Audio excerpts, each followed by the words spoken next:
Chapter 265. Heroic Spirit Palace, Hall of Heroes. Do you know, I have a conjecture, Thales said absent-mindedly. The bloody year was a disaster that almost destroyed Constellation.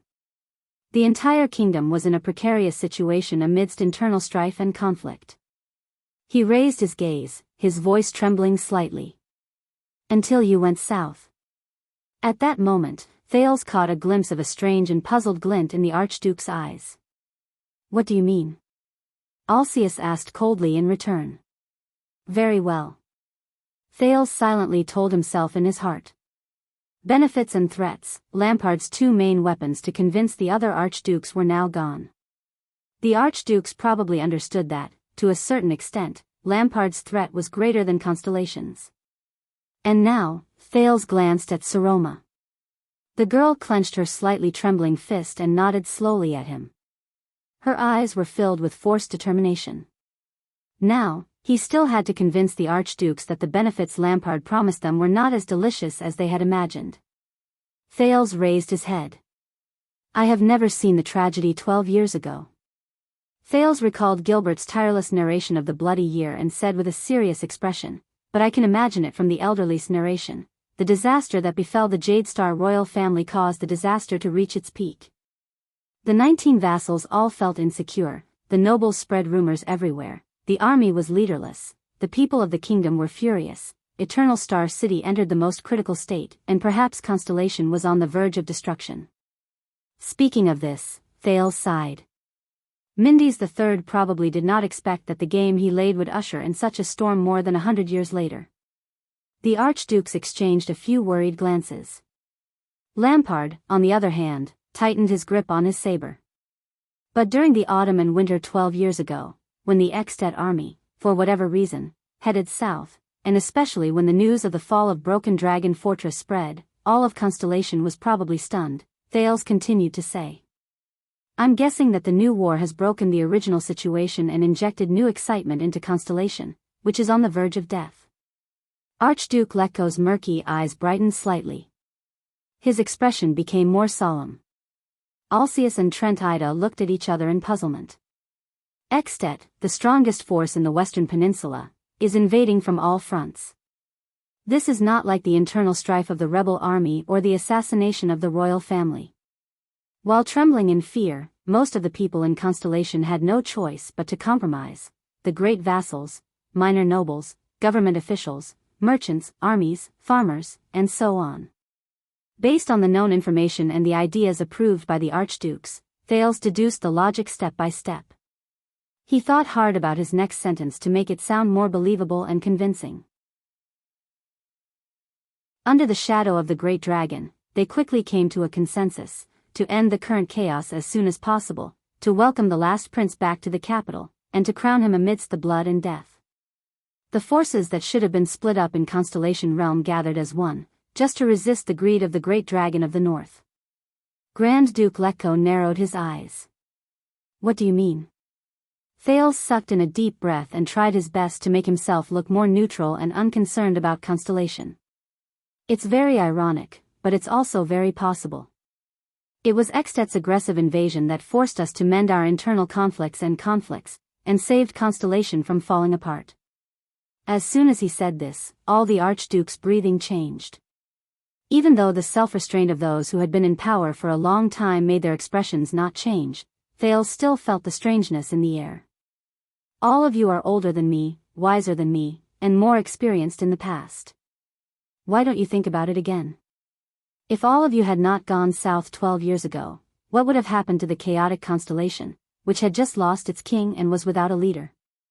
Thales said flatly.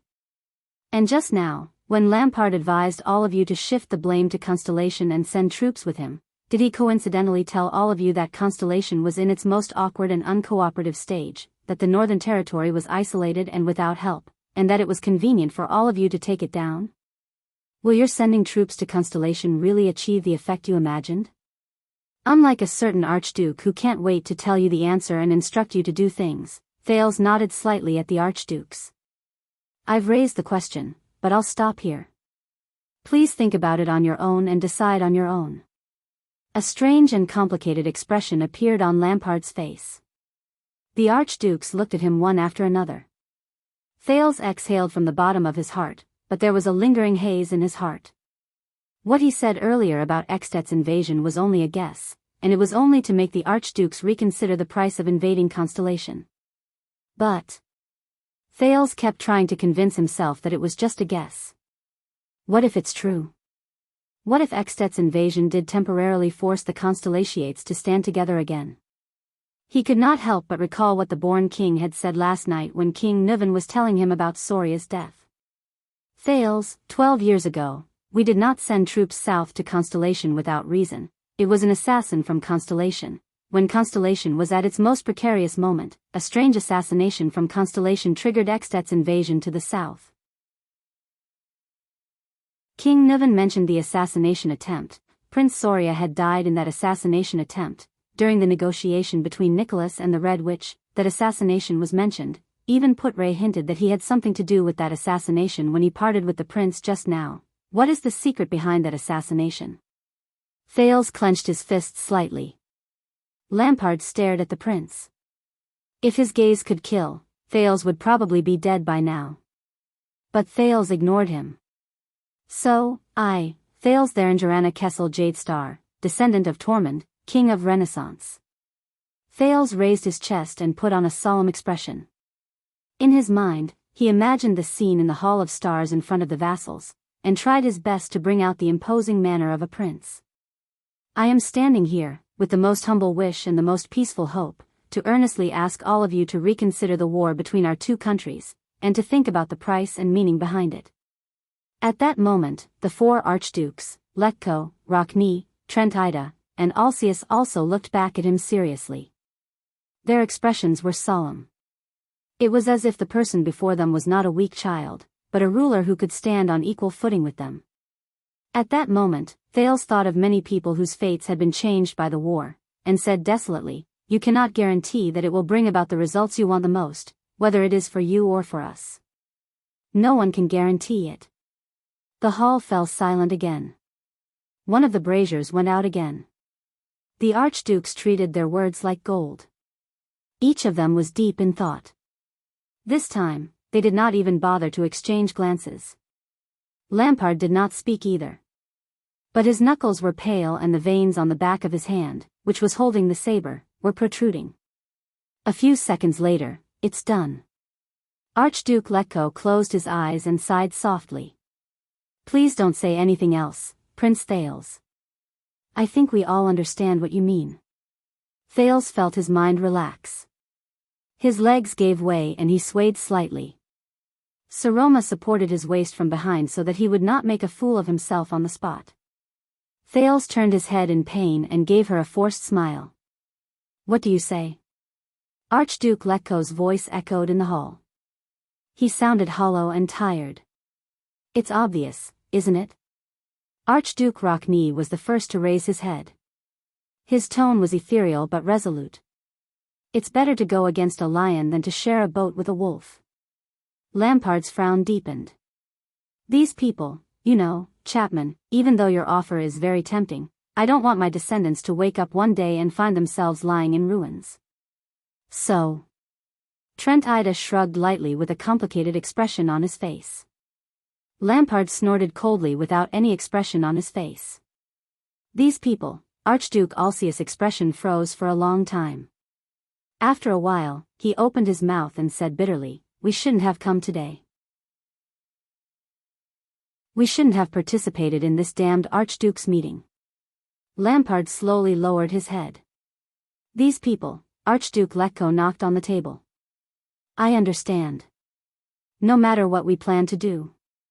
The old Archduke's face seemed to have gone through more vicissitudes. "Let's postpone the matter of framing Constellation and sending troops to the Northern Territory for the time being. Of course, today's matter must be handled properly. Especially regarding King Nuvan's death." His gaze focused again and he looked at Lampard. "If we don't plan to frame Constellation, we need a good reason." His gaze was cold. At that moment, even Saroma felt the atmosphere in the air freeze. In the hall, everyone's standing positions had changed. Without realizing it, the four archdukes stood together. Rockne and Alceus stood in front, while Thales stood beside them. Opposite them, Lampard stood alone in front of the brazier. The firelight and shadows divided his face into two parts, one bright and the other dark. It was strange and disturbing. Lampard slowly raised his head. These people are the obstacles to Extet's advancement. He glanced at the archdukes one by one, and the latter responded to him with different expressions. All of you have made up your minds, haven't you? Lampard said in his calmest tone. For experienced and wise Extet archdukes, the situation has been turned around by a constellatiate brat with just a few words. He used his mouth to make you waver. He snorted softly and glanced at Thales. Pathetic. Thales held Saroma's hand tightly and quietly watched the archduke's interaction from the sidelines. He gritted his teeth, knowing that the situation was irreversible. He can't turn the situation around with just his mouth. Archduke Letko's tone also became cold. No one can. The bald old archduke narrowed his eyes. But aren't you the one who used actions and facts to help him convince us, Chapman Lampard? Lampard mocked in a gloomy voice, so this is your answer? First, for Extet's sake, you decided to cover up the king's death together. A few minutes after swearing an oath of alliance, you rediscovered your conscience and decided to send me back to the Kingslayer's execution platform? We can still talk about this. Trentida said gently. Lampard's gaze was as sharp as a knife as he glared at him. It made the suzerain with the bowl-cut choke. Lampard turned his head again and swept his gaze over the suzerains again and again with extreme seriousness. It was as if he wanted to see through their souls. These people. Extet relied on these people to get to where it is now? Ridiculous. Pathetic. Finally, after a while, Lampard lowered his head and let out a chilling laugh. Ha ha ha ha, Thales felt uneasy. He knew that the matter was far from resolved. Chapman. Alceus furrowed his brows and only said one word, don't. Lampard raised his head abruptly. Do you really know what you're doing? Facing the archdukes, the Archduke of Black Sand Region's tone had never been so terrifying. Your hesitation and cowardice are allowing a once-in-a-lifetime opportunity to slip through your fingers. You heard what he said, Constellation's current situation, Archduke Letko replied flatly. Your plan may not be the best choice for Extet. Thud. Lampard's scabbard hit the ground again. So, you believe him? Lampard asked coldly. Don't you understand?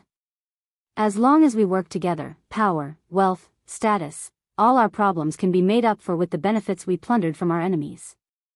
His eyes seemed to be burning with fire. For Extet, we must. Archduke Rockne's expression suddenly changed. He said loudly, interrupting Lampard, listen up, King Slayer. I am also the master of this country, and I also own Extet. The long-haired archduke stood in front of all the other archdukes like an iron warrior. And you have neither the right nor the ability to tell me what I must do for my country. And don't you dare force the rest of us to follow your methods and pledge loyalty to your Extet. Lampard clenched his fists. There are 10 of us, and there are 10 extensions. The Archduke of Black Sand Region gritted his teeth. This is where the problem lies. Archduke Rockne sneered. So, you still admit that you want to kick the rest of us out of power? Lampard's expression was as cold as ice. He almost broke the hilt of his sword. Trentida sighed and interjected like a peacemaker, Chapman, you have to understand us. Imagine a day when a son or grandson of the Lampard family lives on the streets like the most lowly, so what? Lampard suddenly said, interrupting him like a raging lion. Will it be worse than now? Trentida was speechless. He looked at Lampard with an increasingly strange expression. The other archdukes furrowed their brows and stared at Lampard. At that moment, the four archdukes had a clear realization. This Archduke of Black Sand Region might not be one of them, but in existence completely different from them. Rockne coldly took over the conversation. Of course it's better for those who benefit from it. Unfortunately, I'm not one of them. There was silence. Lampard took a deep breath, as though he was trying to suppress his rising anger. He. He let out an unsettling chuckle through his nose. It's been 600 years. He coldly swept his gaze over everyone, not even sparing Saroma. From the moment we were born, we were like hounds with a collar. We racked our brains to scheme against our vassals, and fought openly and covertly against the king in every possible way. Even if we became kings, we would just be repeating the same fate in this sorrowful shackle. For 600 years, generation after generation, we've been walking in circles like headless ants. Lampard's face was contorted. Don't you feel bored? The joint ruling pledge? To break this sorrowful cycle, for the future of this kingdom. The Archduke of Black Sand Region gritted his teeth, his hands trembling. I bet everything on it. In the end, I could only watch your selfishness and short-sightedness destroy Extet's future. The Archdukes stared at each other. An indescribable feeling rose in their hearts. At this moment, Your Grace, Thale said softly, please don't make excuses for yourself. You make it sound like you're so noble, selfless, and great. Lampard turned his head abruptly and shot an icy glare at the prince. If Extet could be saved, why did it have to be you? Why couldn't it have been someone else? For example, King Nuvan? Lampard's breath froze. The other archdukes were also slightly stunned. Yes, I only understood later on that you weren't the only one who saw the current situation in Constellation. The prince sighed and recalled the scene when King Nuvan mentioned the virtuous king to him a few minutes before his death. And also the supreme commander who led the army to cross the fortress, the born king, Nuvan Walton VII. If you really only had Extet in your heart and nothing else, why didn't you seize the opportunity and hand over your authority to King Nuvan?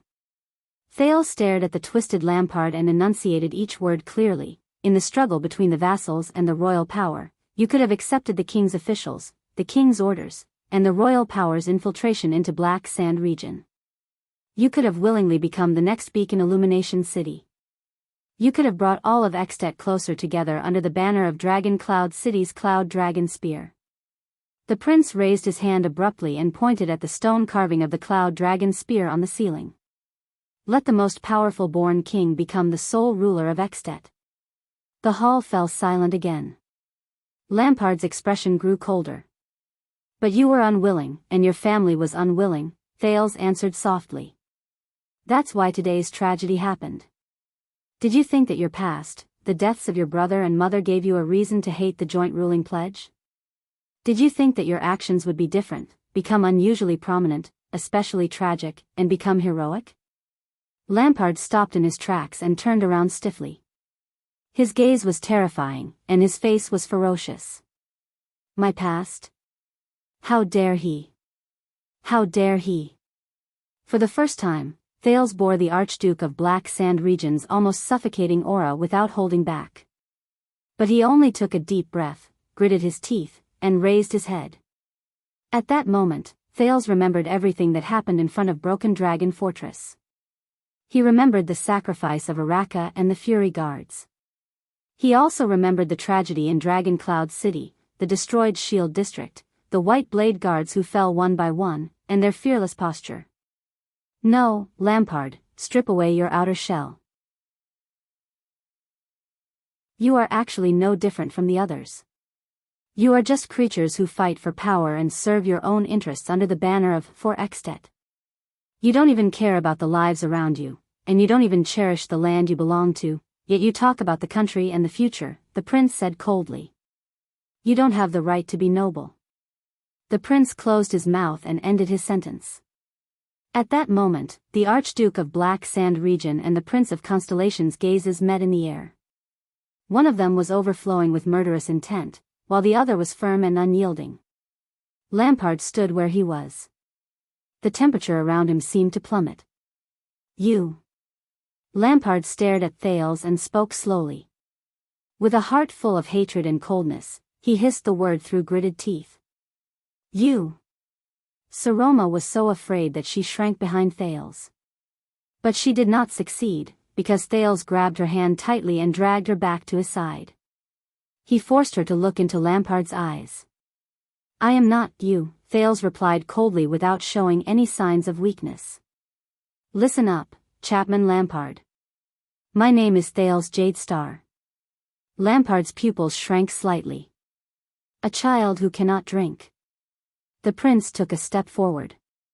His expression was firm. "And your nemesis?"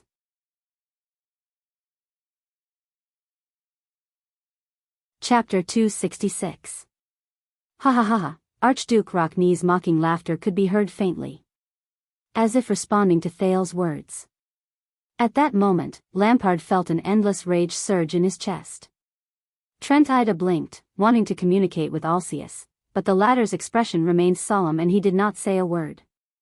Archduke Letko remained seated at the square table. Lampard sucked in a deep breath and forced himself to shift his gaze away from Thales' body. "So, this is the end." What he said next sent a chill down everyone's spine. "I'll ask you one last time, Archdukes," the Archduke of Black Sand region said coldly, "is this your final choice? Are you going to give up on our alliance and choose that child's nonsense?" As soon as he said that, the atmosphere in the hall became tense. Trentida frowned. "Why isn't Prime Minister Leesban here yet? Could it be?" Thales looked at Lampard's expression and suddenly felt uneasy. "Last time?" Archduke Rockney chuckled. "You're really daring to say that."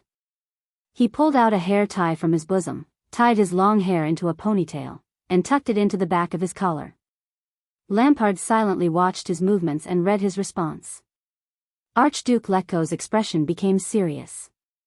"Chapman, let's leave each other some leeway." The eldest sat upright and said in a stiff tone, "Let's solve this together, in another way that doesn't have to be so ugly." Lampard did not respond. He shook his head, as if he had just given up on something and decided on something. "I knew it. I can never count on you, Chapman." Archduke Trentida's expression changed. "You're still an archduke. We don't have to go that far." "Humph," Lampard responded with a faint sneer. "Who was the one who said that as a kingslayer, I'm no longer a member of the joint ruling pledge?" The atmosphere instantly became tense. Thales clenched his teeth. "As expected. Just as I thought." "Lampard, you don't want to be enemies with the four of us," Alcius said worriedly. "Don't do anything stupid." "Stupid?" Lampard glanced at him and placed his hand on his waist. In the next second, asterisk clang. Asterisk in front of all the archdukes, Lampard drew his sword amidst the sound of metal rubbing against leather. The archduke's expressions changed. Thales' heart skipped a beat. It was a sharp and shiny knight's hand and a half sword, completely inconsistent with its worn and yellowed scabbard. This meant that its owner had wielded this sword hundreds and thousands of times, and at the same time, maintained the blade with great care. Just so that one day, he could unsheath it and kill his enemies. Archduke Lampard glared at the others with a murderous look. Grand Duke Alcius sighed softly. Thales felt his skin crawl. At the next moment, Lampard suddenly turned in the direction of the hall's entrance and shouted, "Lessa!" The Grand Duke's voice was deafening, reverberating inside and outside. Viscount Canvita's voice rang from outside the hall. "Your Grace." Lampard roared, "All troops, prepare for battle." Thales' heart trembled. Saroma's hand, which was holding him, immediately tensed up. In the next second, the crowd outside the hall seemed to boil over. Walala, countless metallic sounds rang out in unison. People's voices came one after another. "Unsheath. Raise your shields. Steady." It was even more exaggerated than the uproar caused by Thales. In the hall, the archdukes were very calm. Rockney methodically tied his hair, Alcius slowly placed his hand on the hilt of his sword, Trentida quietly retreated, and the seated Archduke Letko straightened his back and started exercising his fists. They quietly faced off against Lampard. Behind everyone, Trentida said in a low voice, "In fact, his military strength is several times more than ours, and he still controls Heroic Spirit Palace and the Gatehouse. So, it seems like we're the ones doing stupid things. Thales gritted his teeth. He sighed and held Saroma's hand tightly. This is terrible. This bunch of the Northlanders who would attack at the slightest disagreement. A familiar shout came from outside the hall, reminding the other archdukes, Archduke Letko? Archduke Letko looked calmly at the silent Lampard and snorted softly. Lord Justin, the old Archduke replied loudly, thank you and your colleagues for your protection. Please do your best. You live up to the reputation of the White Blade Guards. It is my honor to travel with you. There was a second of silence outside the hall. Then, Lord Justin's voice came again, it is also my honor, your grace. I don't care who you served before, archdukes or the palace, White Blade Guards or miscellaneous soldiers. Justin shouted from outside the hall, but when we fight later, you must act like Northlanders. Shouts rose and fell in response from outside the hall. It seemed to be a troop formed by the archdukes and the remaining manpower in the palace. The old archduke nodded slightly, even though Lord Justin could not see it. He returned his attention to the scene. You might as well reconsider, child, Letko said flatly to Lampard. We could have worked together to open up a future for Ekstedt, Lampard said coldly. At the same time, he slowly turned his saber. But if you become a hindrance instead of a help, what's the point of keeping you alive? Once he said that, Rockne sneered, Alcius sighed heavily, and Trent Ida rubbed his hands together with a helpless expression. Thales felt as if something between the Archduke and Lampard had completely shattered. He knew that something was called tacit understanding, or rules. From now on, the situation were sliding in an unpredictable direction. Thales could not help but hold his breath. Chapman, think carefully about the consequences. Putting aside the fact that both sides are injured, even if you kill all of us here, how are you going to face Prime Minister Lise Ban, the current Dragon Cloud City, and all of Ekstedt? Archduke Letko was calm and composed, as though the scene before him was just a training exercise. Lampard shook his head. This is not the outcome I want the most, but you have forced me into a situation where I have no choice. Asterisk clang. Asterisk Alcius unsheathed the two-handed heavy sword from his waist. He sighed. Not only will you become everyone's target, but Ekstedt will also be in chaos after we die. Is this the outcome you want? Thales stared at the heavy sword that had almost slit his neck. His eyebrows arched slightly.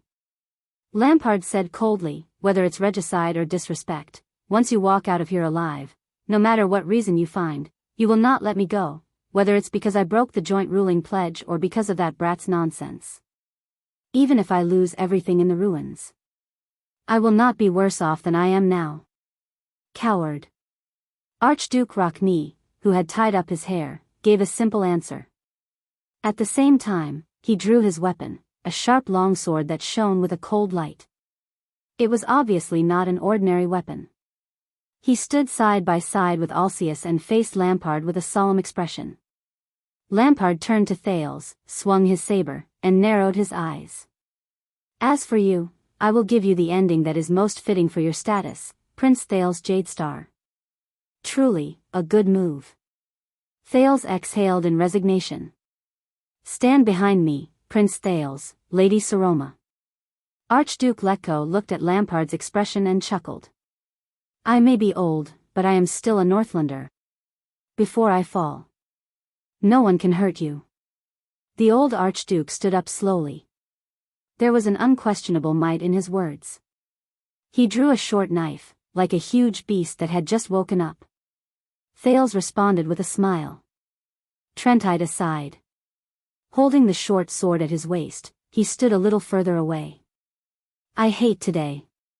In the field, Rockne, Alcius, and Lampard were already at each other's throats.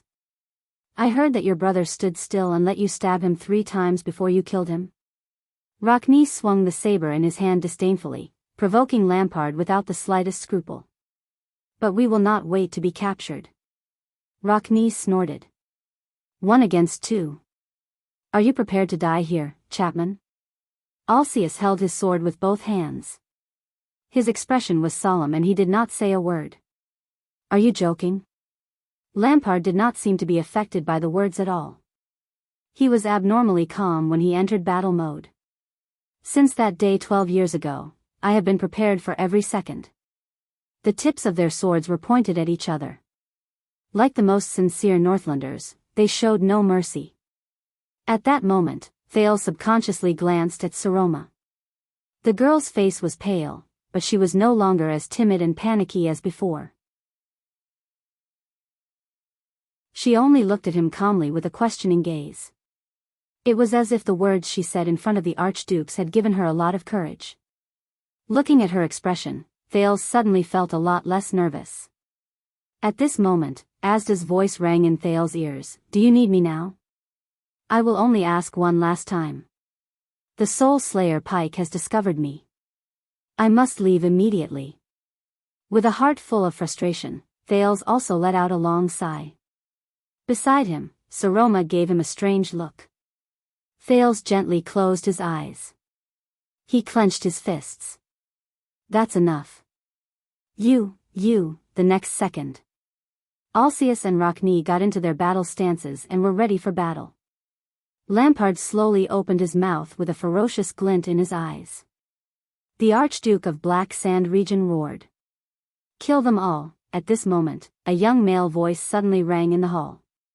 Is that enough? The voice was so loud and piercing that it even cut off Lampard's words. The archdukes were stunned and turned their heads. Under everyone's dumbfounded gazes, the second prince of Constellation, Prince Thales Jadestar, had climbed onto the long table at some point in time. At this moment, with a head full of charcoal dust, the prince stomped his feet and waved his small fists. His face was contorted, and he yelled at the people in the hall through gritted teeth. Listen up, all of you. At that moment, the archdukes, who had been scolded in an unprecedented manner, could not seem to react. They all looked at Thales in shock. The prince yelled out the words in one breath. He bent down and pressed his hands on his knees. He panted in pain. The sin of Hell's river faded from his vocal cords. Under the table, Saroma stared at him in a daze. Thales took a deep breath and straightened his back again. He pained his chest, which was aching from yelling too much. I have an idea. Compared to the ending where both sides get hurt, it's much better. The title of the chapter is a tribute to you resurrected corpses. P.S. How can a diligent person like me stop updating? I'm updating every day for 48 hours a day. Humph.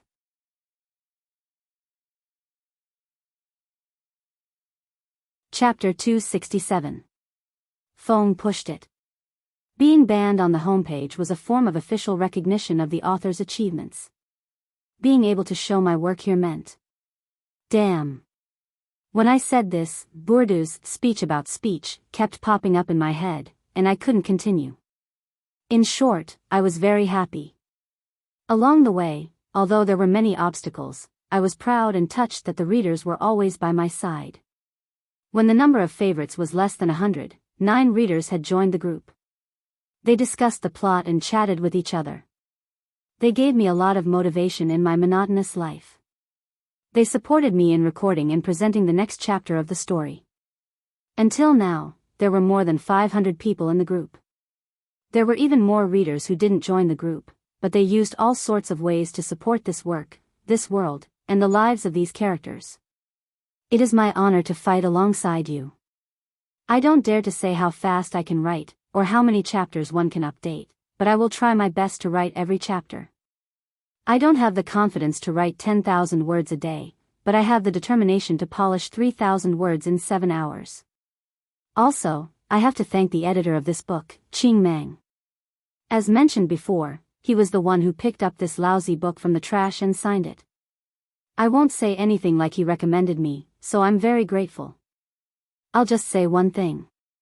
In these 10 months, Ching Mang incessantly provoked, encouraged, threatened, tempted, begged, and so on.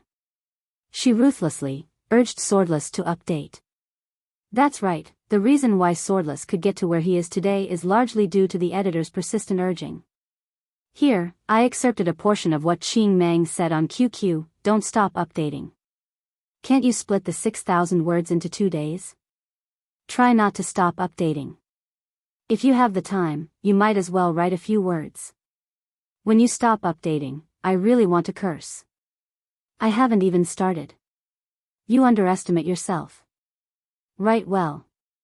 XXXX was written with you, and your monthly royalties are already over 10,000.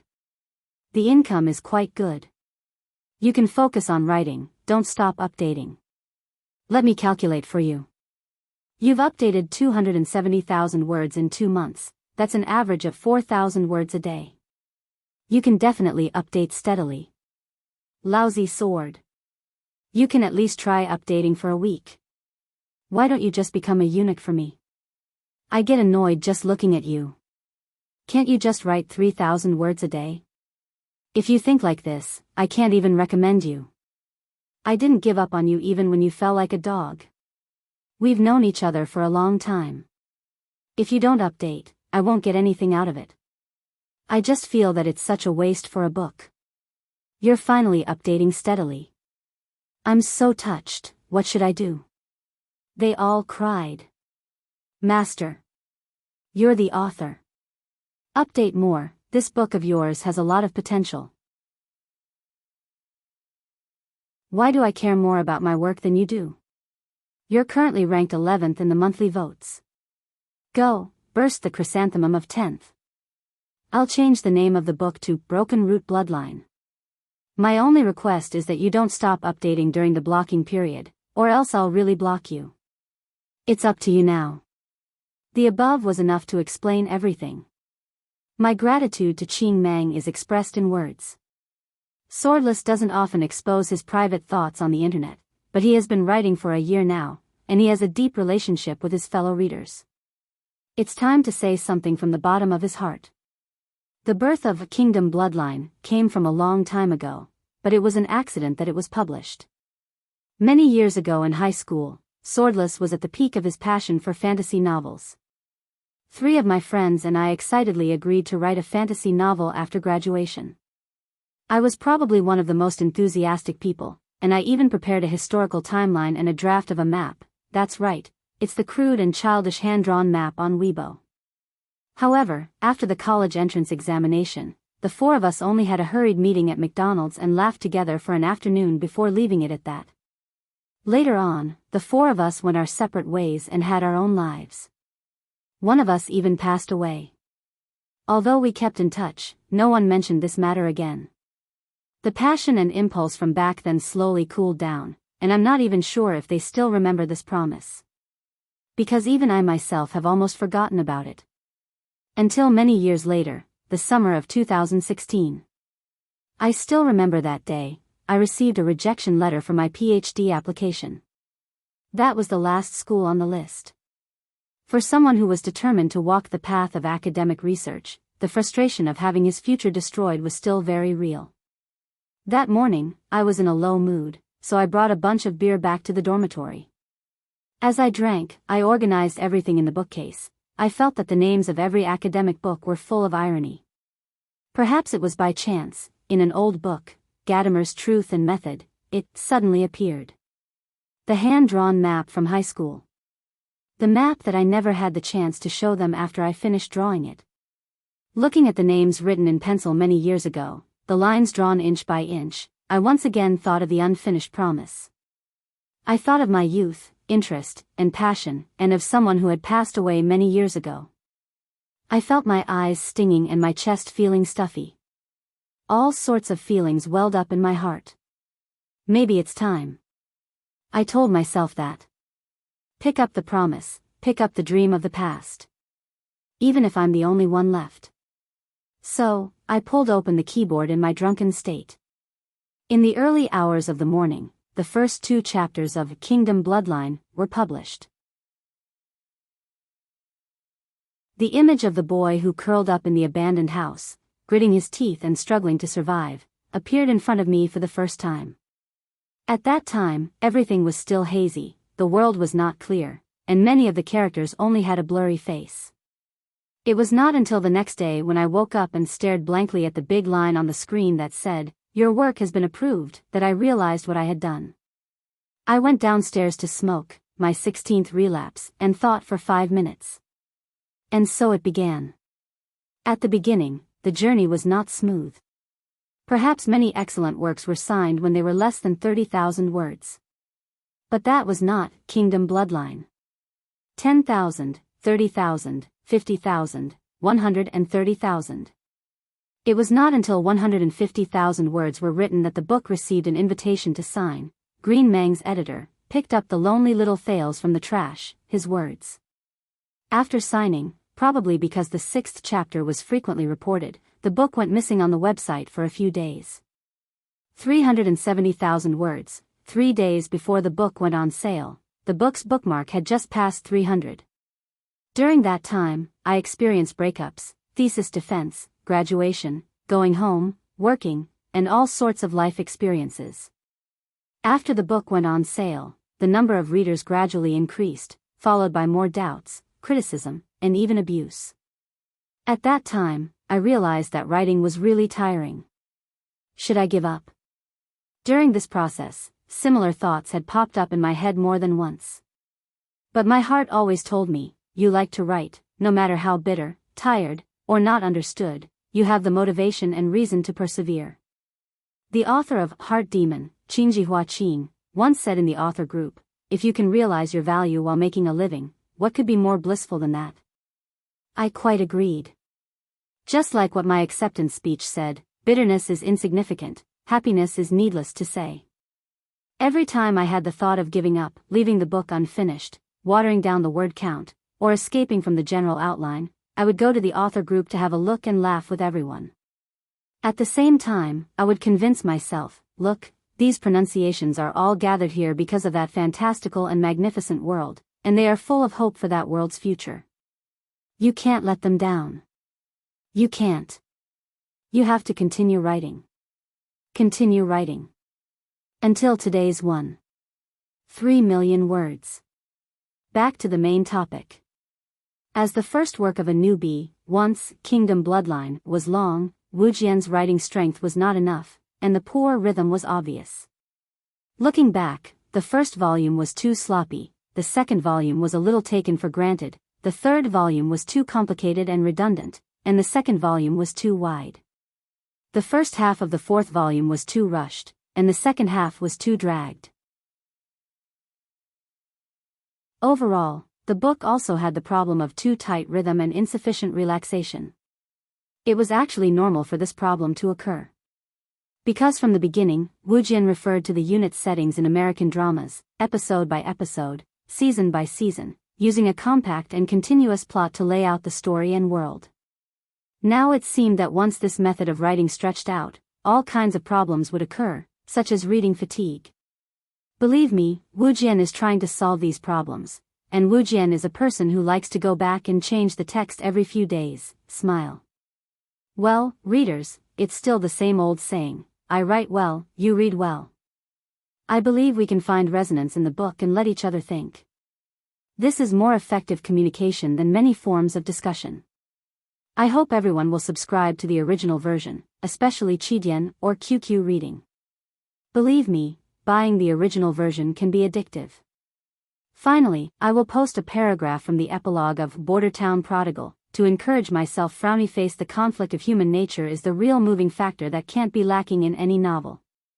As a martial arts novel writer, of course, I am not opposed to using treacherous changes, surprising plots, and prominent heroes to attract readers. I just feel that, in addition to these, I should give readers something else, something that can inspire them. Something that can make people admit that martial arts novels are also novels. But I also know that new attempts are not only risky, but also always strenuous and unrewarding. But I am willing. Because I am a martial arts novel writer, I always hope that people who write martial arts novels can also be called writers in the future, and be valued like other writers. I always hope that martial arts novels can also be called novels in the future, like other novels, can be placed in the living room with dignity. Gu Long 1972. 9:20.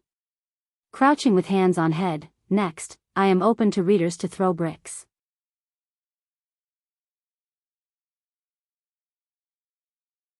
Chapter 268. At that moment, Thales swept his gaze across the tense confrontation between the two parties. If he stopped here, perhaps Lampard's plan and goal would be destroyed, and the two countries would be able to avoid war. But it would also cost the prince himself and so many people who were fighting in Heroic Spirit Palace. Saroma stared at him worriedly under the table and quietly asked him to stop.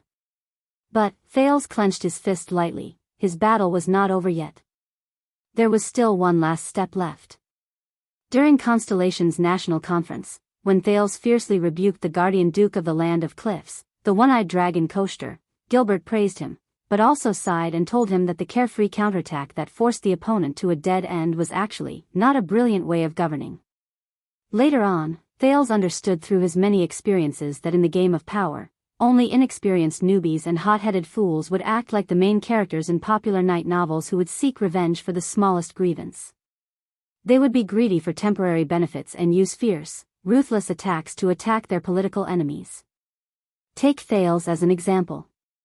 At that time, he seemed to be winning, but in the end, he forced Koster to become his sworn enemy.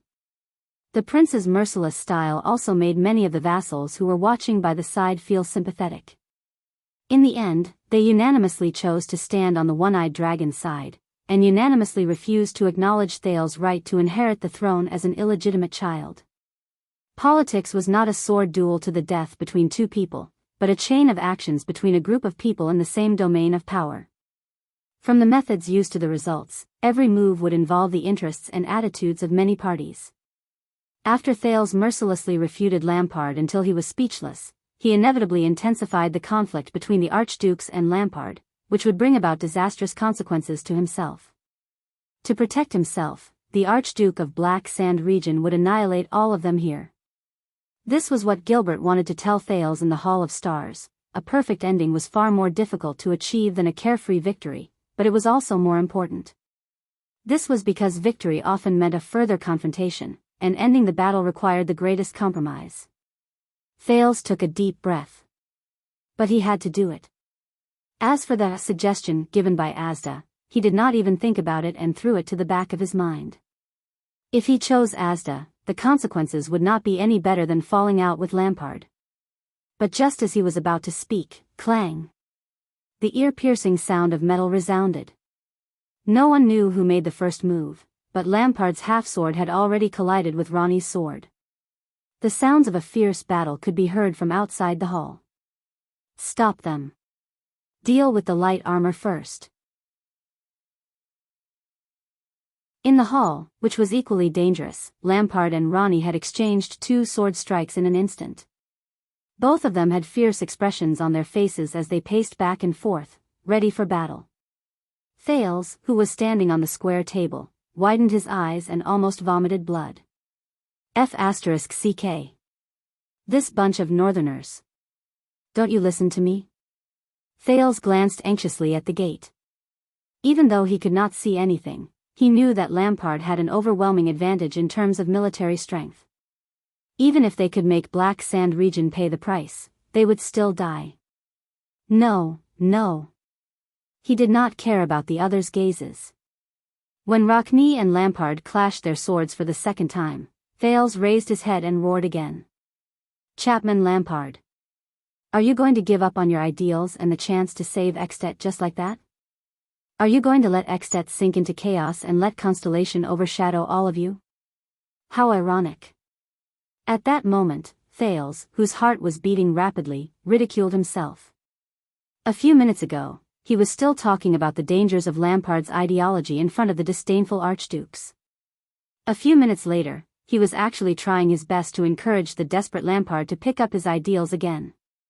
Lampard frowned slightly. He took 2 steps back and parried Alcius' heavy slash that came from the side. You told me that what you want is a little more than self-preservation, revenge, and the destruction of King Nuvan and Dragon Cloud City. Thales took the opportunity when they were temporarily separated to shout with all his might, for that little, you have sacrificed so much, snatching the last chance of survival from a hopeless situation that has long been beyond redemption. Due to the unusual movements in the hall, the sounds of fighting outside the hall were still incessant. In the chaos, Thales shouted at the top of his lungs, Then why don't you take another risk and see if you can snatch a new chance of survival? Think about your brother and father. Lampard raised his head abruptly, his face contorted. Brat! I've had enough of your nagging. The Archduke of Black Sand Region gritted his teeth and returned the blow to Alcius. You just want to save your own life, don't you? Get lost. F***ck. A surge of anger surged in Thales's heart. In the next second, Thales. As Saroma cried out in alarm, Thales took a deep breath and resolutely jumped off the table. Amidst the sounds of fighting outside the hall, the prince recklessly stomped on his aching feet. Under everyone's shocked gazes, he crossed his arms over his head and rushed forward. He rushed straight into the battle between Lampard, Rockne, and Alcius. Saroma's outstretched hand could only brush past his sleeve. Letko and Archduke Trentida widened their eyes in disbelief as they watched the prince's suicidal move. Rockne's pupils shrank. Just as he was about to stab, he abruptly stopped in midair. Even Alcius, who was beside him, stopped moving. Lampard opened his mouth in surprise and did not move forward. Thud. The agitated Thales came to a halt. He stopped in the middle of the three people. Suppressing his pounding heart, he raised his arms at the same time towards the three sword-wielding men on both sides. Like the most valiant and fearless warrior, he stood firmly in the middle. You're crazy, Rockne angrily rebuked with an unpleasant expression. Do you have a death wish? The furious prince roared back rudely, so what if I am? We're going to be surrounded and killed anyway. Thales felt the cold blades on both sides. He turned his head and shook his hoarse voice. He felt tears and snot coming out of his eyes. Lampard, if you have the chance to return to the starting point, to the position where you started, to gamble with us again, to try to rebuild your Extet again, instead of accepting your current failure, why don't you give it a try? You still want to save this country. Lampard stared at him in disbelief. He gritted his teeth and the tip of his sword trembled slightly. My fellow archdukes. The prince, who could not care less about panting, turned his head. He first swept his gaze over the dissatisfied Alcius and Rockne, then fixed his gaze on the astonished Archduke Letko behind the table, and Trentida, who had slipped away at some point. He swung his fist fiercely. I swear on my life that we have a way to save ourselves. We don't have to die in vain here. Rockne and Alcius looked at each other. Their bulging muscles were still tense. The sounds of fighting outside the hall were still intense. No one knew how many casualties there were. The short confrontation was immediately broken by Lampard.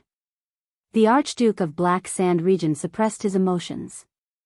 His chest rose and fell as he shouted, What the F***ck are you planning to do? Thales took a deep breath. Like you said, I want to save your life. The prince racked his brains with all his might. And save the lives of the rest of us. Prince Thales, we all have a deep impression of you. Archduke Letko's voice was filled with displeasure. But from now on, this is Extet's internal affair. He was obviously dissatisfied with the prince's claim of saving lives. Of course. The exasperated Thales shouted. So, I am only responsible for making suggestions and trying to convince all of you. Thales said loudly, the choice is up to all of you. Can't we kill each other 2 minutes later?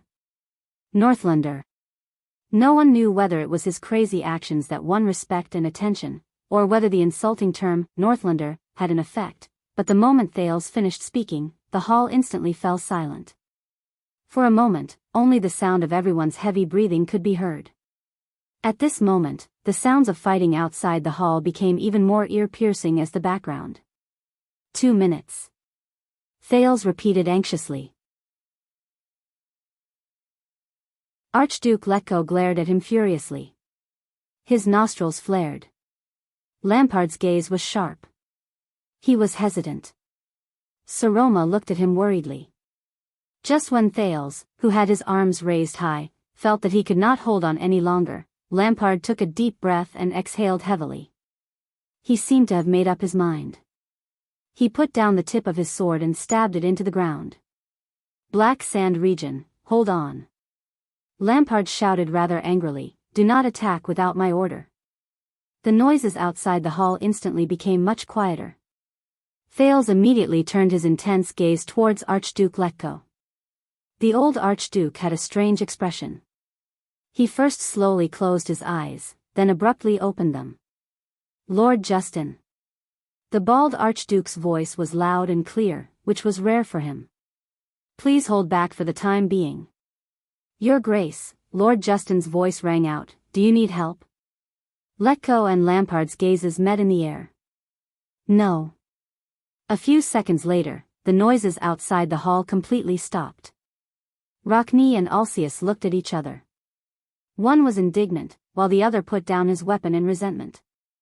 Seeing this scene, Trent Ida whistled softly, seemingly pleased and content, until Archduke Letko's piercing glare came at him. 2 minutes, Letko said coldly. Thales heaved a sigh of relief and put down his aching arm. But he could not rest. Because all the gazes in the hall were once again on him. This time, it was heavier, colder, and more unbearable than before. The prince pinched his thigh and forced himself to be alert. He raised his head to look at the emotionally unstable and unpleasant expressions on both sides. Damn it. One side wants to break the system of the joint ruling pledge, end the division of archdukes, and rebuild the centralized extet. The other side wants to maintain the framework of the joint ruling pledge, eliminate the abnormalities and traitors among them, and protect their own interests. 2 minutes. And he only had 2 minutes. To convince the two sides whose fundamental goals and basic interests greatly conflicted, to shake hands and make peace. And he was the one who pointed out this huge divergence and contradiction. Facing the murderous gazes from both sides, Thales sincerely felt at that moment. Compared to this, the seemingly unreasonable Giza and Asda were like docile kittens and puppies, obedient and easy to coax. But he had no choice. He and Saroma were still here, and his other companions were still struggling hard. He did not know how many people had already fallen. He had to succeed. In the next second, without waiting for the others to speak, Thales straightened his chest and spoke anxiously. Lampard. He quickly said, you are worried that after you leave this place, the archdukes will join forces to deal with you, harm you, or even destroy you? Am I right? Leaning on his sword, Archduke Lampard pursed his lips tightly. His gaze was cold, and he did not speak. But Thales did not have time to consider his response. The prince turned his head abruptly to look at the other 4 people.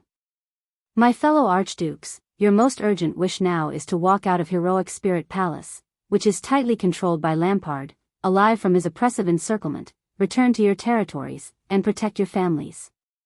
Am I right? The 4 of them looked at each other.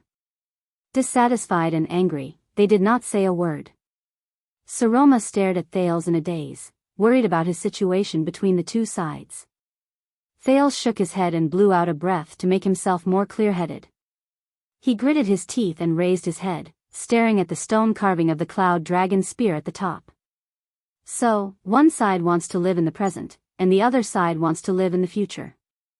For this, you have to come to a consensus here, cover up the true cause of King Nuven's death. Thales felt a tightness in his chest, but he still forced the words out of his throat. The archdukes will ensure that Lampard will not walk out of Heroic Spirit Palace with the crime of being a kingslayer, and give up any plans to harm him in the future. Archduke Letko snorted coldly. At this moment, Lampard will spare our lives and let us leave this place alive, the prince said coldly. We will use the present to exchange for the future. Lampard grinned, baring his teeth. It's useless. The Archduke of Black Sand Region shook his head in disdain. Thanks to you, they are now wary of me, afraid of me, and will not let me go. Lampard glanced at the archdukes coldly. Even if it's not the crime of being a kingslayer, sooner or later, for one reason or another, they will lead their troops to attack me and destroy me. Rockne pointed at the blade of his sword in a timely manner. Smart. At that moment, Thales had never hated the tactless Rockne so much. Damn it.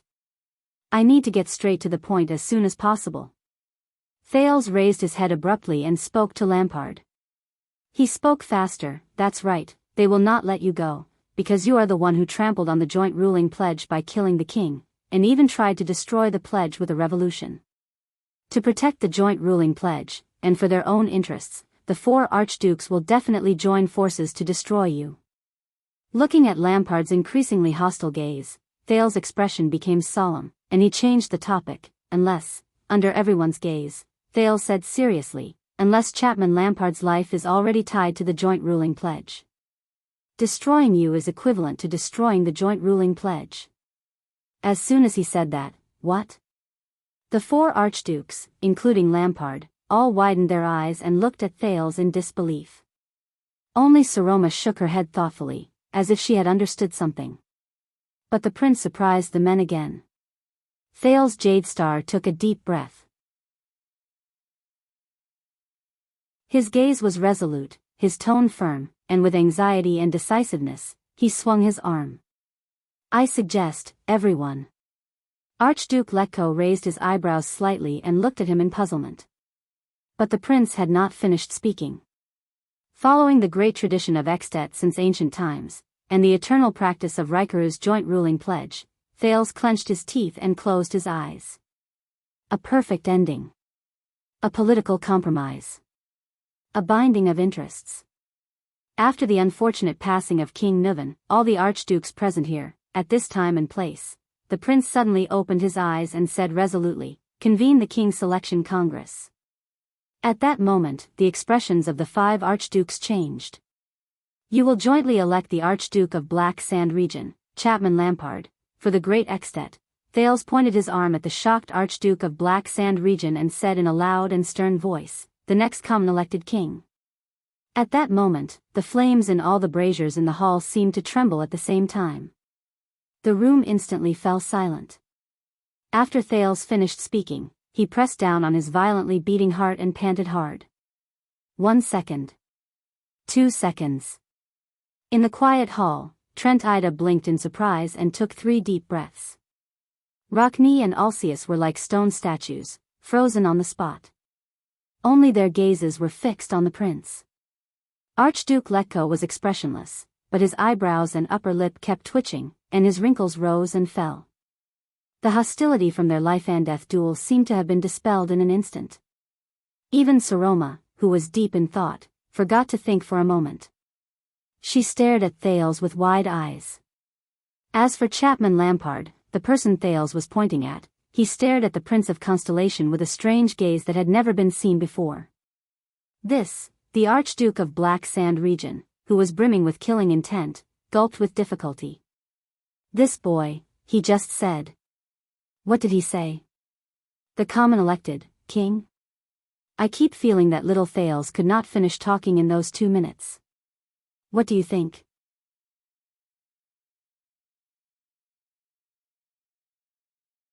Chapter 269. What the F***ck are you talking about? Archduke Rockne snapped out of his daze.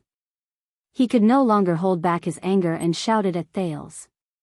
Thales calmed his breathing and stared at Rockne calmly. They don't like this suggestion. The prince observed everyone's expressions and came to this conclusion. It was not just Rockne. Almost all the archdukes except Lampard were extremely dissatisfied. Even the slippery Trent Ida snorted to express his disdain. However, Thales had long since anticipated their reaction. Next, in my opinion, Archduke Alcius raised his heavy sword again, his eyes blazing. Shall we kill this viper first, then kill each other? Prince Thales. Archduke Letko's deep voice was now filled with sternness. I advise you, Thales took a deep breath. Saroma shook her head at him from afar. It's not 2 minutes yet. The prince put on the most serious expression he could imagine. Keep your promise. Let me finish. After that, you can cut me into as many pieces as you want. Archduke Letko stopped talking. His face was filled with disgust and anger. Thales immediately turned his head. Lampard was looking at him with a complicated expression. I have to find something they care about, Thales told himself. If you become their new king, Thales said firmly to Lampard, even if you let them walk out of here alive, the archdukes will not be able to do anything to you in public. They will not be able to fabricate a reason to attack their own king, because this is a violation of the joint ruling pledge. Aside from getting rid of their threat to you, you will also obtain the status, prestige, and taxes of the king. You will be able to continue fulfilling your ideals in Ekstedt, and you will not have to face the wrath of Dragon Cloud City after the Archduke's death. Lampard's brows furrowed and relaxed. He wanted to say something, but stopped. Impossible. Archduke Rockne interrupted them with gritted teeth. In this lifetime, I will never choose a king-slayer as king. This in itself is the greatest violation and insult to the joint ruling pledge. I knew it, Thales said in his heart. Thales could only close his eyes again, inhale, and turn to them. This is a necessary compromise. The prince said firmly, Archduke Rockne, I know that your vassals have always been unstable, and Niven has also used this as an opportunity to interfere with you. Think about it. If your city of faraway prayers lost its suzerain today, think about the current Dragon Cloud City. Ronnie was speechless. Thales looked at the others with an anxious expression. Everyone, please put aside unnecessary emotions and think carefully. This is already much better than your original ending. If I didn't show up, think about what would have happened to all of you. You would have fallen into Lampard's trap of the virtuous king without knowing what was going on. You would have fallen apart in wars and benefits. You would have been weakened by his successive schemes. You would have become a stepping stone for the Archduke of Black Sand Region's power. You would have sacrificed your own families to be buried with the joint ruling pledge. To lay the foundation for the new Ekstedt kingdom without the existence of archdukes. Thales panted. And to wait helplessly for their families and territories to be destroyed. Alcius straightened his face and stared straight at the Archduke of Black Sand Region. Lampard lowered his head when he heard that. His eyes narrowed and his brows twitched as if a storm was brewing. But now that all of you have successfully avoided that ending and obtained such important information, the prince's voice rang out again. Are you going to die in vain in heroic Spirit Palace, leaving behind an Ekstedt with an unknown future, and plunge your families and territories into turmoil? If you accept my suggestion, at least all of you will be able to return to your territories and your families safely. You will be able to see your siblings, your wives, your children, your relatives, and your friends. You will be able to arrange everything in an orderly manner and stand together again to fight against your new king. Be wary of the new threat lurking in the dark. Archduke Trentida snapped his fingers in a baffling manner. His expression was subtle. Thales eagerly waited for the Archduke's response. You mean? Archduke Letko steadied his emotions and enunciated the essence of the prince's suggestion word by word. You want us to bestow the King's Slayer with the power and status of a king, and hand the initiative and shield of the battle to this traitor's hands in exchange for our own ignoble existence. Archduke Letko steadied his emotions and enunciated the essence of the prince's suggestion. The bald old Archduke's tone changed. His gaze was as sharp as a knife. And then wait for him, as the king, to crush us one by one? Build his own kingdom? At that moment, the old Archduke was like a volcano about to erupt. It was unsettling. You underestimate us Northlanders, Prince Thales. We would rather die in battle here. Lampard sneered at the perfect moment, earning the Archduke's angry glares. Thales sighed in anguish. Damn Northlanders. I have to solve their worries. The prince closed his eyes and tilted his head to the left as far as it could go. Then, he swung it back fiercely. No. Even if he becomes king, he won't succeed. Thales squeezed his eyes, feeling a headache coming on. At least now, all of you know Lampard's scheme, know his ambition, understand his threat, and be wary of his existence. Even as his vassals, all of you can use corresponding means to resist him. Thales desperately tried to recall what Gilbert, Putre, and Little Rascal had told him about Ekstedt's current situation. He tried to piece together a powerful argument. For example, the prince's words were stuck in his throat. At that moment, he did not know how to convince them. For example, however, just as Thales was in a dilemma, a childish female voice cut into the conversation. All of you are not the Dukes of Constellation. The power and status of the Archduke of Ekstedt are much greater and higher than that of the Guardian Dukes. Thales was stunned. With bewilderment and astonishment, the Archdukes turned their gazes to the side in unison. With a trembling voice, the young Saroma rubbed the ring of triumph on her finger with a timid tone that had yet to subside. She stuttered, yes. She stuttered, even if the king has a higher status than all of you, even if all of you have to pay taxes to him, just like before, all of you. Saroma choked, but then she gulped and clenched her tiny fists. Her face was red as she said forcefully, the 7th article of the joint ruling pledge states that, I obey the king's orders, and my land obeys me. As long as there is a legitimate reason, all of you can still refuse the king's orders and refuse to carry out his decrees in your own land. The archdukes were all stunned. There is also the 14th article, do not refuse war in the name of righteousness. The reverse meaning of this article is that in the face of a war that goes against your principles and righteousness, as long as you provide a reason and convince your vassals and subjects, you have the right to reject the king's conscription order. Even if you have to send troops, the number of troops you send is also up to you. Lampard's expression became very unpleasant. Saroma continued to speak timidly, also, there are precedents that are not written in the oath but are recorded. If the king wants to send officials to mediate the internal affairs of your territory or the conflicts between suzerains, they must be nobles of considerable status. All of you may have to pay taxes to him, but the ratio of payment is usually decided by your own internal meetings and according to the annual harvest and income. This is the practice after Tannen's civil strife. It was first proposed by the first Archduke Alsius. Archduke Alsius' expression immediately became very interesting. So, all of you do not have to be afraid of the king. Saroma took a deep breath. In Ekstedt, the king and the archdukes are both the owners of the land. This is the power that the archdukes tacitly acknowledge under the joint ruling pledge. Lampard shut his eyes tightly. So, this is why the joint ruling pledge must be destroyed.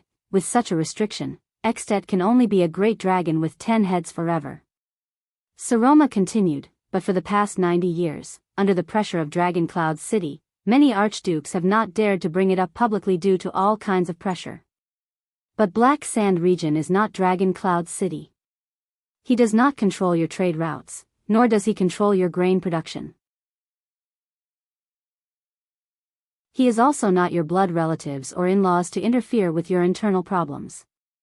Saroma exhaled softly. Her small face was flushed. After she finished speaking, she suddenly realized that the archdukes were all looking at her. The girl quickly lowered her head nervously. The archdukes, including Lampard, stared at her in surprise, as though they were meeting this girl for the first time. That girl, what exactly is she? Thales heaved a sigh of relief and cast a grateful glance at Saroma. Yes. Thales resolutely clenched his fists and pumped them in front of his chest. Just like how all of you resisted King Nuven's pressure with your dignity as archdukes. So what if he is the king? Can he just issue an order for all of you to surrender? Can a frontier Black Sand region be worse than the powerful Dragon Cloud City? Thales added the last sentence agitatedly, as Northlanders, are you afraid? Or are you unwilling to part with that damned common-elected throne? Rockne raised his head abruptly and gritted his teeth in annoyance. If you insult Northland again, Alsius added coldly, I'll cut off your tongue. Thales shuddered. All right. Thales gulped and nodded.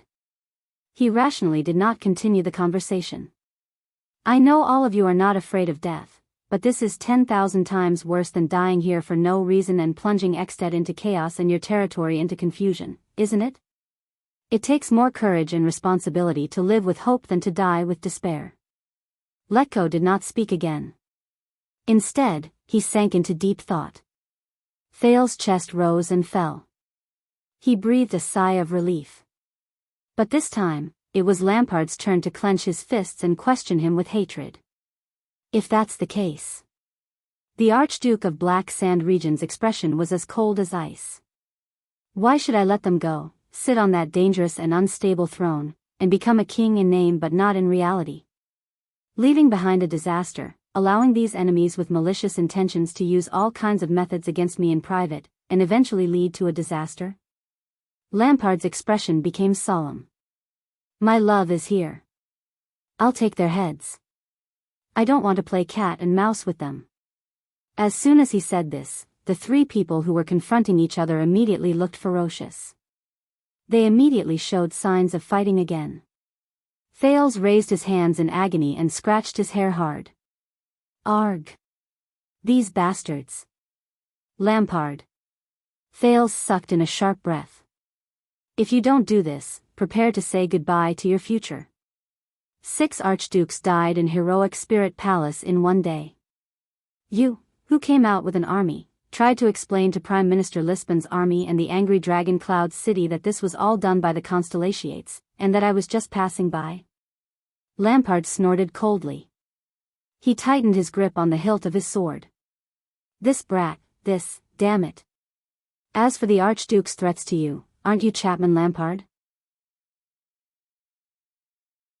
Thales suppressed his inexplicable anger and said in a low voice, Renaissance Palace, Broken Dragon Fortress, Shield District, and now. We've fought against each other so many times. You, who never yielded, always managed to fight for hope in a hopeless situation. Don't you dare to take the risk again, for your ambition, for your ideals, for your extet, to sit on that dangerous and unstable throne, and to continue your dangerous game on the second battlefield? Do you still need me to tell you which to choose, to die here without hope, or to walk into danger with a glimmer of hope? Lampard's breathing gradually became chaotic. Thales remembered Lampard's past and subconsciously added, believe me, after killing a few archdukes in a row, your ambition will come to an end. The preparations and painstaking efforts you've put in for half a lifetime will be destroyed, and your family's tragedy will still continue. Think about your family, think about your subordinates. Are you willing to accept this? Lampard froze on the spot. He stared at the saber in his hand in a daze and did not speak for a long time. Harold, kid. Archduke Alcius's expression was solemn. One moment, the other. Whose side are you on exactly? Thales had no choice but to turn towards the 4 archdukes again. He felt like a firefighter, running back and forth, mentally and physically exhausted. No matter which side I stand on, Thales sighed and said wearily, I don't care which side I'm on. But I'm sure that none of you want Extet, which is unstable and on the verge of collapse, and whose future is unknown amidst the chaos, to face it alone or to leave it behind, right? The Archduke still looked displeased, but Thales keenly noticed that Letko had put away his anger and put down his hands thoughtfully. Trent Ida, on the other hand, pursed his lips and said nothing. You have to work harder. Thales furrowed his brows and thought of something. You may not understand, but I can guarantee that, my father, King Kessel, will definitely be very, very happy to see such a scene. Thales pictured the cold image of the Iron Hand King in his heart and tried hard to find the angle that was most in line with the Archduke's thinking. As for whether he will, after Constellation recovers, take advantage of the terrible internal strife in Extet after the death of 6, or perhaps 7, archdukes, and unify the nobles in the country with Extet's blood, that is not something I can imagine. Thales narrowed his eyes. Especially when the 7 archdukes include the 3 archdukes in the south, near Constellation. Alcius's expression changed. Archduke Letko sighed and closed his eyes. He has a point, Archduke Trent Ida, who had been silent for the past few minutes, suddenly said. Dying here is not worth it. There are only unfavorable consequences. Alcius glared at him sternly. Porpheus.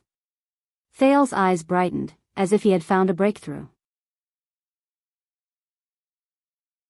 See, this is what we all agree on.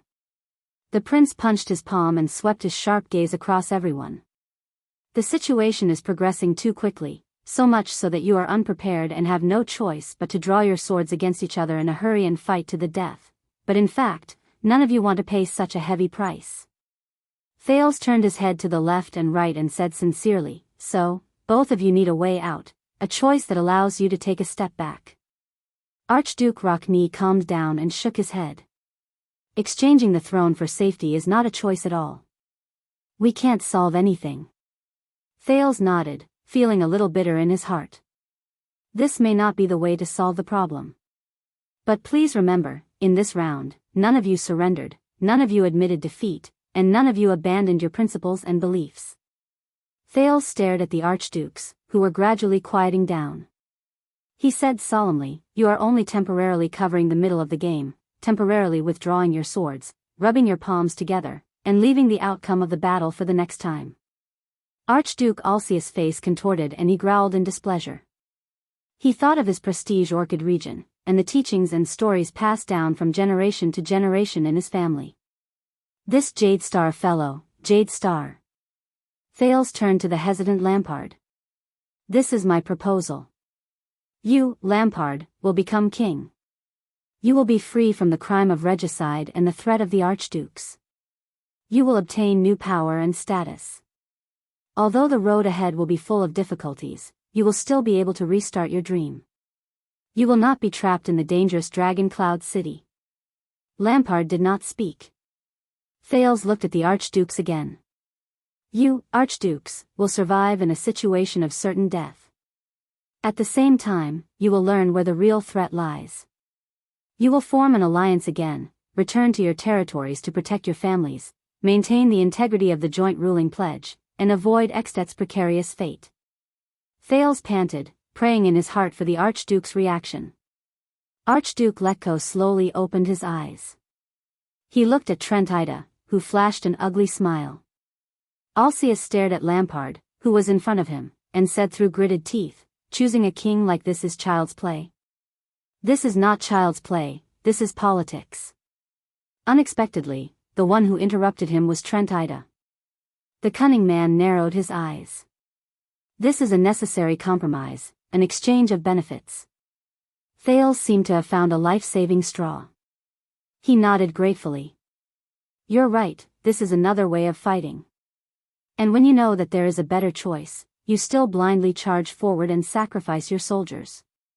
That is the behavior of a fool." Rockney turned to their traitor, Trent Ida. His expression was unpleasant. "So you're on his side?" "If we are all killed by Black Sand region here, then we don't have to take sides anymore," Trent Ida said gloomily. "It's the same for Chapman. He will kill us, and then Leesban will kill him." Archduke Rockney growled, seeming rather indignant. "Going against our wishes, bowing to a regicide and choosing him as king." The Archduke with his long hair tied up clenched his teeth. His expression was gloomy. "And covering up his shameful act of regicide. Can you imagine anything worse than this, an act that tramples on the joint ruling pledge?" The Archduke's expressions darkened. They looked at each other. The atmosphere was very heavy. Thales could only bite the bullet and speak again. "Weren't you prepared to do the same when you took the oath?" Thales steadied his breathing and felt his palms sweating. "When you were facing the threat of Constellation, you made a painful but necessary decision. I can understand, now, when you are facing Lampard's threat, you also have to make a painful but necessary decision. This is the responsibility of a suzerain." Thales felt like he was about to collapse from exhaustion. His brain was not enough to process it. "This is what you have to bear when you stand in this position." Thales shook his head helplessly and said something that even he found ironic, "For Extet." Hearing this, Lampard exhaled and looked elsewhere. A soundless, mocking smile appeared on his face. After Thales said the last sentence, he felt sweat all over his body. He was about to collapse. He had tried his best. If this was still not enough, then what next? It has been far more than 2 minutes. Archduke Letko, who had not moved for a long time, opened his tired eyes, as though he had gone through an intense duel. "Prince Thales." Alcius and Rockney subconsciously raised their swords and looked at Lampard, who had also become vigilant. "I'm sorry." Thales swallowed painfully. His mouth was dry. "Perhaps my flow of time is different from yours."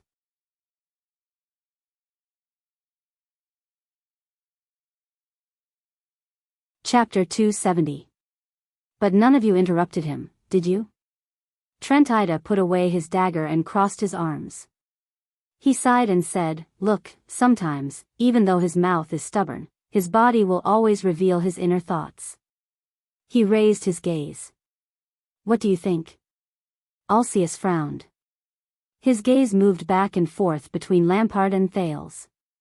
Ronnie, on the other hand, observed Alcius' expression. Lampard only raised his sword expressionlessly. No one could guess what he was thinking. Just as Thales was getting anxious, Archduke Letko broke the silence again. The old Archduke's voice was hoarse. "You know, the King's Selection Convention needs the High Priestess of the Temple to bear witness." Thales shuddered and spoke almost instinctively. "High Priestess Holm is now outside the gatehouse. She will be waiting for your summons within a 5-minute journey. Her status is extraordinary. Even Prime Minister Leesban can't stop her." The Archdukes frowned. "You planned this beforehand?" Archduke Letko asked in surprise. Thales shrugged. He was drenched in sweat. There was silence. Archduke Letko and Trentida looked at each other. 2 seconds later, the old Archduke closed his eyes and let out a bleak laugh. Trentida glanced at Thales and also laughed involuntarily. Thales was baffled by what he saw.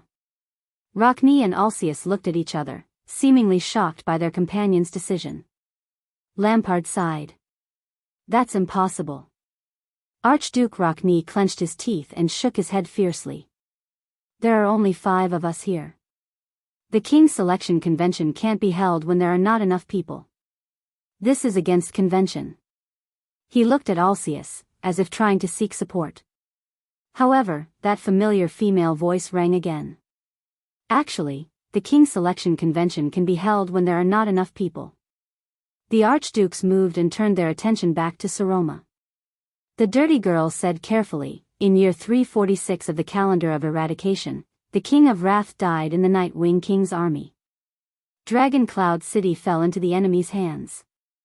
Without a leader, the war-ravaged Extet could not gather the Archdukes to choose a king." Saroma's words gradually became smoother. Her voice was clear and pleasant. "Therefore, the Grand Dukes of the Sentry region, the Grand Duke of the Glacier Sea, and the Grand Duke of the Defense City all gathered together and cast their votes. At the same time, they informed the remaining 6 territories to send in their choices using messenger crows." Saroma lowered her head and stole a glance at Archduke Rockne. "That was how Rockne got 4 votes and sat on the throne during the war," the girl said softly. "And he is one of your ancestors, Archduke Rockne." Ronnie was tongue-tied and at a loss for words. As he listened to Saroma's timid explanation, Thales felt as if he had met his savior. However, there were still people who raised objections. Archduke Alcius shook his head. That was just an exception. Besides, we don't even have the time to wait for the other Archduke's votes. Once Leesban takes over the gatehouse, the illusion of peace you've created will be shattered. In the end, we'll still end up fighting to the death." Lampard looked up. "My men are stronger than you think. They can hold on for long enough. For example, after my army kills all of you." Alcius and Lampard's gazes met in midair, and it seemed like sparks of hatred and anger were about to erupt. Thales quickly raised his hand. "We don't have to inform the other Archdukes," he said anxiously. "As long as we can ensure that all of you have an overwhelming number of votes and that the other Archdukes' choices won't affect the outcome, we can decide on the common elected king." "Overwhelming number of votes?" The bearded Alcius shook his head in disdain and pointed at Lampard. "Including him, there are only 5 of us Archdukes here. Even if all 5 of us choose Lampard to be the king, we still lack." When he said this, he suddenly froze. The other Archdukes, including Lampard, were also stunned. In the next second, they turned their heads in unison. They looked at the same person. "That's right, everyone." Thales felt as if a huge burden had been lifted from his heart. His arms trembled. We need 6 votes among the 10 archdukes to decide on the next common elected king without any objections in the absence of the other archdukes. His pupils shrank slightly. Only 6 votes. Under all the archdukes' disbelieving gazes, Thales took a few steps forward and walked to the side of the girl who was at a loss for what to do and did not even know where to put her hands. Allow me to introduce her again. Thales grabbed the girl's hand and solemnly raised the triumph on her finger. Saroma, Alex, Soria, Walton. The archdukes looked at each other. She is the legitimate descendant of the Dragon Spear family and the next of Dragon Cloud City. Thales gritted his teeth and paused for a second before he slowly opened his mouth. Archduchess. The hall was greeted with a silence that lasted longer than any other moment. Saroma was dumbfounded as she met the archduke's shocked and puzzled gazes. What? How could this be? The girl only felt fear in her heart. She subconsciously turned to the prince beside her. But Thales grabbed a handful of her hand and stopped her words in her mouth. The second last brazier slowly extinguished in the silence. No, no. Alcius stared in shock at Saroma, who was about to cry. He shook his head in disbelief. She is a girl. There has never been such a precedent in Extet, no, in all of Northland. Have all of you not broken enough precedents today? Thales exhaled. Plotting to assassinate the king, covering up the truth, dividing up territories, archdukes drawing swords against each other in the Hall of Heroes. In comparison, the appearance of an archduchess is simply too conservative. Lampard stared at Saroma with a strange expression. He seemed to have thought of something and actually flashed a bitter smile. Archduke Letko sized up Saroma with difficulty. He wanted to say something, but stopped himself. A woman. Archduke Rockne narrowed his eyes. Neither the commoners nor the nobles of Extet will acknowledge an archduchess. Thales said seriously, so, she needs all of your support. She needs the acknowledgement and affirmation of the 5 archdukes of Extet in the kingdom to secure her position and suppress opposition and dissent. And her status as an archduchess will ensure that we. Thales stopped in time and changed the way he addressed the archdukes. Ensure that your king's selection is successful, and we can solve the dilemma of both sides. Whether all of you die in the chaotic battle or Lampard dies under the Prime Minister's sword, we can avoid both. At the same time, we can compensate for Dragon Cloud City's loss and fill the vacancy left by King Nuvan's death. Trentida glanced at Saroma with interest. He stroked his beard and clicked his tongue. I have placed the choice and its consequences in front of all of you, everyone. Thales wiped the sweat on his forehead and wiped off a large amount of charcoal ash, but he did not notice it. He said solemnly, I only implore all of you to maintain your rationality to the greatest extent. No one spoke. Letko seemed to have aged a few years. The wrinkles on his face became more terrifying. Alcius pursed his lips. Rockne continued to stare at Lampard, even though the latter did not move at all. Thales held Saroma's hand closer and closer. He knew that the archdukes were struggling and hesitating. King Nuvan's death. Alcius looked at Saroma with a bitter gaze. Can she accept it? Thales quickly poked Saroma. Ah. The girl seemed to have snapped out of her daze. I can compromise. Saroma looked at Thales' encouraging gaze and bit her lip. But this is Dragon Cloud City's blood debt. I will not forget it. Lampard snorted sarcastically. Alcius closed his eyes. Very well. What reason should we use to explain Nuvan's death to Lisban? Calamities, Trentida interrupted. There was a rare gloominess in the Archduke of Reformation Tower's eyes. Just say that the king died in the Blood Calamities attack. They are evil enough anyway, they don't care about being cursed. Thales thought of the sealed Giza and remained silent. The hall fell into silence again. Archdukes, what do you think? Thales asked softly. What do you think? A long time seemed to have passed. None of them said a word. But someone moved. It was Lampard. Under the others' gazes, Chapman Lampard raised his sword with a cold gaze. Thale's heart skipped a beat. But in the next second, Lampard bent his wrist and turned the blade. He put the blade back into its sheath. The Archduke of Black Sand Region looked up and swept his gaze over the Archdukes aggressively. At that moment, Thales held his breath. He had already given his answer. Archduke Rebian Alcius sighed deeply. He walked to the square table, slammed his heavy sword on the table, and sat down angrily. 1. Thales counted silently. Trentida snorted and shrugged. He pulled out his own chair and sat down. 2. Do all of you really know what you are doing? Rockne asked in disbelief as he watched their actions. No. Archduke Letko was the one who answered him. The old Archduke sounded tired. He shook his head, put away the dagger in his hand, pulled out a chair and sat down. No one knows. 3. At that moment, ha ha ha ha ha. Lampard laughed bleakly. The Archdukes looked at him in dissatisfaction.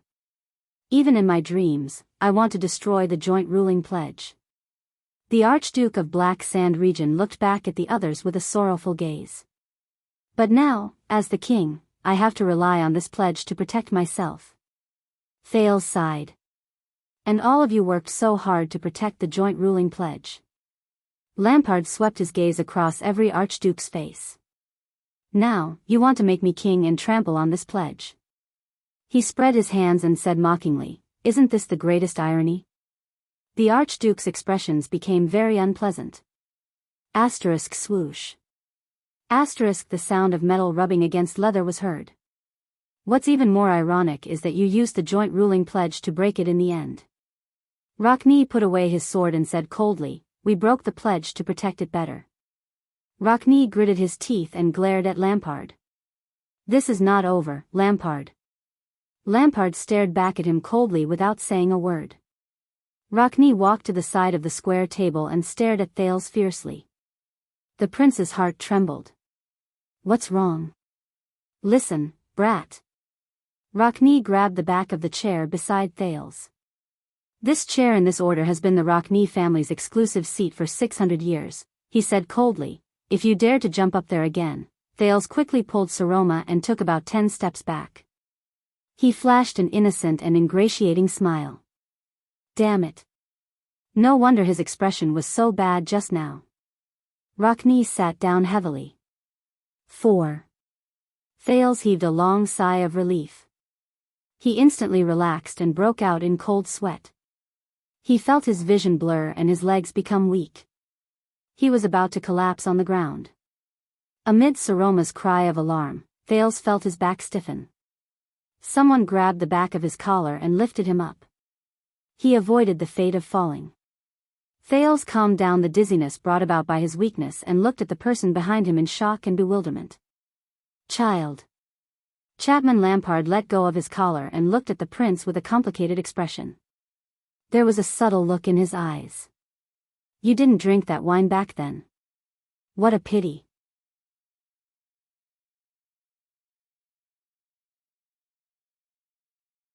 Chapter 271.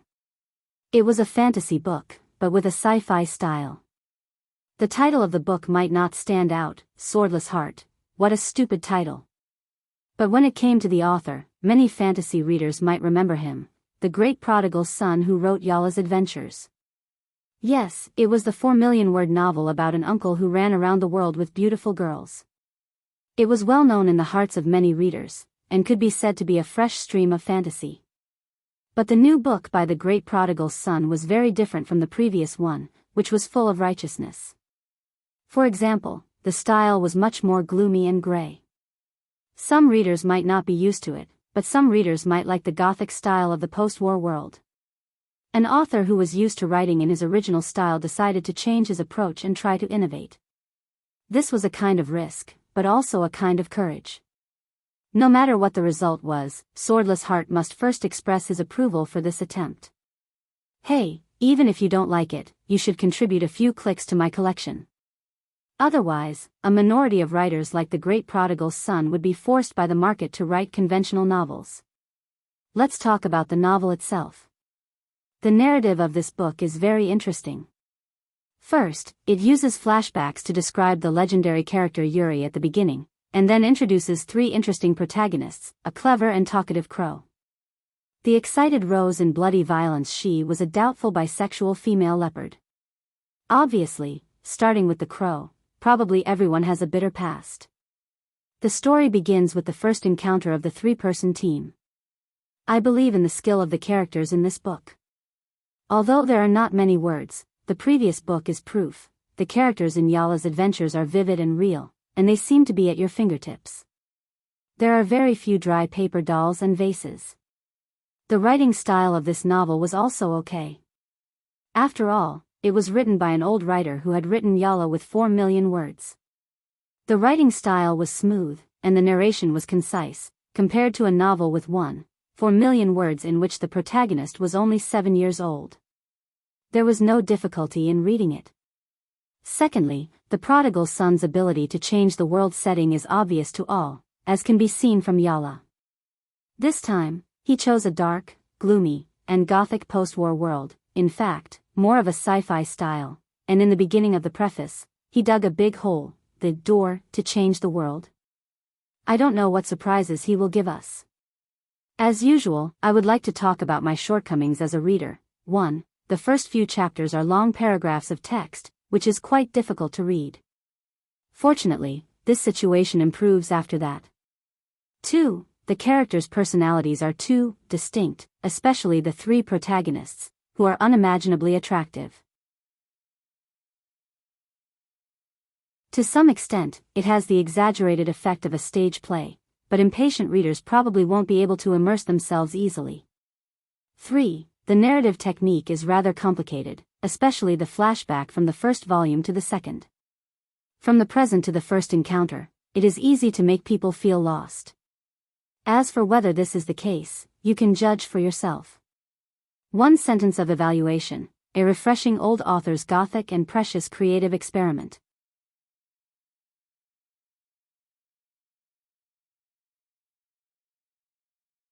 Chapter 272. Tada! The long-awaited anti-theft chapter. Are you surprised? Are you going to get chicken dinner? You'll get it back soon. Pirated versions, come and subscribe to the original version. You'll get addicted. Heroic Spirit Palace, in front of the Hall of Heroes. Under the tense atmosphere, the confrontation between Black Sand region and the other archdukes continued. With the entrance of the stone hall as the center, the people stood in a clear division. The Archduke's subordinates and palace guards occupied the inner ring, while the people from Black Sand region surrounded them from the outside. Both sides glared at each other. Many people had their palms pressed on their weapons. Their crossbows were on standby, and their shields were raised. They were ready to fight at any moment. And all of this depended on the crucial conversation between the 5 archdukes in the stone hall. Even in this situation, Viscount Lesau Kentvita of Black Sand region's City of Light town was one of the few who could still keep his composure. At least, compared to the swordswoman Croche beside him, who had a fierce glint in her eyes and was flicking her fingers, Viscount Kentvita appeared calm and not nervous at all. Then, a scout sent the latest news into his ears, causing Kentvita to furrow his brows. The Viscount pondered for a moment, then waved at Croche. With a solemn expression, he walked to a corner and sent someone to summon the Fire Knight, Tolja. The three of them gathered together. Kentvita took a deep breath and carefully told them what he heard. Viscount Kentvita lowered his voice and said in a deep voice, "The sentry post at the palace gate sent news that someone has broken into the gatehouse. It's very likely that they've already invaded Heroic Spirit Palace." The moment he said this, Croche's expression changed slightly. Her gaze flickered, while Tolja put on a contemplative expression. "Broke into the gatehouse?" the swordswoman asked worriedly. "Is there something wrong with our defense?" Kentvita shook his head. "I don't know, but the gatehouse is still in our hands." "How interesting." Tolja raised his head. There was a hint of anger in his voice. Count Levon is indeed overconfident at times, but Vlad should be able to make up for his shortcomings. This is what I'm worried about. Kenvita sighed. A count of noble birth and a disciplinary officer who's a civilian captive, they can't possibly get along too well. Krosha's gaze flickered. How many invaders are there? Kenvita's expression was subtle. He seemed uncertain. Not many. I heard that there are no more than a dozen of them, or even fewer. The other two were stunned. So few? Krosh furrowed her brows. What do they want? Kenvita shook his head to show that he did not know. The Fire Knight snorted coldly. We have a large group in the palace. There are nearly 500 of them. Most of them are heavy infantrymen and heavy axemen. There is no need to worry. The Lord narrowed his eyes. The identity of the intruder? Location? The moment this question was asked, Viscount Kenvita took a deep breath. He put on his most polite smile and spoke cautiously. He seemed embarrassed by the question.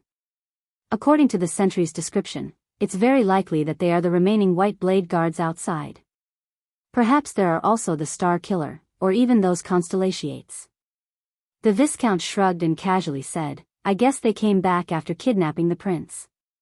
As expected, after the words White Blade Guards and Star Killer slipped out of his mouth, Tolja's expression became extremely terrifying. It was as if he had heard a great humiliation.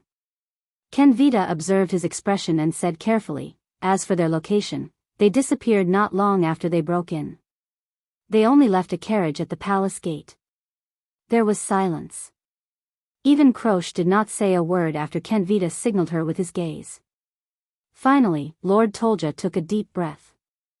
I'll go look for them. Give me a guard. Even just 4 squads, 100 men.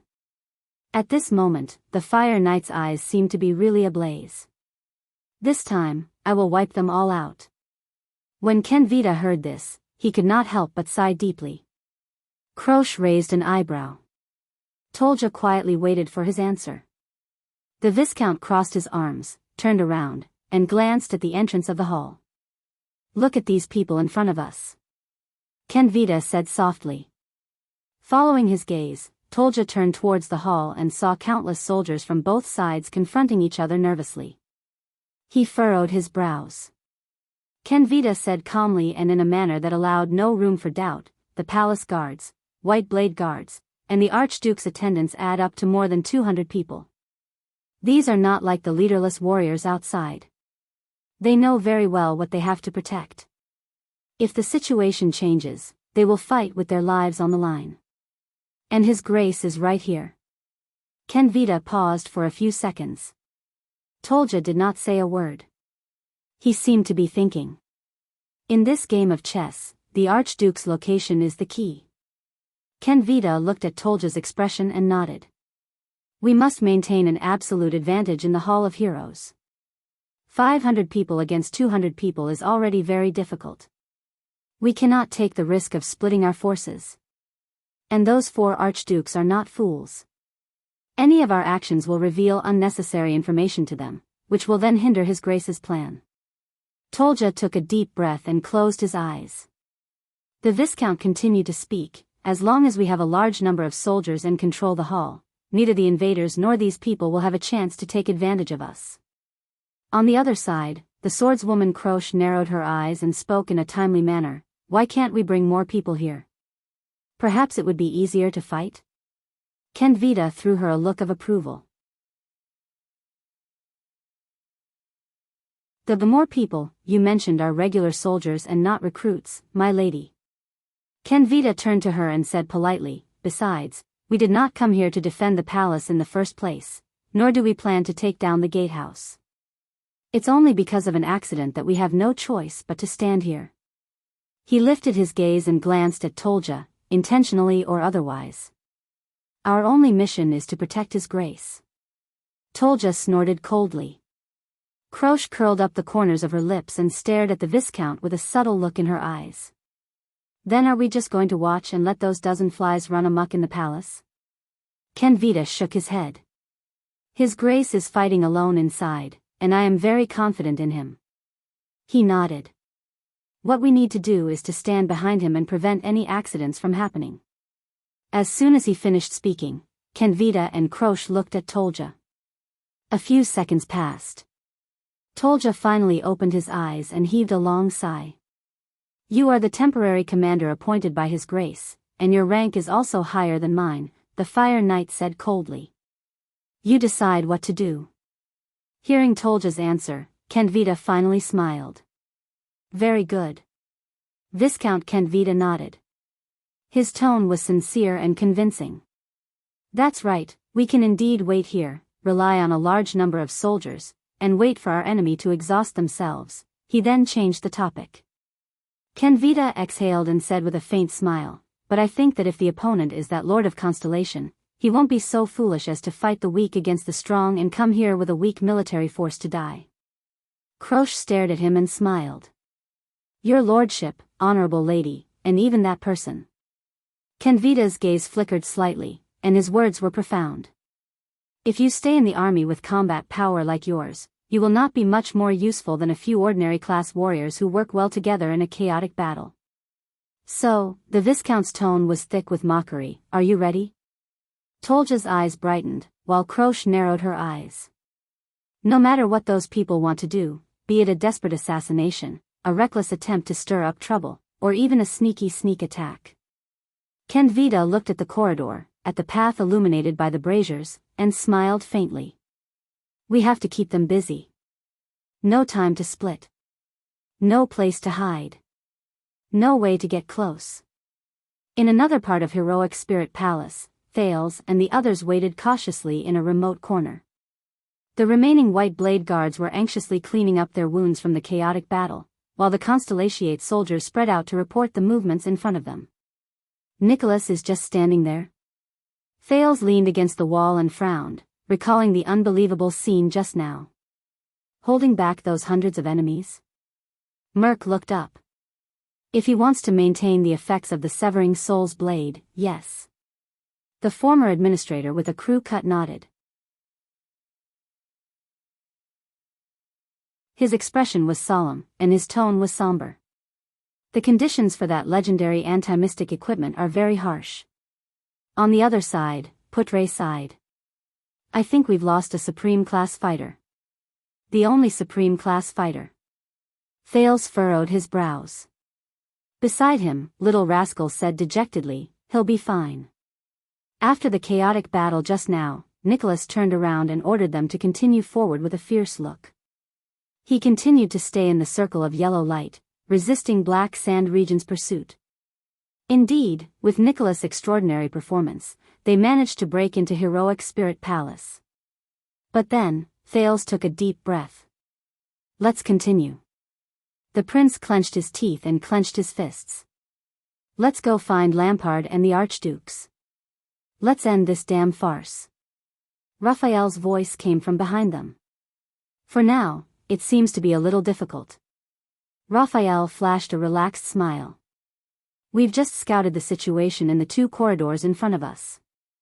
Although there are no enemy defenses, but, Raphael stopped talking and swept his gaze across everyone. His smile did not fade. Everyone furrowed their brows and waited for his words. We've caused too much of a commotion. It's very likely that we've alerted the enemy sentries. Miranda walked up from behind him and said flatly, the people in Heroic Spirit Palace, Lampard probably already knows of our existence. Thales sighed. How many people do they have in the palace? Not more than the gatehouse. After all, the pressure on the gatehouse is greater. Miranda looked at the prince. Her gaze unconsciously tensed up and revealed a hint of guilt. But the worst-case scenario is, as many as the gatehouse. Everyone's heart sank. So, we're still in danger. Even if I followed Shiles in, the situation won't be any better. Thales thought of those fearless Black Sand Region soldiers and their wave-like pursuit. He felt extremely irritated. About that. Cohen raised his eyebrows and rolled his eyes. That Uncle Star Killer. Can we call him back? You want to play that trick again? The white blade guards glared at him. Merc also cast him a sideways glance. His meaning was self-evident. Cohen's expression froze. He shrugged and smiled awkwardly. I'm just asking. Just as everyone was frowning, a familiar yet strange voice rang out. It was the veteran, Jenned. They did not form a defense line in front of the palace gate, nor did they split up their troops to patrol the corridors and passageways. The veteran from Starlight Brigade narrowed his eyes. The new recruit, Willow, leaned against the wall beside him. Under the gazes of so many important people, he seemed very nervous. Duke John once said, "Where the enemy is what the enemy thinks." On the battlefield, this can explain a lot of things. Listening to his words, Putre's gaze flickered slightly. Thales's eyes lit up. For example? Putre continued the veteran's words and took a deep breath. For example, they are very confident in the defense of the gatehouse. They think that no one can break through the gatehouse. Thales raised his eyebrows. Very good. At least, we don't have to worry about this anymore. Putre pondered, his gaze could not help but flicker. Secondly, they must have something more important to do. They cannot afford to disperse their forces.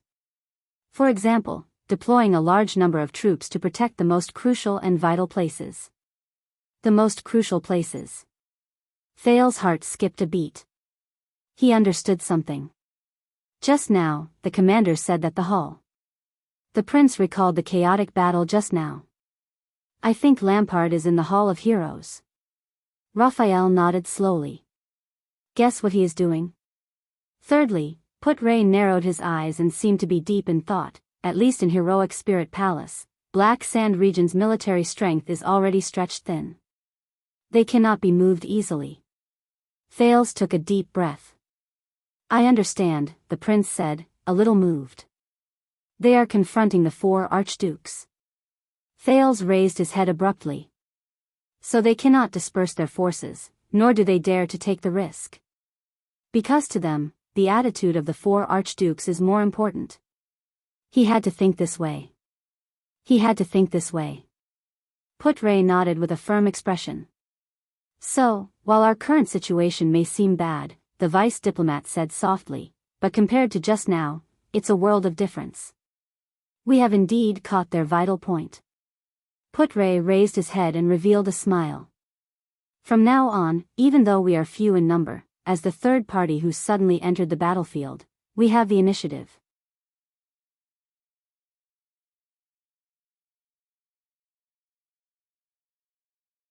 Chapter 273. Outside the corridor, the atmosphere was still tense. Faint voices could be heard from the Hall of Heroes, but they could not be heard clearly outside the hall. Thales was so tired that he did not even have the strength to activate the Sin of Hell's River. Nicholas let go of Merc's hand and let him rest on his own. The latter stared in pain at the female warrior on the stretcher among the Black Sand Region crowd. Boss. Lord Justin of the White Blade Guards came forward and looked at the Star Killer in surprise.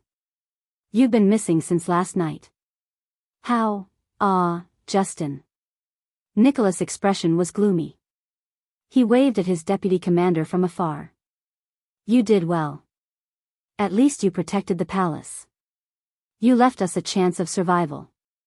Justin was dumbfounded. Nicholas walked towards Thales with a complicated expression. In fact, I never thought that you would succeed. The prince, who was sitting on the floor with his hands on the ground, raised his head and glared at him weakly. I know, Thales answered hoarsely. He felt like an unlucky person who had just returned from drowning. You probably thought, this guy went to die. Nicholas stared at him. His eyes narrowed slightly, as if he was thinking. I have to admit. After a few seconds, Nicholas nodded in a barely noticeable manner and pursed his lips. You do have some tricks up your sleeve. Young prince. Once he finished speaking, the Star Killer turned around and walked towards Prime Minister Leespan. Thales exhaled and rolled his eyes. Would saying, thank you, kill you? He said impatiently behind the Star Killer. Nicholas extended his hand to the back of his head and waved it nonchalantly. What an awkward guy. Thales criticized in his heart. Under the strange gazes of the two groups of people in front of the hall, their people returned one by one. Wyatt felt ashamed and guilty. He apologized for not being able to fight by His Highness' side. Ralph took off a prosthetic limb and revealed a knee that was bleeding from the abrasion. He gestured at Thales that it was really bad. Cohen excitedly and happily told him that he was honored to fight with him. Thales could only smile at them over and over again. On the other side of the wall, Raphael helped the weak Miranda sit down slowly. But Miranda grabbed Raphael's hand. The swordswoman raised her head weakly. Enduring the pain in her abdomen, she looked at the expressionless Raphael. A second later, Miranda, whose eyes were slightly red, reached out and wrapped her arms around the man's neck. She exerted a little force, trying to pull him toward her. Raphael was slightly shocked and his heart tightened. No. He subconsciously held Miranda down and shook his head with an ugly expression. We are still in the enemy's territory. The weak Miranda did not say a word. She just stared at him quietly. This idiot. The next moment, Miranda suddenly tightened her grip on the man's neck. Raphael was slightly startled and was pulled forward by Miranda. The two of them were only a few inches apart. The swordswoman looked at him solemnly. Those eyes, just like many years ago, the girl who told him seriously in the snow, smile. Listen to me word by word. Miranda said to him softly but sternly, as if lecturing her own recruits, I almost died there today. I almost couldn't make it back. Did you hear me clearly? Miranda's gaze pierced straight into Raphael's eyes. It made his heart ache, and he did not know how to react. Raphael sighed. He looked at Miranda's stern expression with mixed feelings. That girl in the snow has grown up. The two of them stared at each other quietly. So, she said resolutely, when I want to kiss you, Raphael Lindbergh. The young man from the Secret Intelligence Department stared at Miranda in a daze. He watched her face get closer and closer, and the black hair on her forehead that was wet from her sweat. Miranda slowly smiled. Then I want to kiss you. The next second, the swordswoman raised her head and kissed his lips without hesitation. She completely ignored the gazes around them. At that moment, Raphael's heart trembled. The pain and bitterness that he had been suppressing in his chest seemed to have disappeared in an instant, leaving only the thundering of his heart. It drowned out the other throbbing in his crippled body. Even the things in his body had unknowingly quietened down. On Black Sand Region's side, Viscount Kenvita came to a stretcher with a frown and looked at the injured person on it. How is it, Esh? The Viscount asked faintly. Ankle. On the stretcher, Croche withdrew her gaze from Miranda and Raphael, who were kissing each other. She then glanced at the dejected Merc and the gratified Cohen and smiled coldly. You'll have to lie in bed for a few months. At the last moment, both she and Miranda held back. Perhaps both of them knew that this would never be their ending. The next second, Croche's face twitched as she endured the intense pain. Also, don't call me Esh. That title doesn't belong to you. All right, Esh. Kenvita nodded in realization. Do you want some medicine to relieve the pain? Croche furrowed her brows. She stared at Viscount Kenvita in annoyance and snorted coldly. The Viscount stared back at her without a hint of guilt. A few seconds later, Croche tilted her head and said bluntly, You should stop mentioning medicine. I've had enough of your medicine. Kenvita could not help but laugh. You're still holding a grudge, huh? Kenvita rolled his eyes and curled up the corners of his lips. About me drugging you? Croche turned her head abruptly. She glared straight at Kenvita with a fierce gaze. Humph, Croche snorted coldly. Kenvita patted his head in resignation. That night, I might have drunk too much, but, other than taking off a few of your clothes, I didn't do anything else, did I? The Viscount of the City of Halting Light shrugged. He narrowed his eyes and swept his gaze over Croche's full bosom. You know, I'm not interested in big-breasted girls. Croche stared at him silently. The Viscount felt a chill run down his spine. Yes, you didn't do anything else. Croche said softly, but you destroyed my faith with your drunken talk that night. Lassa Kenvita. You destroyed my faith to live by the sword. You made me realize for the first time what I really am. And where my value lies. Also. Croche's gaze was cold as she stared straight into Kenvita's eyes. No matter what you're interested in, it has nothing to do with the size of my breasts. Kenvita smiled faintly. To be able to destroy your faith, those drunken talk were really worth it. Also, you think that the size of your breasts is only related to you. The Viscount sighed and extended his finger without any scruples. As if he was poking an ordinary piece of pork, he poked the leather armor on Croche's chest. But this world doesn't think so. Just when Croche's gaze could kill, the door to the Hall of Heroes opened. Everyone outside the hall turned their heads in unison. Following the sound of steady, light, heavy, or anxious footsteps, a group of people filed out. The soldiers and guards immediately retreated respectfully and made way for them. Thales frowned. The Archduke of Black Sand Region was walking at the forefront, while the other archdukes followed by his sides with different expressions on their faces.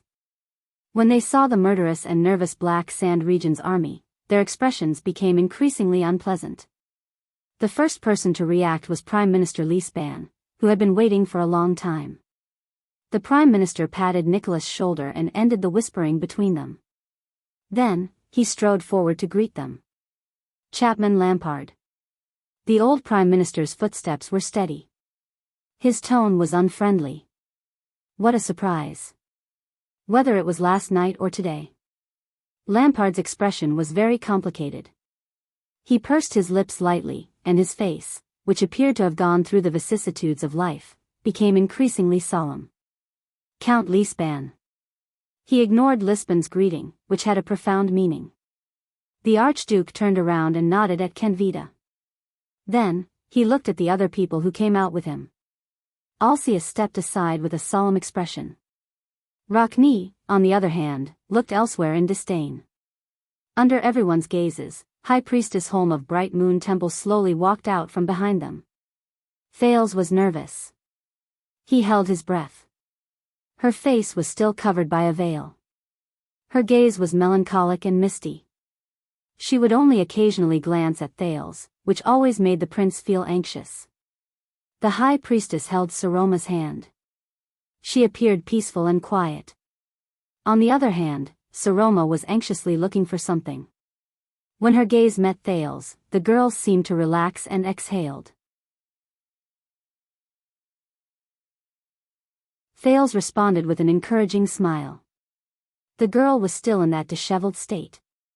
But at least her small, dusty face had been cleaned, and her original appearance could be seen clearly. As a vassal of Dragon Cloud City, Count Lispan's solemn gaze was focused on Saroma. He seemed to be thinking about something. Lampard slowly raised his hands. The whispering crowd instantly quietened down. Lampard said flatly, I hereby announce to all of Ekstedt. Last night, under the invasion of the Calamity, our respected king, King Nuvan VII, unfortunately passed away. His voice was not loud, but it was abnormally forceful. It echoed in the corridor with quite an imposing manner. At that moment, Thales clearly saw that other than the expressionless Letko, the other archduke's expressions were very unpleasant. Count Leespan, on the other hand, fixed his gaze on Lampard's face. There was silence. Even though they had been prepared for a long time, even though the rumor had spread like wildfire, even though the king's delayed return had already proved something. But the moment they heard the news, everyone's breathing still trembled. The expressions of Nicholas and the other White Blade guards were even more unpleasant than before. In an instant, the warriors of Black Sand Region and the palace were in an uproar. They whispered to each other. At first, it was just whispers. Then, it turned into an increasingly loud uproar, as if an inexplicable panic was spreading. Then, Lampard raised his hand again. Silence. With a complicated expression, Lampard lowered his head and said faintly, as his granddaughter and blood relative, Saroma Alexoria Walton will inherit his position.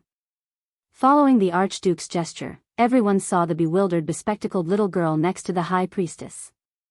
Become the next Dragon Cloud City, Archduchess. This time, compared to the gradual panic caused by the king's death, the entire hall was instantly in an uproar. That girl. Archduchess? Be it the soldiers of Black Sand region, the Archduke's subordinates, or even the palace guards who were originally loyal to King Nuvan and Dragon Cloud City, they were all shocked and looked at each other.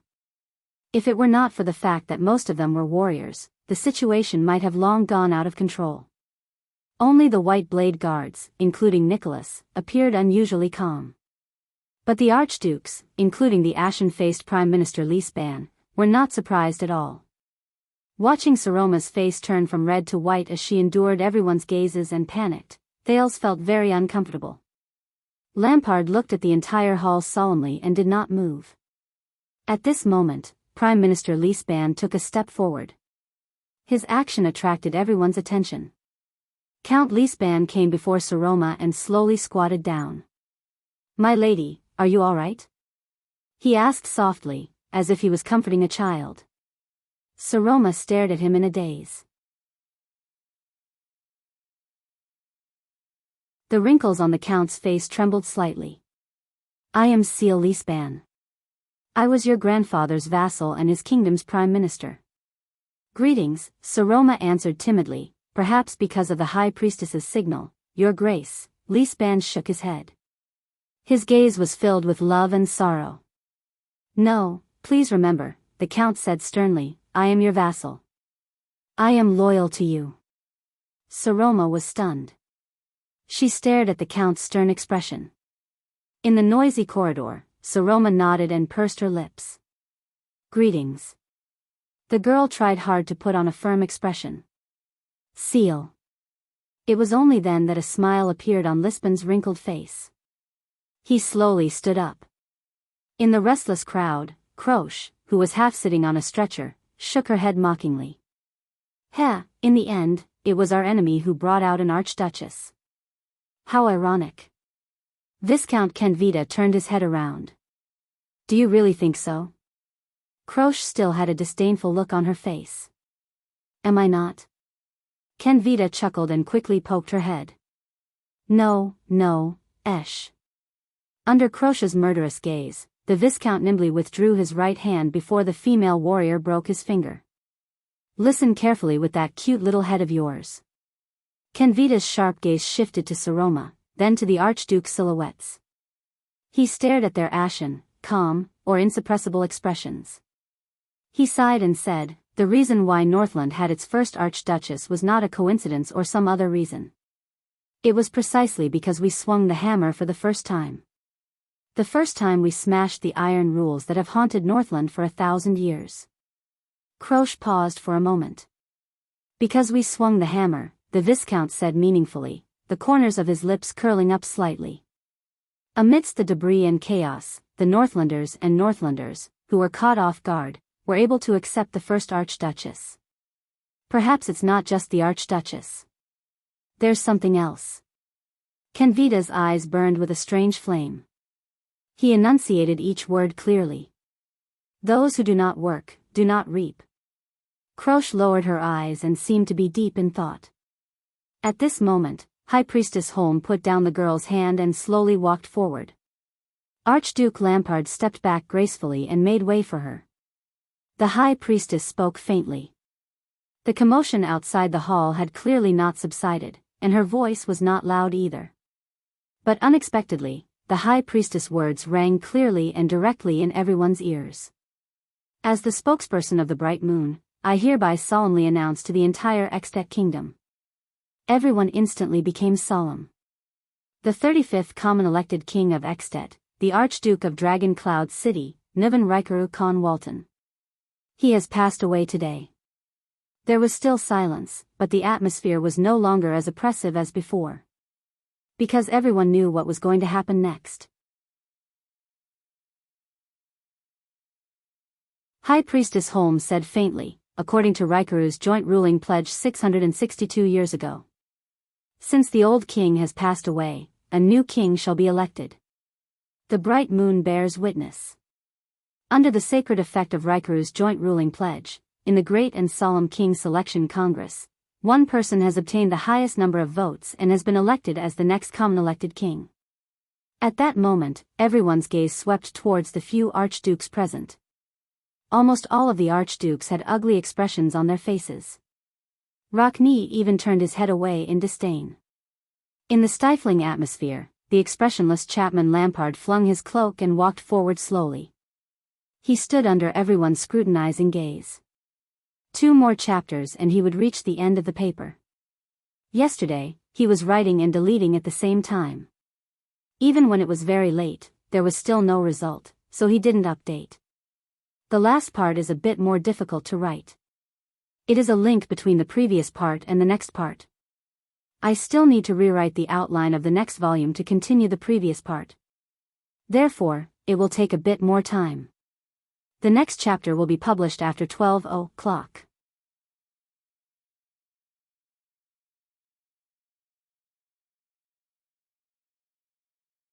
Chapter 274. Quite a number of people frowned. The breathing of the white blade guards and the palace guards gradually grew heavier, and they even clenched their fists. In response, the warriors of Black Sand region pressed down on their weapons, and their gazes were cold as a warning. The 2 groups of people were ready to fight again. Their nerves were taut, and the atmosphere in the hall became very oppressive. As the people involved, Lampard and the other archdukes remained calm, as though they did not see this frightening scene. Only people like Nicholas and Tolja kept warning their subordinates with their gazes.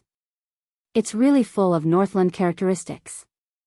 In the corridor outside the hall, there are not enough nobles to attend the ceremony, and no foreign guests are invited. There are only 2 groups of soldiers who can't wait to kill each other, and schemers with ulterior motives. In a remote corner, Putre sighed and whispered into Thales's ear, "This is probably the most I've seen in my life, the simplest, most time-saving, and most soul-stirring coronation ceremony." Thales's eyebrows twitched. "You can't say that. There are 6 archdukes present, and us, the foreign guests. As for the simplest, most time-saving, and most thrilling?" The prince repeated the vice diplomat's words. Recalling everything that happened today, he could not help but shake his head. "All right, I suspect that no one will be able to break this record in the future." Fortunately, the conflict that many people were worried about did not happen. Lampard stood in front of High Priestess Holm and nodded slightly at the priestess. The priestess' emotionless voice rang in everyone's ears again.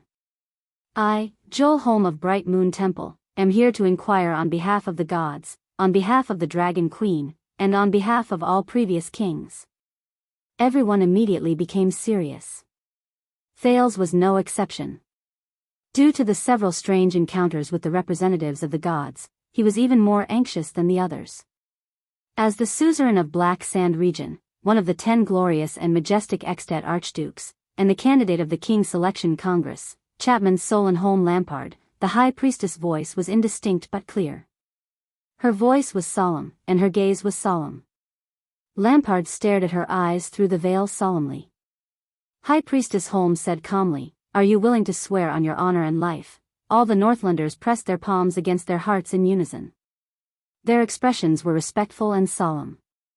Just when Thales looked around, wondering whether he should imitate them, Putre shook his head and dismissed the idea. The priest's words were solemn and steady, but they seemed to be filled with an indescribable power that struck everyone's heart. As a Northlander, bear this heavy responsibility. As the king of the entire territory, rely on your wisdom and breadth of mind to stand at the forefront of the kingdom. I swear to defend Ekstedt and Northland with my life. The glorious and noble spirit of defending the kingdom will not be buried. To ensure that the legitimate and natural rights of the vassals are not violated. To protect the lives and property of the Northlanders from being harmed. From now until the end of your life? The officiator's voice fell. All the Northlanders held their breaths and turned their gazes towards the Archduke, who was dressed in military attire and who did not smile. Lampard took a deep breath and closed his eyes. No one knew what he was thinking. At that moment, as he listened to the oath, Thales suddenly remembered the Archduke of Black Sand Region's ideals and wishes. He hasn't given up, Thales told himself with certainty as he looked at the Archduke's expression. No matter how many restrictions there are, how great the obstacles are, how difficult the road ahead is, he will stick to it and never regret it. For his Extet. In the next second, Lampard suddenly opened his eyes. His gaze was like steel. The Archduke's palm, which was pressed against his heart, suddenly clenched and pressed his fist against it. I, Chapman Solon Holt Lampard of the Lampard family, the Archduke of Black Sand Region's voice was majestic and his expression was firm. I swear on my honor and life. He spoke resolutely, enunciating each word. It was shocking. As a Northlander, I will bear this heavy responsibility. As the king of the entire territory, rely on my wisdom and breadth of mind to stand at the forefront of the kingdom. Thales listened to his oath quietly and frowned slightly.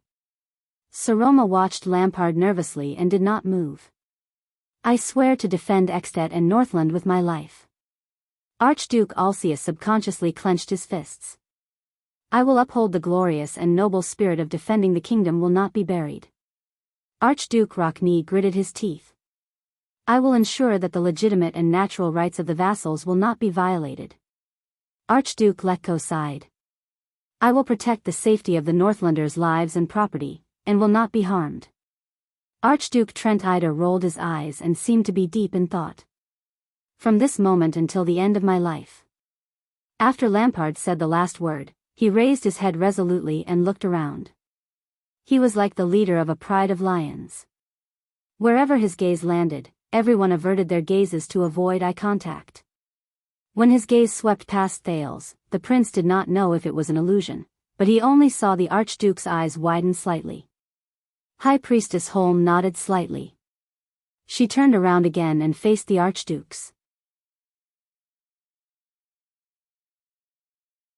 As one of the 10 glorious and majestic Extet Archdukes, the co-candidate of the King's Selection Congress, the priestess read out each person's name in alphabetical order, causing all the archdukes to become serious. Archduke of Prestige Orchid, Rabian Alcius, Archduke of Defense City, Rogers Letko, Archduke of the City of Faraway Prayers, Kulgan Rockney, Archduke of Reformation Tower, Porpheus Trent Ida. Under everyone's gaze, High Priestess Holm turned to the last person. The bespectacled little girl wanted to pout, but in the end, she clenched her fists, puffed out her small chest, and withstood everyone's gazes stiffly but resolutely. Lampard looked at the girl from afar and could not help but narrow his eyes. In the next second, the priestess softly uttered a title that had never appeared in the past 600 years. Archduchess of Dragon Cloud City. Saroma Walton. There was still a small commotion in the crowd. But the Star Killer and the Fire Knight walked into the crowd together and suppressed their objections with murderous gazes. Are you willing to swear on your honor and life, as a Northlander, accept this oath? As the king's vassals, offer your treasured swords and shields, and stand by the king's side, swear to defend Extet and Northland to the death.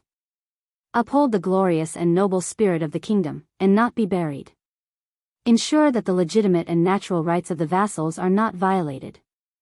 Protect the safety of the Northlanders' lives and property, and not be harmed. From this moment onwards, until the end of your lives? Thales mulled over the Archduke's oaths in his heart. He suddenly realized that other than the first sentence, it was almost the same as the king's oath. This made him suddenly realize that the joint ruling pledge, at least, the people who made it valued it since the beginning, was not a contract between the king and his vassals. Instead, it was a sacred contract between the rulers and this land. I am willing to swear on my honor and life. Alcius paused for a moment and furrowed his brows tightly before he said, I am willing to swear on my honor and life. I am willing to swear on my honor and life. Archduke Letko's expression was calm, as if this was just a small wave in the long river of his life. I am willing to swear on my honor and life. Archduke Rockney gritted his words. His expression was unhappy, but he still finished speaking while suppressing his anger. I am willing to swear on my honor and life. Trent Ida appeared much more relaxed. He swept his gaze over his colleagues before he said in a composed manner, I am willing to swear on my honor and life. I am willing to swear on my honor and life. Mimicking him, Saroma stuttered in the beginning. Thales could not help but worry for her. But the girl still finished the oath fluently.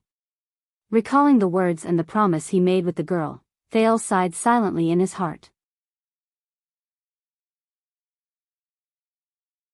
As a Northlander, I will accept this oath. As the king's vassal, I will offer my sword and shield, and stand by the king's side. The 4 archdukes and an archduchess pressed their right hands on their chests. Although their expressions were different, they still repeated the oath just now respectfully. Everyone waited for the priestess' reaction anxiously and expectantly. A few seconds later, the high priestess nodded slightly. She turned around and stood beside Lampard, facing the crowd. Tolja's tall figure moved past the crowd and arrived beside the priestess. He was extremely respectful, holding something with both hands at his chest. Everyone's gazes were focused on that item. Their gazes froze. Thales stared fixedly at Tolja's hands. He recognized it. It was a hollow iron crown with a dark golden luster. It looked inconspicuous and even plain and shabby. There was only a dark red gem embedded in the forehead. That was the crown King Nuvan wore before he died. Wait a minute. Thales was slightly startled. His gaze focused on the dark red gem. He felt that it was unusually familiar. In the crowd, Nicholas snorted softly. Under Viscount Canvita's threatening gaze, he slowly walked forward, removed the severing soul's blade from his back, and stood side by side with the Fire Knight. 2 of the 5 war generals turned their heads and looked at each other at the same time. It was as if lightning flashed in the air. High Priestess Holm nodded slightly. She reached out to take the crown from Tolja's hands and turned to look at Lampard. The other archdukes also looked at him with different expressions. Lampard took a deep breath and knelt on one knee while facing the outside of Heroic Spirit Palace. His gaze was firm. Thales took a deep breath. He could not help but notice that there was an irregular black mark on one side of the crown in the priestess' hands. Thales' heart sank. It was the blood splattered on King Nuvan when he was assassinated. After a few hours, it had already dried and could not be wiped off. Under everyone's breathless gazes, the high priestess raised the crown high. In accordance with this, in the name of the bright moon, I bear the light of the holy sun, Errol, and in accordance with Rikaru's joint ruling pledge, High Priestess Holm moved gently towards Lampard and held out the blood-stained crown. I crown you, the Archduke of Black Sand Region, the descendant of the rebellion king, Quisso Lampard, Chapman Lampard, for the first Chapman in the genealogy of the common elected kings, for the heir of the king of Dragon Knights and the hero Rikaru. For the common ruler of the Northlanders in the Western Peninsula. For the sentinel of the glacier defense line. For the defenders of the humans in the north. With each title that was mentioned, the Northlanders' expressions became a little more solemn. For the kingdom of Ekstedt and Queequor Glacier. Finally, the high priestess finished saying the 4 customary titles and gently placed the crown on Lampard's head. She then said the last title, which was also the most important one. The 36th common elected king. Everyone's eyes were glued to this scene. The man under the crown slowly raised his head. High Priestess Holm took the severing soul's blade from Nicholas' hand and handed it to him. As the symbol of the king's authority and status, may the dragon scale crown remind you of your identity, and the severing soul's blade remind you of your duty. The bright moon bears witness here. May the light of Errol bless Ekstedt forever. High Priestess Holm performed the bright moon goddess salute and retreated gently. Your Majesty Chapman. Hence, in the most oppressive and solemn atmosphere, Ekstedt's new king, Chapman I, slowly stood up with the blood-stained crown on his head and the severing soul's blade in his hand. His gaze, which was as sharp as a blade, swept across the entire hall again. It was even more imposing under the crown. He was like a great dragon who had slowly awakened from a long slumber in a cave and opened his eyes. This thought flashed in Thales' mind, and he gave himself a shock. King Chapman turned around and looked at the 4 archdukes and 1 archduchess. With different expressions on their faces, starting from Archduke Letko, the archdukes bowed their bodies one after another and bowed their heads in greeting. At the same time, Viscount Kentvita looked around and spoke in a timely manner.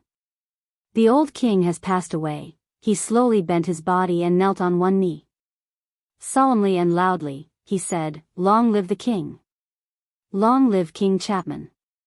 His voice echoed in the palace. In the next second, with Tolja as the leader, the Black Sand region warriors in the corridor knelt on one knee in unison. They pressed their right hands against their chests and lowered their heads deeply. Heroic Spirit Palace instantly erupted with the ferocious and orderly roars of countless warriors. Long live the king! Long live King Chapman! Amid the repeated shouts, even those who were willing or unwilling, such as Nicholas, Justin, Merk, the White Blade Guards, and the Archduchess Guards, had no choice but to kneel on one knee and salute the new king. King Chapman only stood coldly in the middle of the crowd. His expression did not change as he listened to their shouts. Long live the king! Long live King Chapman! Among the people who saluted the king, the 4 archdukes stood out the most. They only pressed their hands against their chests and bowed slightly. "No, my lady." Count Leesband stopped Archduchess Walton, who was about to kneel subconsciously. His expression was solemn and his tone was fierce. "Remember, you are not us. You only need to bow. As an archduke who also rules Northland, you will never have to kneel to the king."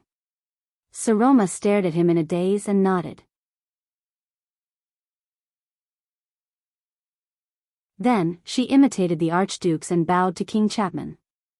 They were not the only ones who were special.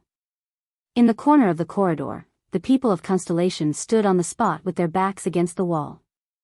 They watched the Northlanders who knelt on one knee around them with complicated emotions. They watched this special coronation ceremony with great sorrow. "Tell me, my prince." Putre stared at the overbearing King Chapman and sighed softly. "When you first saw him, did you imagine the scene?" "No," the prince answered without hesitation. "But when I was captured by him for the second time," Thales's gaze stopped on King Chapman amid the shouts that filled his eardrums, and he frowned slightly. "I suddenly thought, perhaps this man." Thales remembered the scene when King Chapman, who was still an archduke, stood outside the carriage and spoke to Stake of Shadow Shield with anger and dignity. This man's face was as calm as water, but his eyes burned with raging flames. The prince said absent-mindedly, "He is the most suitable king of Extet." Putre narrowed his eyes. "What a pity," the vice diplomat said faintly. "Yes." Thales nodded with complicated emotions. "I'm starting to regret it a little." At this moment, while the people saluted and shouted, King Chapman's gaze suddenly swept towards him. It startled Thales. King Chapman slowly raised his left hand. Some people noticed the new king's gesture. They gradually stopped shouting and saluting, and stood up one after another. More than 10 seconds later, the corridor became quiet again. Chapman I looked around and said coldly, "As your new king, I hereby issue my first order." Thales was shocked. It can't be. What does he want to do the first second he becomes king? But the other archdukes' gazes were very calm and their expressions were indifferent, as though they had expected it. Only Saroma looked at Thales worriedly. This made the prince feel uneasy. Everyone was solemn as they waited for the king's words. Extet's new common-elected king, Chapman I, slowly turned to the corner of the Constellations and said coldly, "In the name of Extet's common-elected king, I hereby invite the Honorable Second Prince of Constellation, Thales Jadestar, as a witness to the friendship and relationship between the two kingdoms, to live permanently in Dragon Cloud City." At that moment, Thales felt as though he was struck by lightning. The Constellations looked at King Chapman in shock, then at the prince. Live permanently, Dragon Cloud City? Just as Thales was about to speak subconsciously, King Chapman said in an unquestionable tone, "And he will accept this kind offer. He will live together with the people of Extet in Northland and bathe in the snow and ice." Until this honorable prince, at that second, Chapman Lampard stared at Thales with a cold gaze. To be crowned king. Thales stared blankly at the aloof King Chapman.